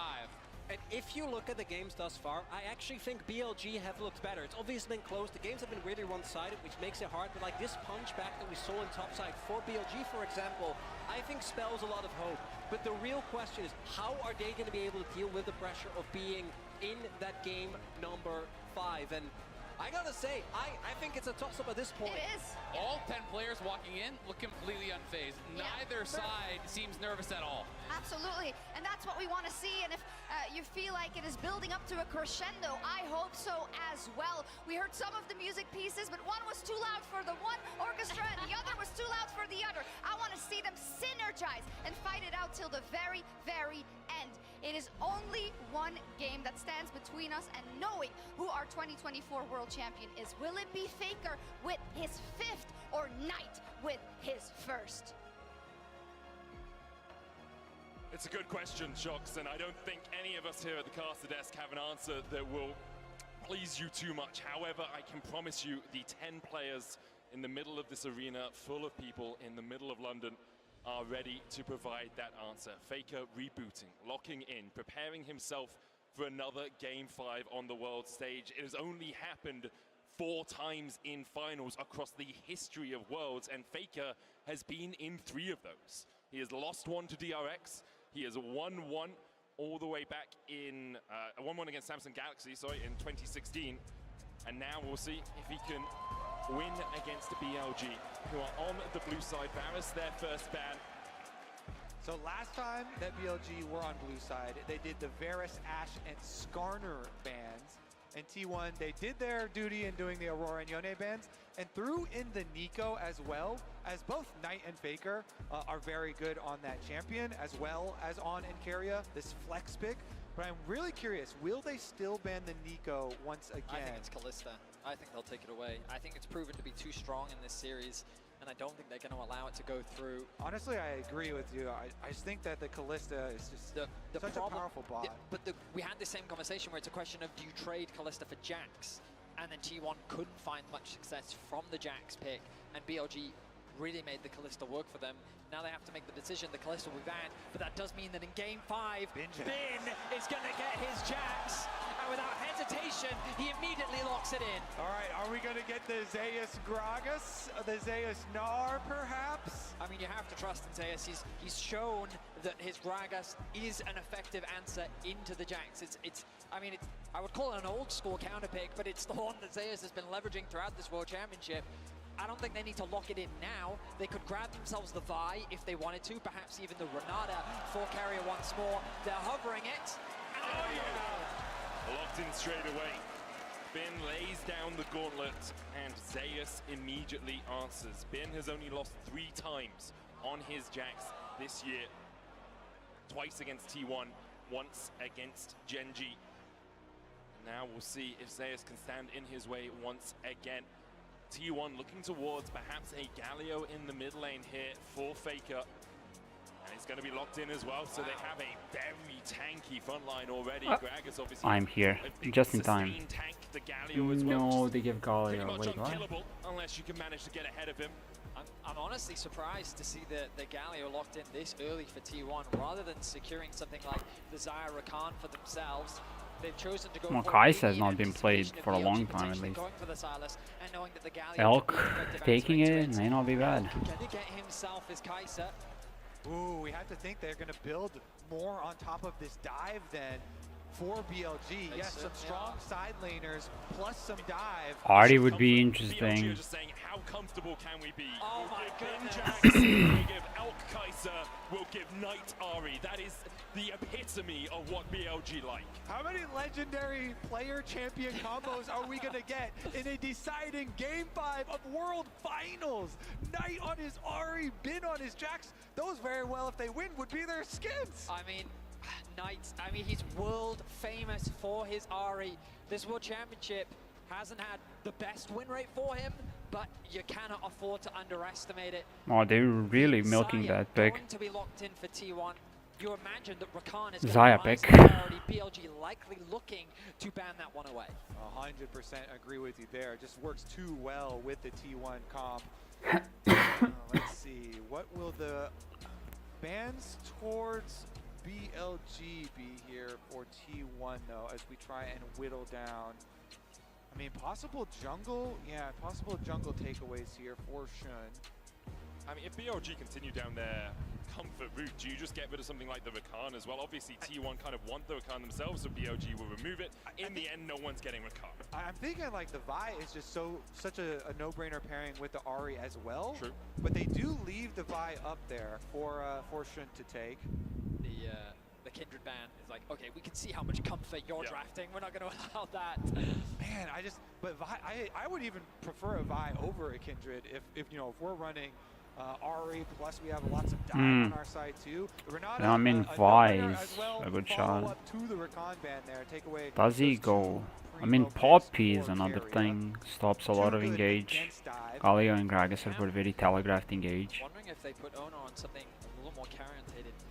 I was thinking maybe Viego, but I don't love it. I feel like Vi does make the most sense. The Poppy into the Jax.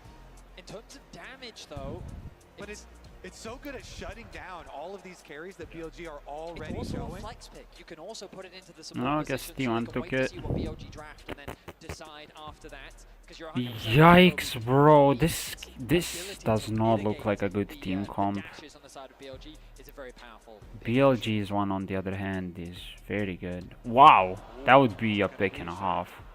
I was thinking of last time of that. Ooh. Blitzcrank with Kai'Sa. It actually makes more sense. I was previously talking about Vi, but the Jarvan ultimate is better versus Xayah than the Vi ultimate is. So much better there. So really, really intelligent move. On, likely deferring to another one of his comforts, the cheeky hover, showcasing some confidence there. Yeah, I don't think you're going bike into this team, bro. The question is now, is the Poppy going to support? Will Carrier be piloting it, or will Owner be the ones with his hands on it? It's synonymous. I mean, seeing Galio support wouldn't be the craziest thing. Is looking through his support pool right now, wondering where they go, but it seems like perhaps T1 wants to flex it. I mean, we talked about the damage, and I was even thinking like something like Lilia would not maybe be that bad. But I don't know what he's.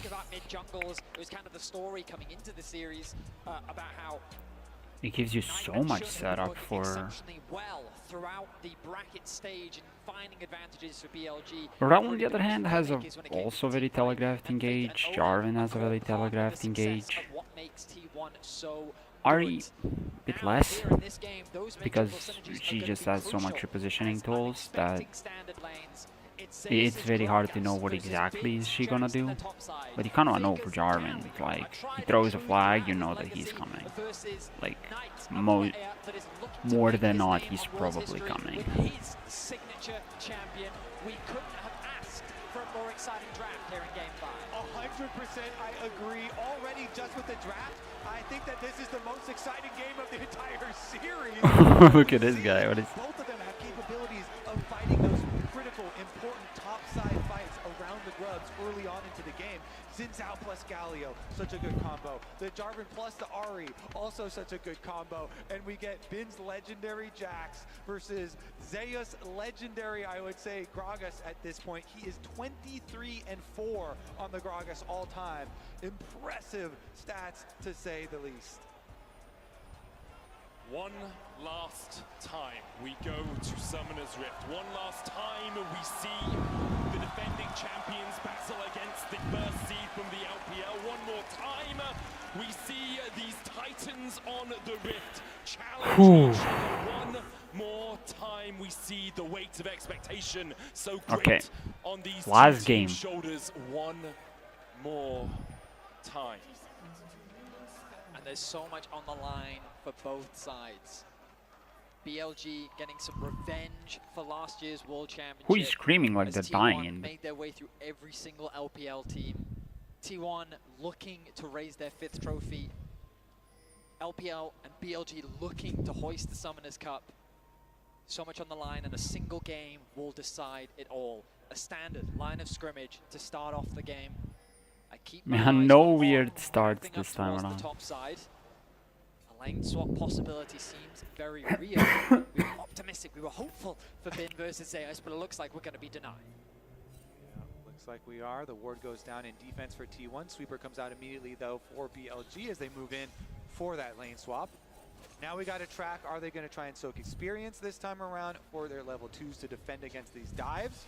Looks like Zeus just immediately going right down, and we'll head on through that mid lane once again. Owner starting on his wolves right now. Carrier spotting Bin out. Bin was trying to get to the wave to try and soak some of that XP, but couldn't get in range. Zeus has been able to get a little bit of XP out of mid as Knight is just catching that wave. Faker and Zeus will push forward. It's going to be a split map. Bin goes in with a counter strike here. Tries to get into range for some of those minions dying. He didn't get any XP. Yeah, look at that. It's that melee right there that was one auto away. He does soak a little bit now, though. I mean, every little bit. We're on pins and needles because of soaking experience and lane swaps. It's every little bit that top laners can get. Note that Zeus grabbed XP in the mid wave and is now making a way towards top. On his path towards bot, preparing for the potential dive, knowing that the split map has come through. Zeus going to take a bit of damage, a lot of damage from Elk, but he's going to tick over to level 2, and he should be fine now on the top side. And they should be able to defend this dive. On was able to soak his level 2 before heading down. There's so much CC with a rel. And they're not diving. If they're smart, they're just not gonna dive. Not now. Elk's already swapping as well. So Bin's going to get level 2 here. Going to farm this experience underneath the tower on there as well. Knight gets the charm onto Faker. Has to flash. The Justice punch. Faker punching in the opposite direction to get that little bit of an extension on that E. And it might seem weird that he would do that, but it's because he knows that Owner is on the bottom side of the map, and he hasn't showcased on the bot lane dive, meaning that he's in the jungle, and the possibility of him showing up mid is very real. Knight showcasing that respect, doesn't want to give over first blood. He's getting pushed underneath this tower, but his farm is doing just fine as Faker on the Galio continues his pressure in mid. Meanwhile, once they do teleport Bin back to that top side, he should be able to soak up his level 3 as Zeus already pushed the wave. Zeus is going to get the first move, but Faker under attack. Has no flash, Justice punch gets hit, there's the charm as well, and Faker might fall first in the finals of the finals. Dude, did they get 5 out of 5 first bloods? Find first blood. The Jarvan Ahri strikes first blood here into, wait a second. Elk has flash, has cleanse. Carrier looking for that flank position, onto where to use the shadowing striking. Knight goes down and Elk flashes. You can see Carrier trying to bait the early flash. They're on, just able to escape to the relative safety of the other side of that wall. Another game, another BLG first blood. Faker still got knocked up, so he couldn't dodge. Especially given that I'm surprised that he went for W instead of a flash. As they lay in wait in the Did he flash? rush, ready to try and When trap did out. it They couldn't flash, convert though? it into a kill, but they do get his summon spawn. Look at this bot wave. It is very awkward, slowly pushing towards the bot lane of T1. They're going to require Jun to shadow in the lane to help them get that push out. Exactly, he has to come all the way down here because Keria and Guma are doing such a good job just holding it. Meanwhile, topside, easy trading up there. The Jax into Gragas matchup is so much denial there for the Gragas. The phase rush for Zeus, easily able to hold them off. But here comes Shun, as you mentioned, came to shadow, make sure that they can move up to the wave. Going in, looking for the damage onto Zeus there. Relatively even top lane after obviously the first few levels were spent on opposite sides of the map. Very tiny gold lead for BLG. Faker again with a good justice punch to dodge away from the charm in mid. Shun hovering around. Yeah, it really cost Faker last time. Giving up that first blood, no flash on Faker. Pretty good movement so far from Shun, doing so much for his lanes, you know? Going towards Knight to make sure they can get their first blood, going towards bottom lane, make sure their wave is in a good state. So you have to do on the Jarvan, right? It is a very gank-orientated jungler. It does cost him in CS though, so this is something you're gonna have to keep track of. Just remember that Shun did a lot for his lanes. Now he's gonna try and catch back up though and see if he can clear the rest of his jungle. And you know, you can sit there and go, oh, it's a shame that T1 didn't get that kill in the bot lane 2v2, but they still benefited massively. You look at the AD carry difference, and because of the farm that was denied from Elk and the way the guy has a call, Guma has BF sword. And now he paths back up towards top. T1 have done this consistently, ready for the grub spawn. Faker ticking over to level Keria 6, can die, like he's playing it. The contest of the grub's very difficult for T1, but Ona has found an angle onto Bin. And has the flash here. Ona dash forward with that audacious charge. Hits him with the wind becomes lightning. There is the counter strike out from Bin. Ona happy enough to eat that. You can see the TP coming in from Zeus as well as T1 are bringing more members up towards the top side. Faker has the hero's entrance to come in from mid. On looks for the engage. The flash away as T1 disengaged for the moment. Ooh, Owner just went fully in. Kevin gets the slam into the wall as On almost falls. He gets punched by Faker. And now Bin and Shun have to escape. But Zeus does not want to let them get away. The explosive cast knocks them nice. back. In the end, T1 will win the fight. In a series that has been so focused on grubs, in the game number 5, all 10 players show up, and it is T1 who get Owner's Poppy Slam into the wall on. They get the kill, they get the grubs, and they immediately get turret plate money. T1, even though they conceded first blood, they can't die, Ben. Extremely well. And BLG got gold on guard. Oh my god, the crowd. That is a wave of T1 fans. We look back at the replay. Ona walking into darkness, but he knows he has the support on. Not quite connecting on the stun. It could have been crucial, especially with Knight right there for the follow-up. The Galio ulti comes in, the connection into the wall, and then Faker securing that first kill. Yeah, and it's Keria Poppy this time around, of course.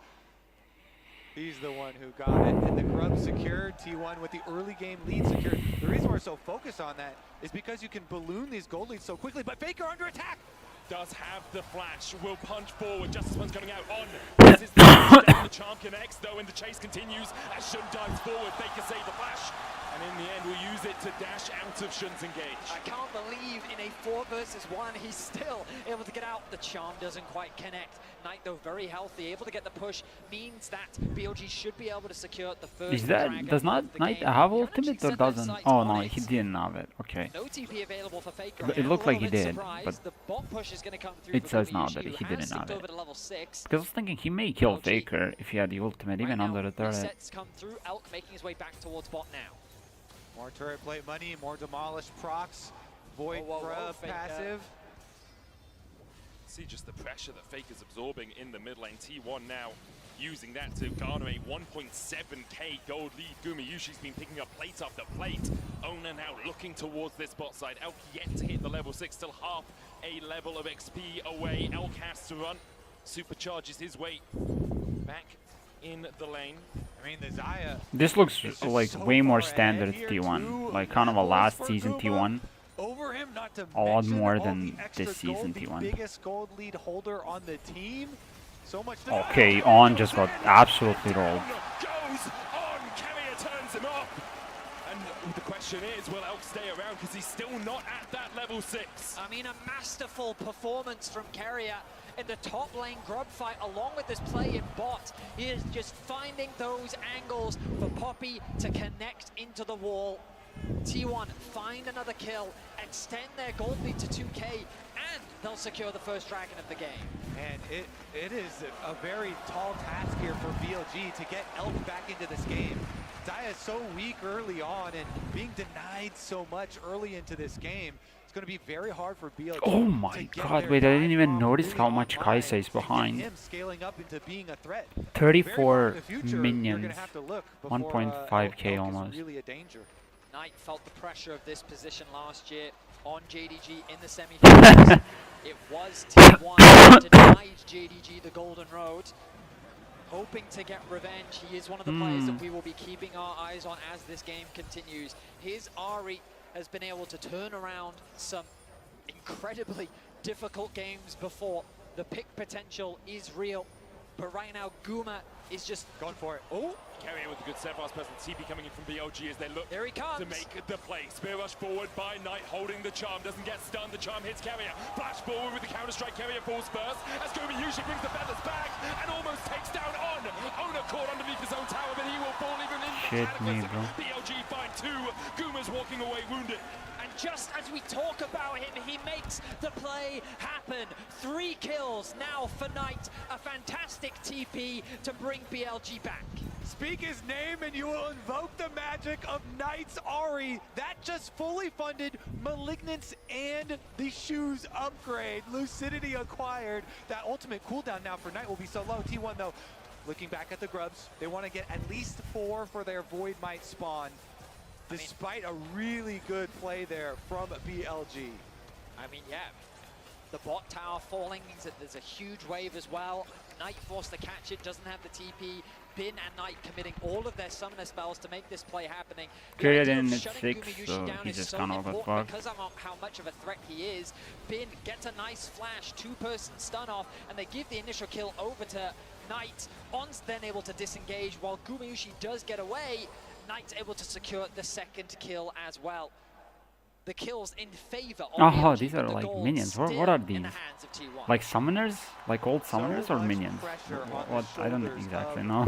These BLG players, and now even more so onto that of Knight, a player that is so well renowned in the LPL here, really looking to take that last step and acquire his first world championship. He is the richest player in the game on Ahri, such a playmaker. Can he do it? That's the question that everyone asks themselves in moments like this as well. For BLG, it would be the first time they have won a world championship. For T1, it would be their 5th. Faker so often leads the charge. Now it's Knight who has to take the charge into his own hands. Carrier is playing like a madman, bro. Faker looking for that flank. BLG disengage. T1 can't quite find the fight that they were looking for right now. Faker doesn't quite realize he's sitting on a ward, but chooses not to overcommit to the play. TP's in ready for the action to kick off, but nothing too chaotic just yet. Minute and 15 until the next Rift Herald spawns. The bot lane has been completely abandoned. As T1 looking to now provide support for Zeus. See if he can push that wave underneath the tower. Keeping my eyes on the minimap. On has gone to reset, so it's BLG that'll be forced to concede for the time being.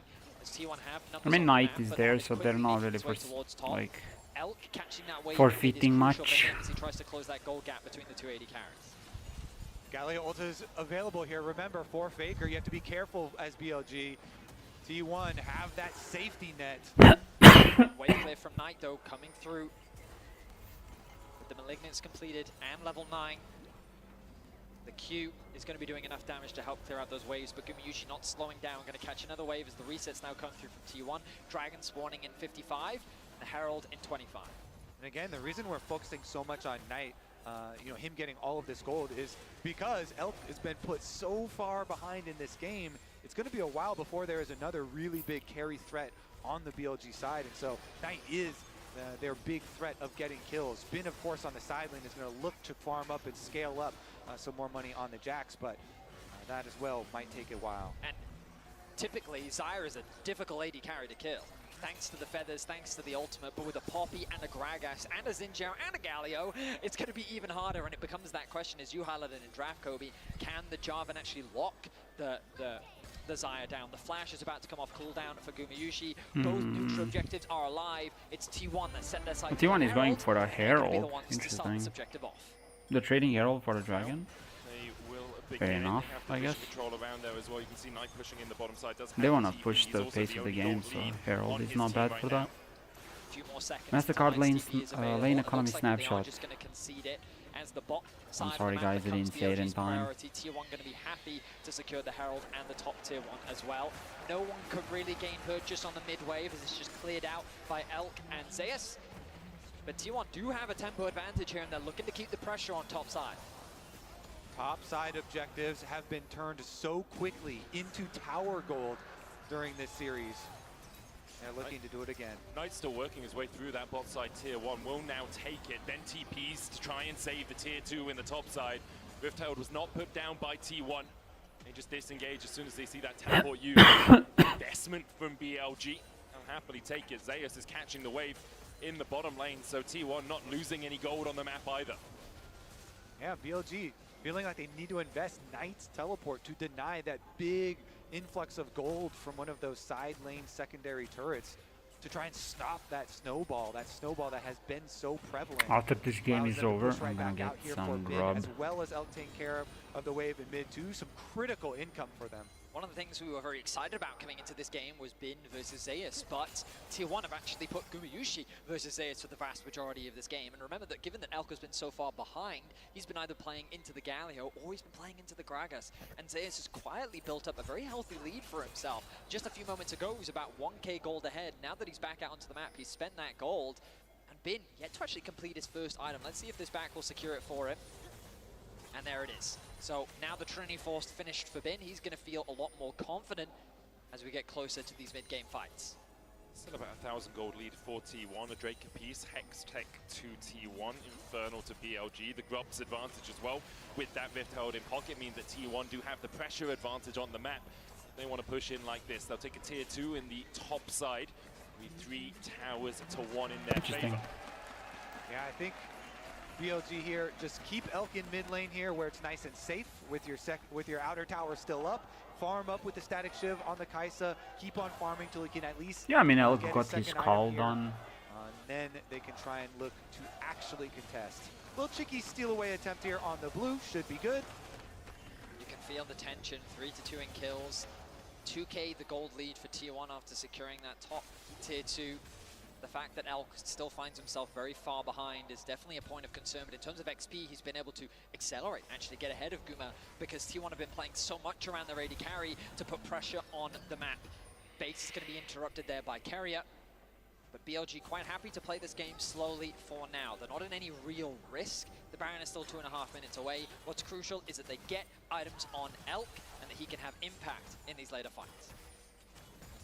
Put pretty drastically behind in the early game. So the gold, it fluctuates between about 1.5 to 2k between the two teams, which BLG will be happy enough with considering how the early game went. Faker lying in wait here to see if Knight oversteps. Knight just wants to push out the wave and then get himself back to base. Bin pulling the wave across a little bit here, but with the counter-strike he will just start to push this one towards T1 again with 2 minutes on the Baron and 2 minutes on the Cloud Drake. Expectation is everything will interesting that how they don't until we start to see that vision play. No, they know so honor, but BLG doing their best to clear out the deep vision it was very weird how like Ben just backed off. I was looking at it, I was like, it's a little bit weird considering that owner is like on a completely other side of the map. Charge won't be enough to take the whole tower, just a nice little chunk there, soften it up. I mean, T1 wants that tower, like, it is the biggest thorn in their eye, like. With enough time, should be able to just chunk that tower down. It will be BLG's second of the game. Zeus there to respond. Shen pathing towards top as well. The pressure perhaps towards them, but it's this game of this ebb and flow where Faker pushes out bot, he then goes into the fog of war. Knight has to answer, so BLG realize, well, we can't force a play because Faker's always going to be able to respond first. Knight answers the bottom side, then TP's back in, so now BLG have the impetus to put a bit of pressure back down onto the map.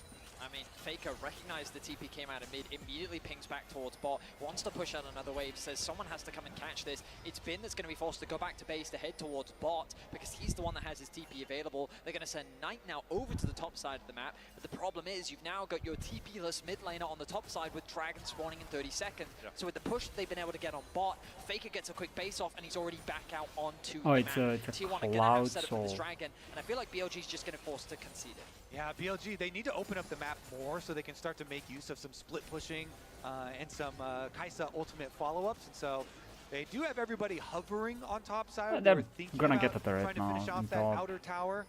They don't want to overextend too early for it, though. I think that they should commit to it, though. T1's obvious play next should be towards the Dragon. They've set up good vision towards it, and Knight knows that he doesn't have TP, and he's on the top side of the map. They Faker is in, and Zeus go back and forth on trades, but you're seeing how effective this Gragas is. Cosmic Drive Fimbulwinter is doing a lot of work here. They get the knockback as well. Carrier with the Sunfast presence position is here to try and help out his top laner. That Fimbulwinter Cosmic Drive is crazy, bro. Causing a lot of headache for Bin. That and the phase rush, some very useful tools for Gragas to always keep you at arm's length or belly's length in his case. Meanwhile, Knight did end up finishing off that outer tower, that extra gold that they wanted in payment for the Dragon. So they still got a bit of what they wanted. BLG. Yeah, and they clawed back the gold lead. Like it's not as bad. Still get some trade back. Ultimately, yeah, I think it's the best trade Where's for that them good rather lead than try and go? force the fight I around guess the if Dragon at Koma this point dropped in the it, game. Especially when it you was know like that Out still hasn't even completed his second 14k, item. 1400 gold Meanwhile, ahead. Infinity Edge. I mean, Such 2-item a Kai'Sa, powerful pretty item scary. spike for the Xayah. 2-item Ari, pretty scary. You say that statement, Betty. There is 2 items Oh on the Kai'Sa, but she scales up so well as the game goes on. When they get towards the time when that W is just artillery more than anything else. And there's so many things that he has to consider when he's going in for it. You know, he's playing against, like you said, the Poppy plus Galio plus Xin Zhao, and even Gragas. So BLG definitely going to be looking to control some vision first so that actually they can be the ones to try and set up some picks. Now, in Game 4, you said with confidence that you don't expect the game to end in 27 minutes.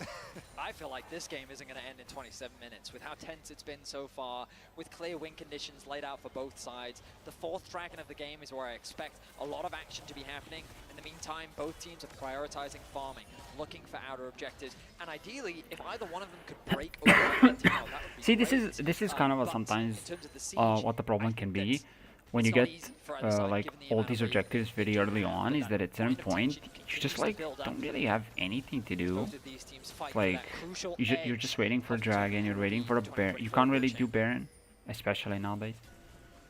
Can't really do it at 22 minutes if you don't kill somebody. It's their first time here in a Worlds final.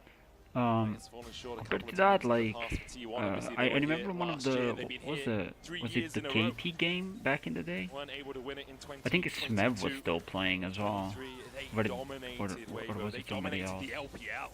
I'm pretty sure it was KT game. It could have been G2 game, like internationally.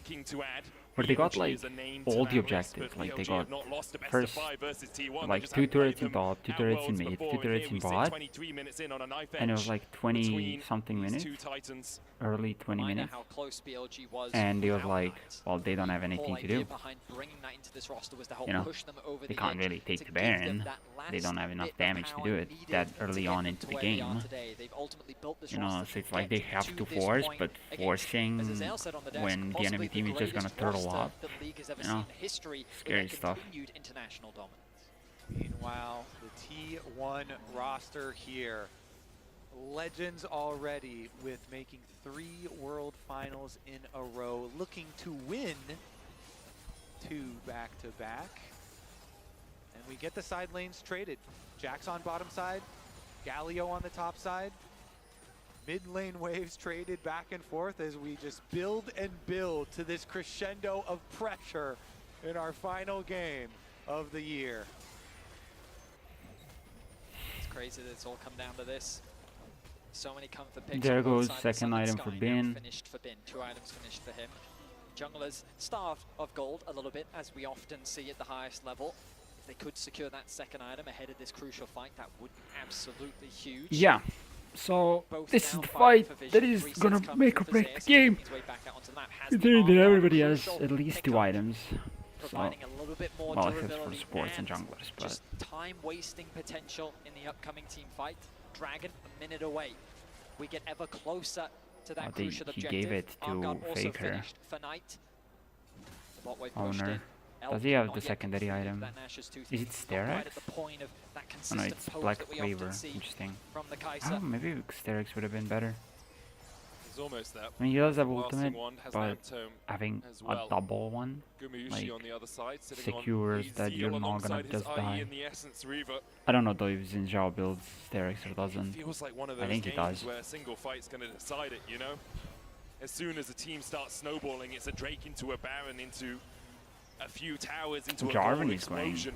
And I think that's why we see both teams so tentative Sterex, about making that play. 100%. Obviously, no neutrals really up apart from the Baron for them to fight over right now, but there's a lot of this bouncing waves back and forth without really finding purchase. And the first step before 3k gold lead at certain point, but they have to secure vision on the Baron. now it's like because 500. of the Rage Blade being completed for Kai'Sa, you can actually burn through Barons and neutral objectives very quickly. And so that's why we just saw these last like 30 seconds, 40 seconds of T1 really trying to make sure that they will have an early alert system if BLG try and do And this is what happens when you cannot take the mid lane turret.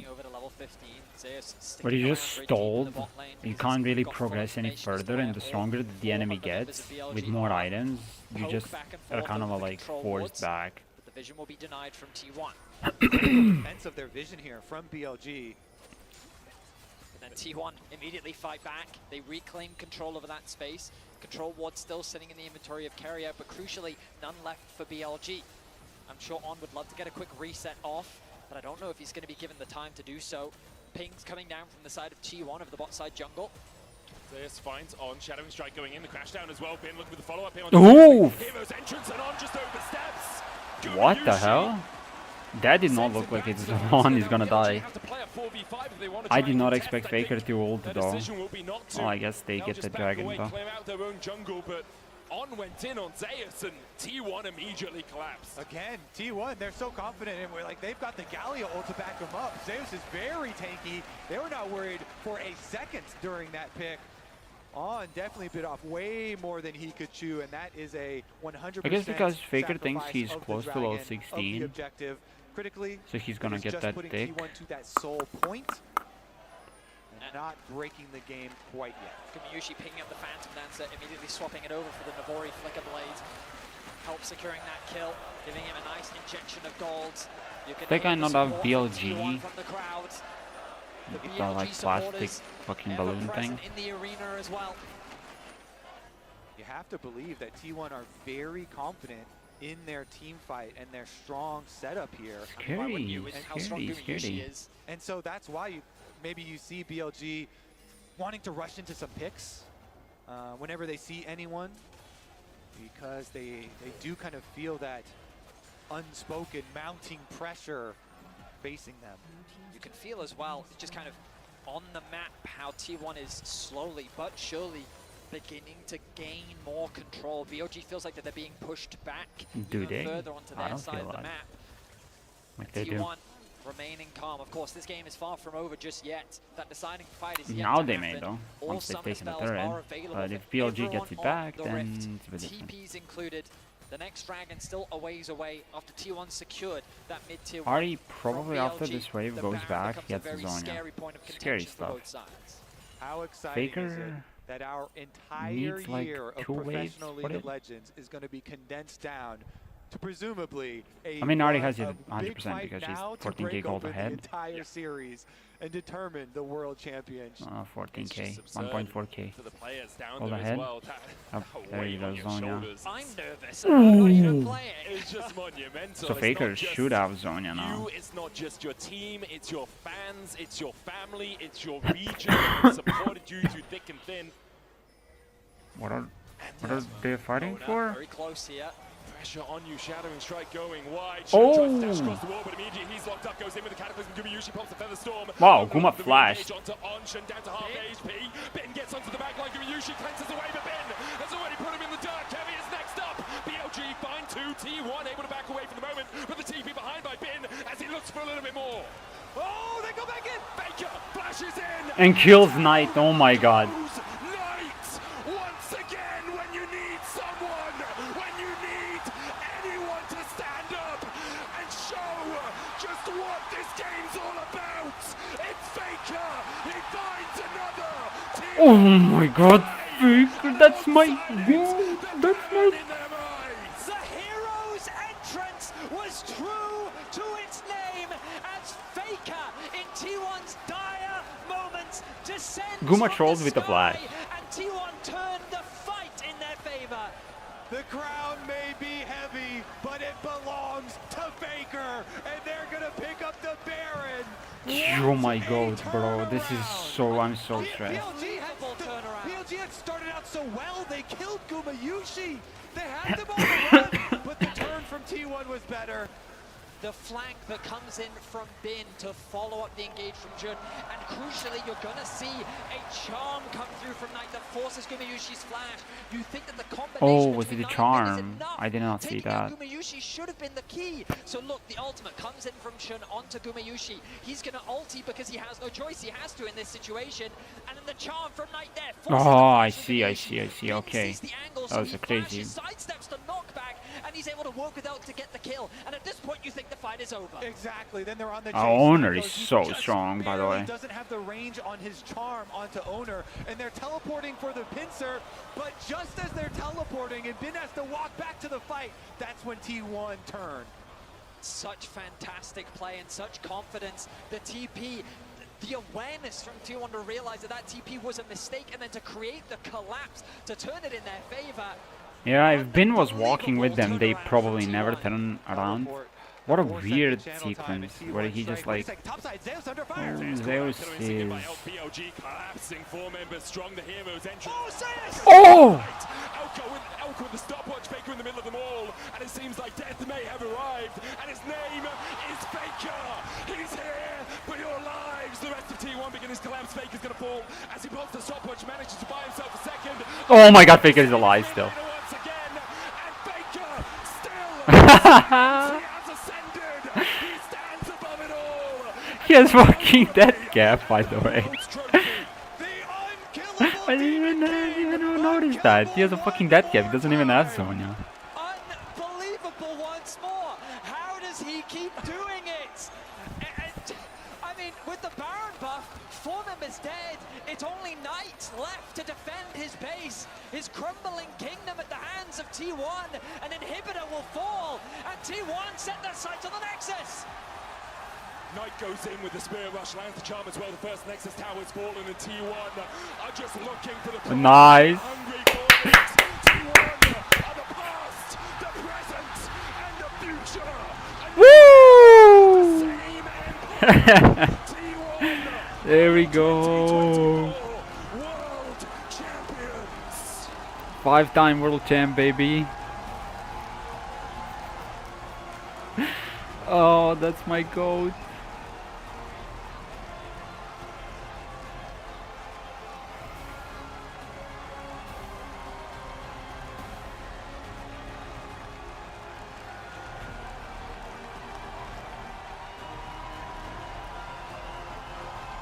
Three World Finals in a row for this roster. 2 of them victories, Vedius. Crazy accomplishments from this entire T1 roster. And just the way that that game ended, for Faker to make the plays that he did, he is the GOAT for a reason. And this will be his 5th World Championship title. We are witnessing such a legendary resurgence from T1. A new era nice. For T1 and an incredible performance.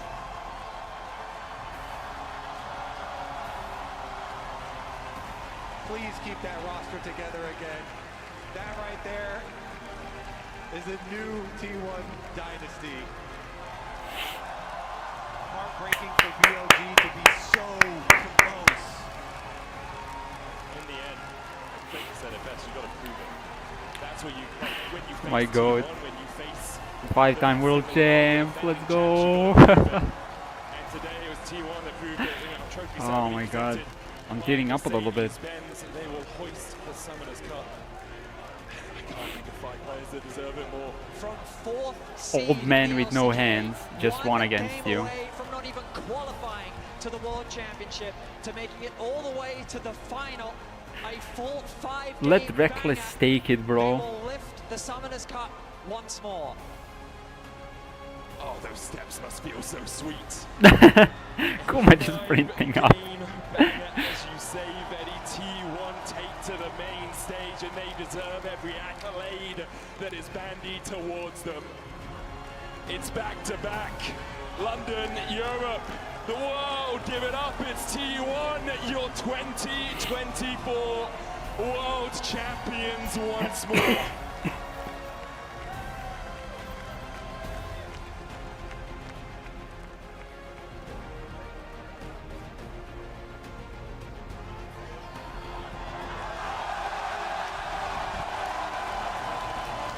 Baker said, "This one's for you."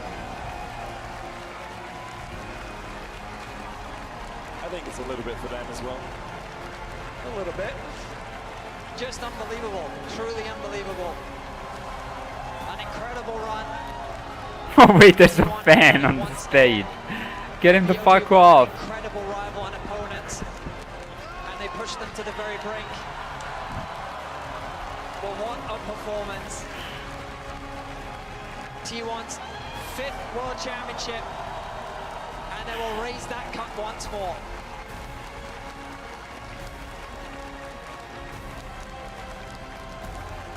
Zayas, Owner, Faker, Gumayushi, Carrier. Remember the names, legends, all of them. Oh, he's crying. No, bro. I'm gonna cry as well. Fuck.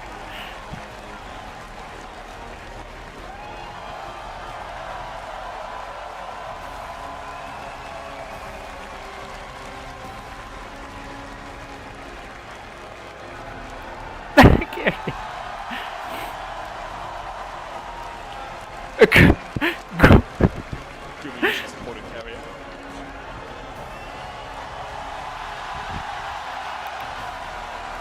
He transcends League, he transcends esports. Faker is one of a kind, to say the least, as he raises that trophy for the 5th time. The team around him obviously deserve all the praise as well, but I mean, I think it's fair to say the greatest roster in League of Legends history. Yeah. 3 back-to-back World Finals appearances, won 2 out of the 3, and the one that they didn't win, it was a full 5 games.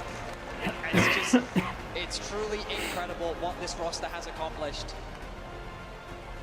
Largely built through the academy system of T1 with the addition of Carrier. Phenomenal stuff. incredible stuff from them through all of Worlds. Let's take a look back at T1.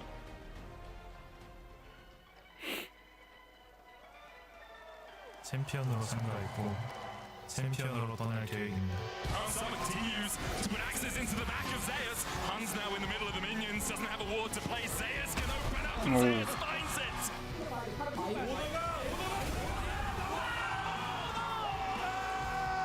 D1 may have limped through summer, but this is Worlds, and they are here to stay. T1 again managed to find a favorable fight, but Faker's not done! Faker!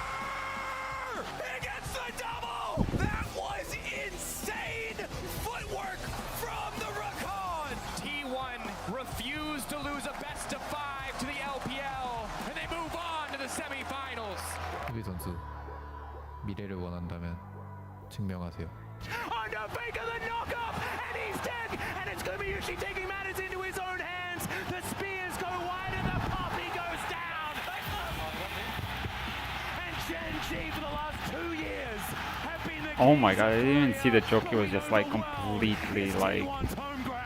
The reigning world champions will return to defend their title versus BLG now. Ladies and gentlemen and everyone else, it is our divine privilege to bring you the World's Finals. It's just a bloody brilliant re-engage, isn't it, from T1?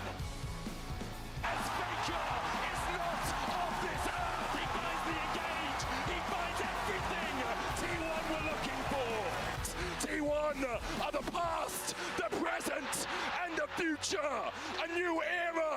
insane empire!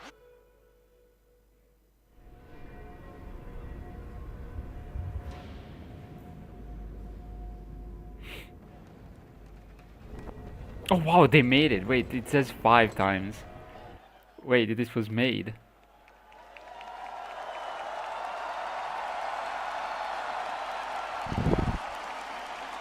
London, please give it up for your reigning and continued world champions, T1!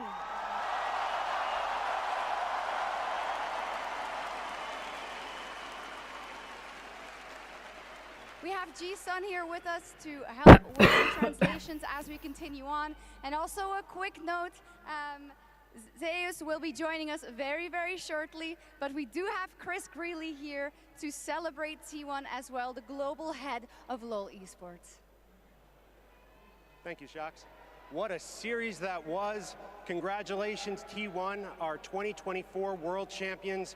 We are beyond excited to crown you as this year's champions and welcome you to the legacy of greatness. 2024 월드 챔피언십 우승을 다시 한번 정말 축하드립니다. 이 자리에서 함께 여러분들의 위대한 유산을 이루어내는 시간을 함께 보낼 수 있게 돼서 정말 큰 영광입니다. 영광입니다. Your journey throughout the season and the tournament was nothing short of incredible. It was a joy to watch you rise to the top and claim your victory. You have made your fans, all of these fans, and the LCK very proud. 올 한 해 T1의 여정, 그리고 이번 월즈에서 T1의 여정은 정말 경이로웠습니다. 이렇게 또 한 번 우승을 이뤄내면서 여기 계신 모든 팬분들, 시청하신 모든 팬분들, 그리고 LCK를 자랑스럽게 만들어 주셨습니다.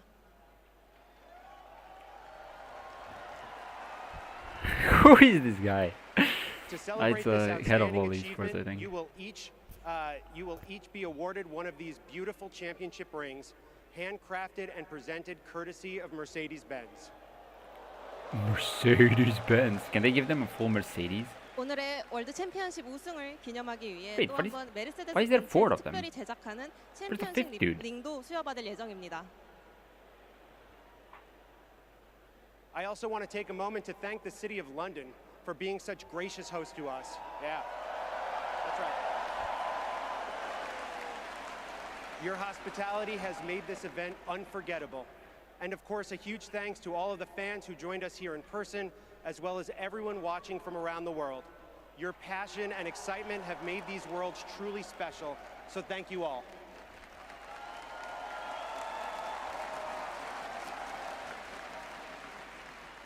I'd like to invite Riot Games co-founders Mark Merrill and Brandon Beck, League of Legends executive producer Paul Beleza, and Riot Games CEO Dylan Jahada to share their congratulations as well. GG to your world champions, T1. Why is this dude in a fucking cap?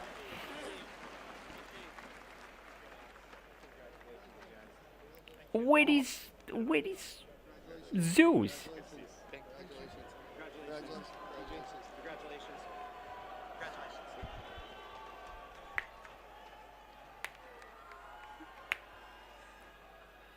Thank you so much, Chris. Now it is, of course, time to hear from our winning team. We have gathered that perhaps the players don't have the perfect audio, but we will go along as we see and hope that they can understand us as we ask these questions. So let's fire off the first one.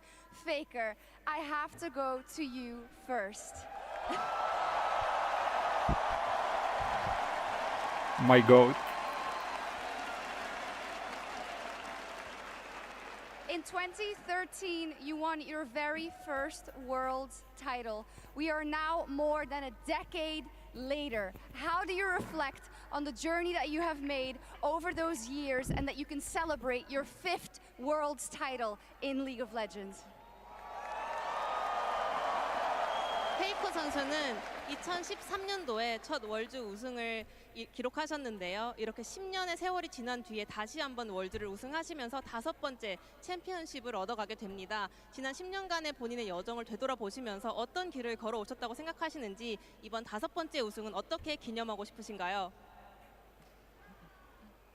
네, 또 이렇게 우승이라는 기회가 찾아와서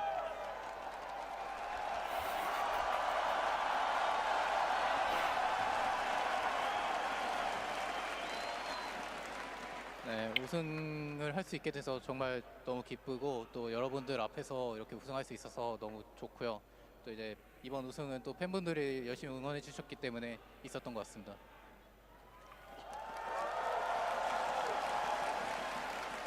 I am very happy to be able to lift up the trophy in front of you guys, and this 5th title was possible thanks to all the support from my fans.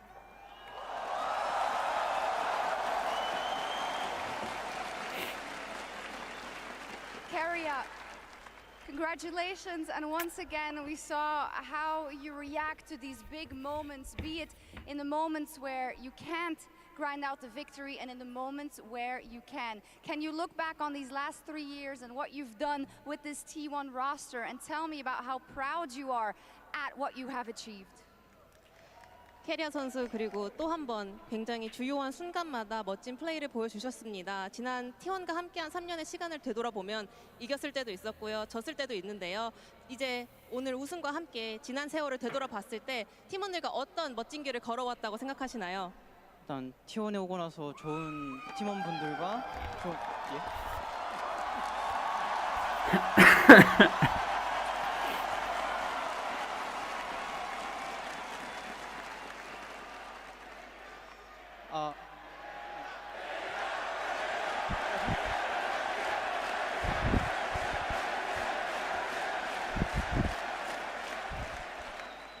일단 땡큐 하고요. 그리고 일단 T1에 오고 나서 이제 많은 선수들 분들과 많은 이제 좋은 사람들이랑 계속 함께 하면서 많이 인간적으로도 그렇고 게임적으로도 그렇고 많이 배워가지고 이렇게 그 시간 동안 많이 배워서 이렇게 2연속으로 우승할 수 있었던 것 같아서 이제 너무 감사한 것 같습니다. First of all, thank you for the chant, everyone. Thank you. Ever since I joined T1, I was surrounded by amazing people, and thanks to them, I was able to mature and grow so much as a player, but also as a person.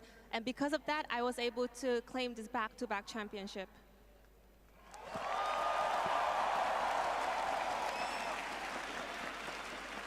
As a follow-up to Caria, in 2022, you said you wanted to win. In 2023, you said you really wanted to meet New Jeans. What was the motivation in 2024?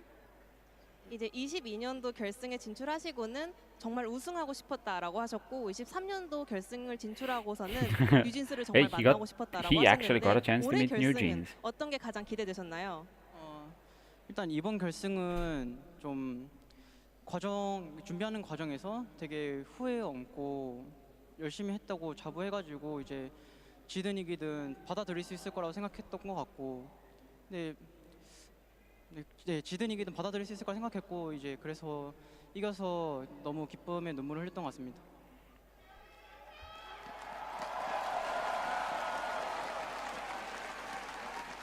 Looking back at the journey we had throughout Worlds this year, I am extremely proud of the path that we were walking on. So I was thinking to myself, regardless of the outcome, I will be just really happy and proud of ourselves. And I am very grateful that I managed to win this back-to-back title, so I was in tears.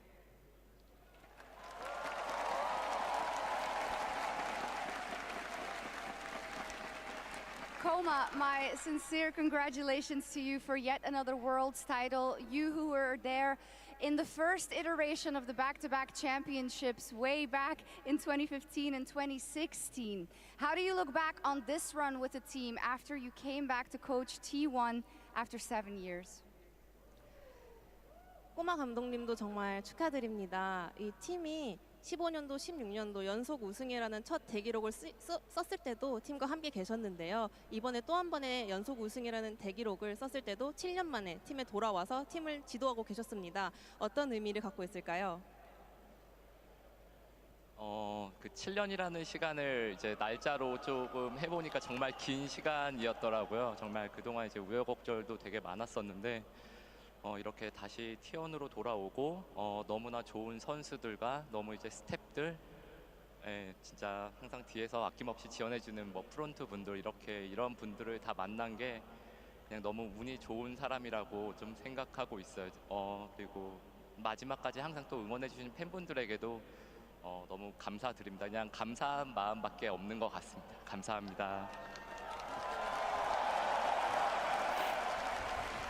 I converted 7 years to days, and yes, it is a very long time. And yeah, I was very amazed that after such a long time, I had a lot of ups and downs, but I found my home back in T1, and I was able to find another huge success. I think it's because of the great players and talented players that we have, but also the staff members who supports us as much as possible.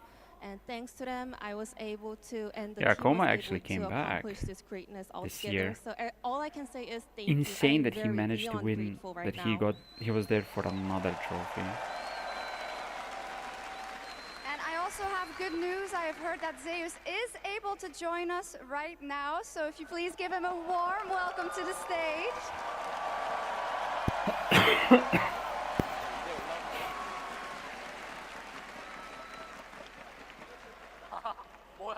Zeus, are you okay? 괜찮으신가요, 제우스 선수? 네, 좋아요. 좋아졌어요. Very good, very good. Much better. Much better. I'm glad you. When it comes to this game 5, Zeus, you counterpicked Bins, Jax, and I know that in your career there have been moments where people have counterpicked you and it didn't end up so well. So talk to me about the confidence you must have had going into this game 5 to secure T1 the championship. 오늘 정말 중요한 5세트에서 I'm just listening to what they're saying. 제우스 선수만의 카운터 픽으로 And then, 완벽하게 I'll probably ending the stream 정복했습니다. after. 사실은 굉장히 중요한 순간마다 제우스 선수도 카운터 픽 당한 경우도 굉장히 많았는데요. 오늘 5세트 임하시면서는 어떤 자신감으로 경기 들어가셨나요? Gumayushi's helping out. 일단 빈 선수가 잭스를 워낙 잘해서 견제를 많이 되기도 했지만 제가 그라가스를 하면은 제가 더 잘할 수 있고 그리고 충분히 카운터 칠 수 있다고 생각해서 자신 있게 뽑았던 것 같고요. 그리고 네 그런 것 같습니다. I mean, Vince Jax obviously is very, very strong. We were wary of it, but also I was pretty confident that with my counter pick, with our play, we'll be able to overcome this. So I was entering the rift with a lot of confidence. Yes, we definitely saw it. Owner, you have been a pillar for the team this year when it wasn't always going so well for T1. How do you reflect on all the work you have done for T1 and the work you have contributed in this phase of your career to the 2 Worlds victories that T1 was able to book? 오너 선수 그리고 올 한 해 T1의 조금 흐름을 돌이켜 보자면 힘들 때도 오너 선수가 언제나 단단한 기둥처럼 팀을 밑받침해주는 역할을 많이 해오신 것 같습니다. 지난 2년간 T1의 이연속 월드 챔피언십 우승의 여정을 돌이켜볼 때 오너 선수가 팀에 어떤 그런 승리에 기여를 했다고 하시는지 지난 여정을 어떻게 좀 감상하시나요?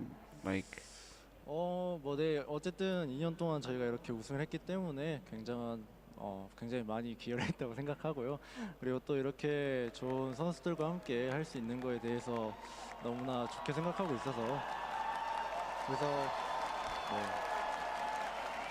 그래서 좋은 결과까지 나오는 것 같고 또 그리고 저희가 힘들 때나 좋을 때나 언제나 저희 T1을 응원해 주신 팬분들이 너무나 많다고 생각이 들어서 그 팬분들 덕분에 저희가 안 좋은 상황에도 불구하고 좀 잘할 수 있는 동기부여가 되는 것 같아서 팬분들한테 너무나 감사하다는 말씀 좀 드리고 싶습니다. First of all, we won back-to-back championship, so that's a contribution there. Also, I mean, yeah, there were some hard times, but there were also some good times. But looking back at the entire journey, I can say for sure that I was surrounded by amazing players, so we were able to accomplish this greatness together. Also, sometimes there were moments where the hardships were getting us, but thanks to the support from the fans, we were able to overcome it, and you guys are my biggest motivation. They're really like they're too PR trained. Though, I mean, they're not really asking them any hard-hitting questions or anything. I would also like to ask you about this huge achievement and what you want to say about your group of players that have worked through, as we heard, these hardships and came out on top once again. 톰 코치님께 여쭤보고 싶습니다. 정말 올 한해도 여러 가지 역경을 딛고 산전수전 다 같이 함께한 동고동락한 우리 선수분들께 해주고 싶은 말씀이 있을까요? 저희가 올해도 작년과 비슷하게 힘들었던 순간들이 많았다고 생각하는데 Tom was there for 특히 2 of the 서머에 titles. 되게 I mean, he's 힘들었던 probably one of the biggest 시절에 reasons that they've actually won. 캐리아 He was 선수가 insane 형 last 플레이오프만 season. 가자 또 This 플레이오프 season 가니까 as 형 well. 경주만 가자 Probably a big part of their win. 경주 가니까 뭐 결승 가자 그렇게 계속 목표를 수정을 해 나가면서 저희가 좀 높은 곳을 바라봤기 때문에 이렇게 좋은 결실을 맺었다고 생각합니다. I feel like it was pretty similar to last year. We were going through a lot of thick and thins, but especially this summer was very rough for T1. And then one day, Carrier came and talked to me. Well, let's just make it to the playoffs and we'll see. And then we made it to the playoffs, and he was like, let's just make it to the road show. You know, let's just go to Gyeongju, the host city of LCK finals. And then we made it to the road show. And he was like, let's just make it to the finals. We kept on adjusting our goals, and somehow we were able to make it up so far up here, and we accomplished it. Amazing. They didn't reach the finals in summer though. Is Shox crying? What are you crying for? Gumayushi, congratulations on another world title.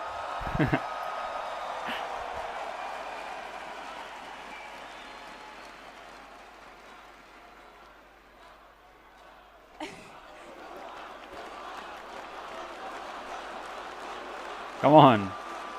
Louder. Guma, Ruler, Uzi, Bang, Deft, all names that have so much meaning in our scene that I think you should be named in the same sentence as.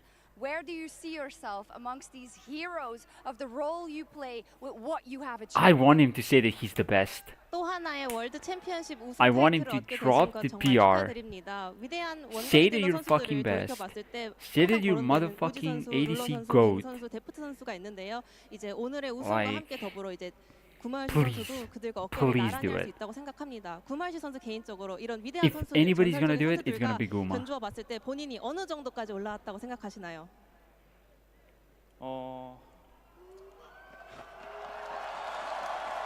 How are you gonna be? He's debating. He wants to say that he's the best. 일단은 작년에 이어서 하나님께 감사와 영광 먼저 돌리고요. 지금은 그 역대 그 최고의 선수들과 아직 뭐 비슷하다고도 말할 수 있겠지만 아직 모자랄 수 있다고 생각하고요. 하지만 제가 데뷔하기 이전부터 제 목표는 역대 최고의 원딜이 되는 거였기 때문에 언젠가 반드시 정상에 서겠습니다. I don't think he said it.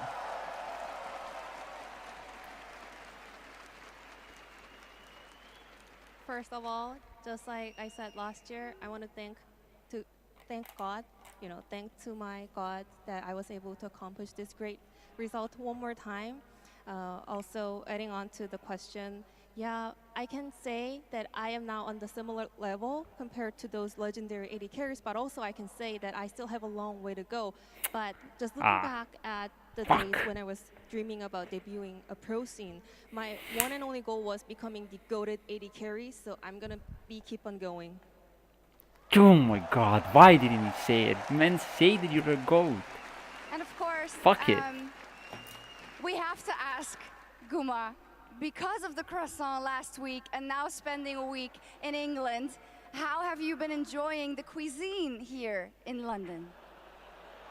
그리고 지난주에는 파리에서 멋진 크로아상과 함께 파리의 여정을 마무리하셨는데 이제 런던에서 일주일 머무르셨잖아요. 런던에서 미식 생활은 좀 즐길 수 있었나요? It's good.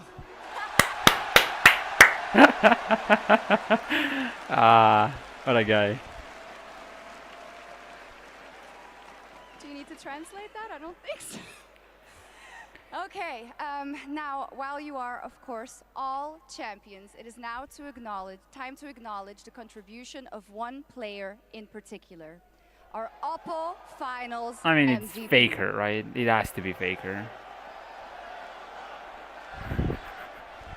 To present present the award. Please welcome Lord to the stage.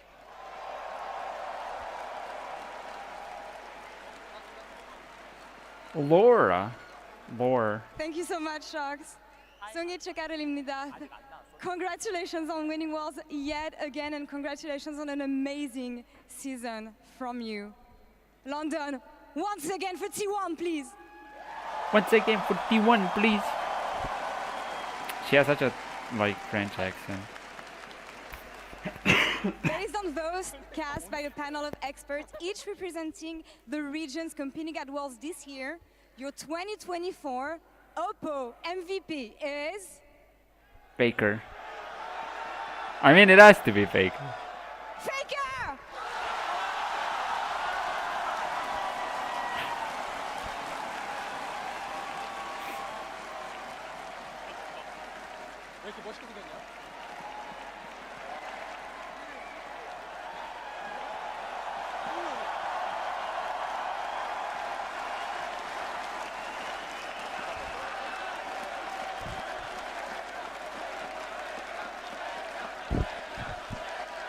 Congratulations on a second MVP trophy. The first one was in 2016. You're the first player to achieve this. When you think of 2016, how much of a different player are you today?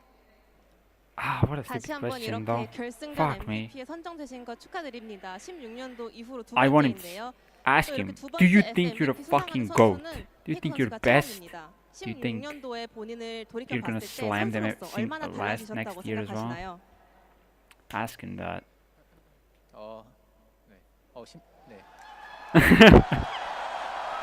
He was waiting for the applause. What a guy.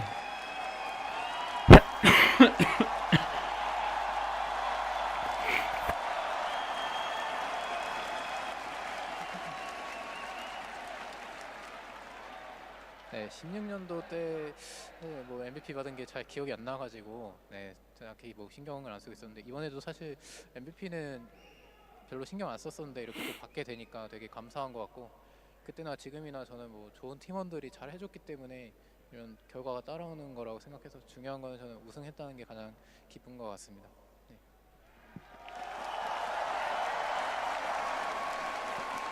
I actually could not remember that I won FMVP back in 2016. It was very vague in my memory, but same for today because I was not paying too much attention about winning the finals MVP. What matters to me the most is just winning the finals, and I'm very happy. Well, comparing the 2016 myself and me right now, I don't see a big difference because still I am surrounded by a wonderful teammate, and I was able to accomplish this great result all together with my team, and that is exactly the same back then.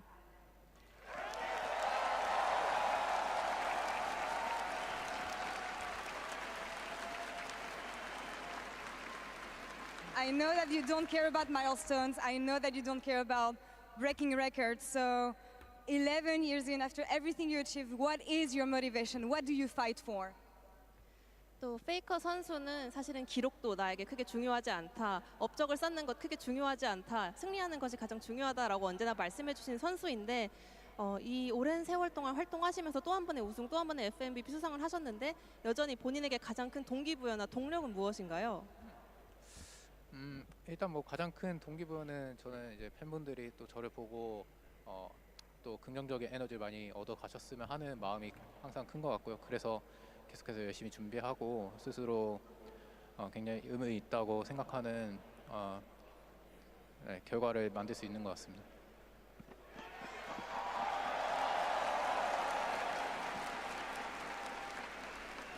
My biggest motivation is my fans because I believe spreading positive energy and influence to my fans is the most important thing to me, and it means a lot to kind of realize that you guys are actually getting a great influence from me, so that's my always biggest goal.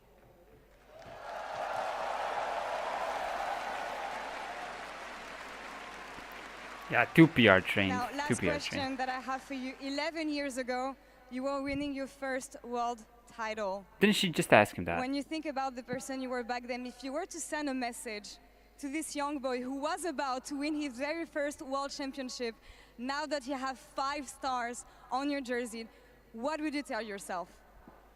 11년 전 13년도에 첫 월드 우승을 하셨고 정말 또 오랜 세월이 지나서 다시 이 자리에 와서 The questions are 또 한 번의 also very 우승을 safe. 이루어내셨습니다. Not much 그 시절에 like one 어린 answer. What would 소년 you say 페이커 to yourself? 선수가 막 Just 월드 keep 우승을 working 하려고 했을 hard, 때를 and you're 지금 gonna get 바라볼 수 there. You're gonna 있다면 be. 어떤 감정이 들 것 같으신지 이제는 정말 엄청난 경력을 쌓으셨고 5번째 별을 유니폼에 달 수 있게 되었습니다. 그 어린 페이커 선수에게 하고 싶은 말씀이 있을까요?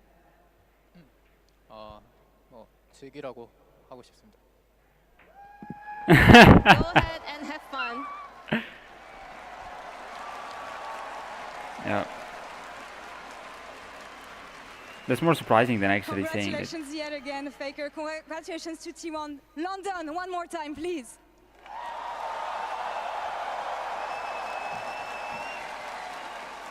Now, before our champions lift the trophy one more time, I'd like to take a moment to acknowledge all of those who made Worlds 2024 the incredible event we've lived and breathed over the last 6 weeks.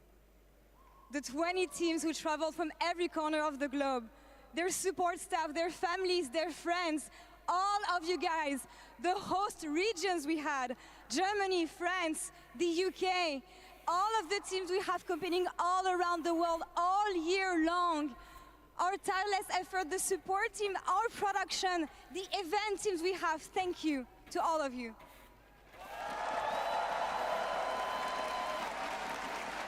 And of course, last but most importantly, the millions of League of Legends players and fans around the world whose love, dedication, and passion for this game has built this community over the past 15 years. Thank you so much from all of us. GG, well played. GG, well played. What a stupid ending. We love you. And now, one last roaring time for T1 as they lift the trophy again as your 2024 League of Legends World Champions.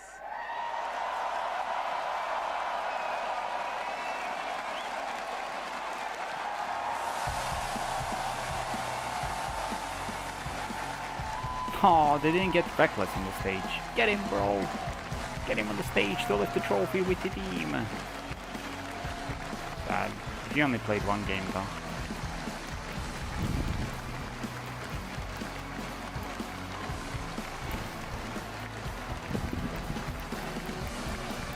I don't think he is gonna come out. I think as a competitor, he probably will.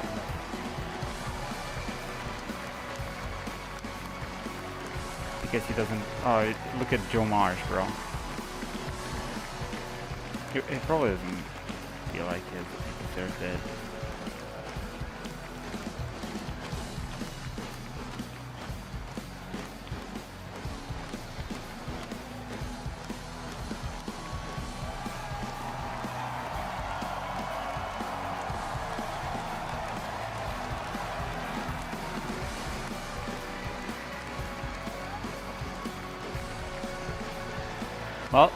Well played T1, well played BLG, but they're not there.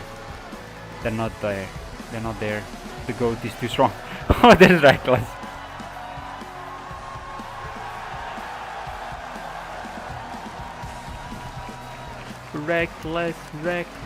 Reckless. The first European player after the season 1 to lift the world trophy. Let's go. Who could have thought? The prodigal son of EU is there.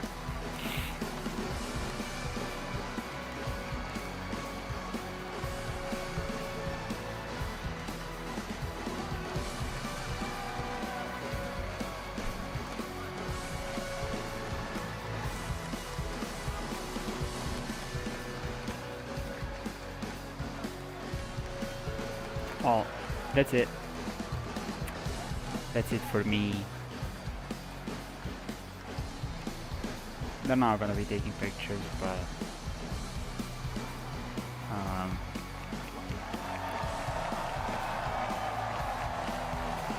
I think it's enough.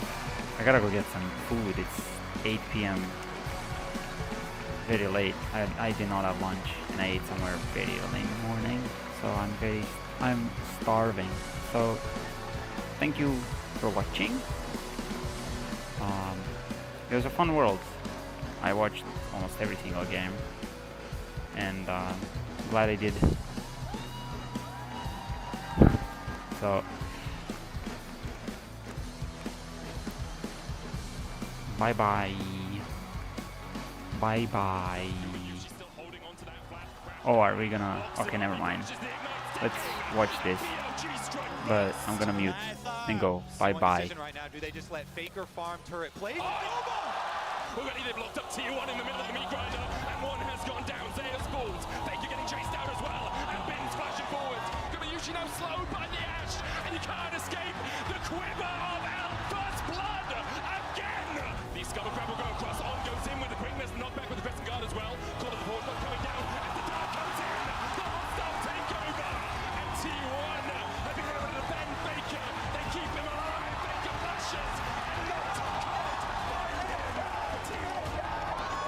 Or do you want to punish Faker? Faker has flash, but the flash in from on into the pullback. Faker's down. Knight falling low. He gets the taunt though, and Ben's already on the rampage. Owen has to dash away. Guma didn't even get an opportunity to join up. It's full effect. Steals away the Mega Inferno Bomb. Elk has to flash it. Faker takes the tower. And Elk just dies. It's hunting season for Faker in the top lane. Down with the volley. Carrier though. He will not let you escape. And he pops the locket, but he will go pop first. BLG starting to turn this one on T1's heads. They found two. As Gumayushi begins to open up. Should take it out by Zayas. The equalizer does exactly that for T1 as he looks for a little bit more. Oh, they go back in. Faker flashes in once again when you need someone. When you need anyone to stand up. It's Faker. Faker's going to fall as he pops the stopwatch. Manages to buy himself a second. Over here to save his mid laner once again. And Faker still stands. He has ascended. He stands above it all. And he looks hungrily at that world's trophy. T1 are the past, the present, and the future. A new era, the same empire. T1 are your 2024 world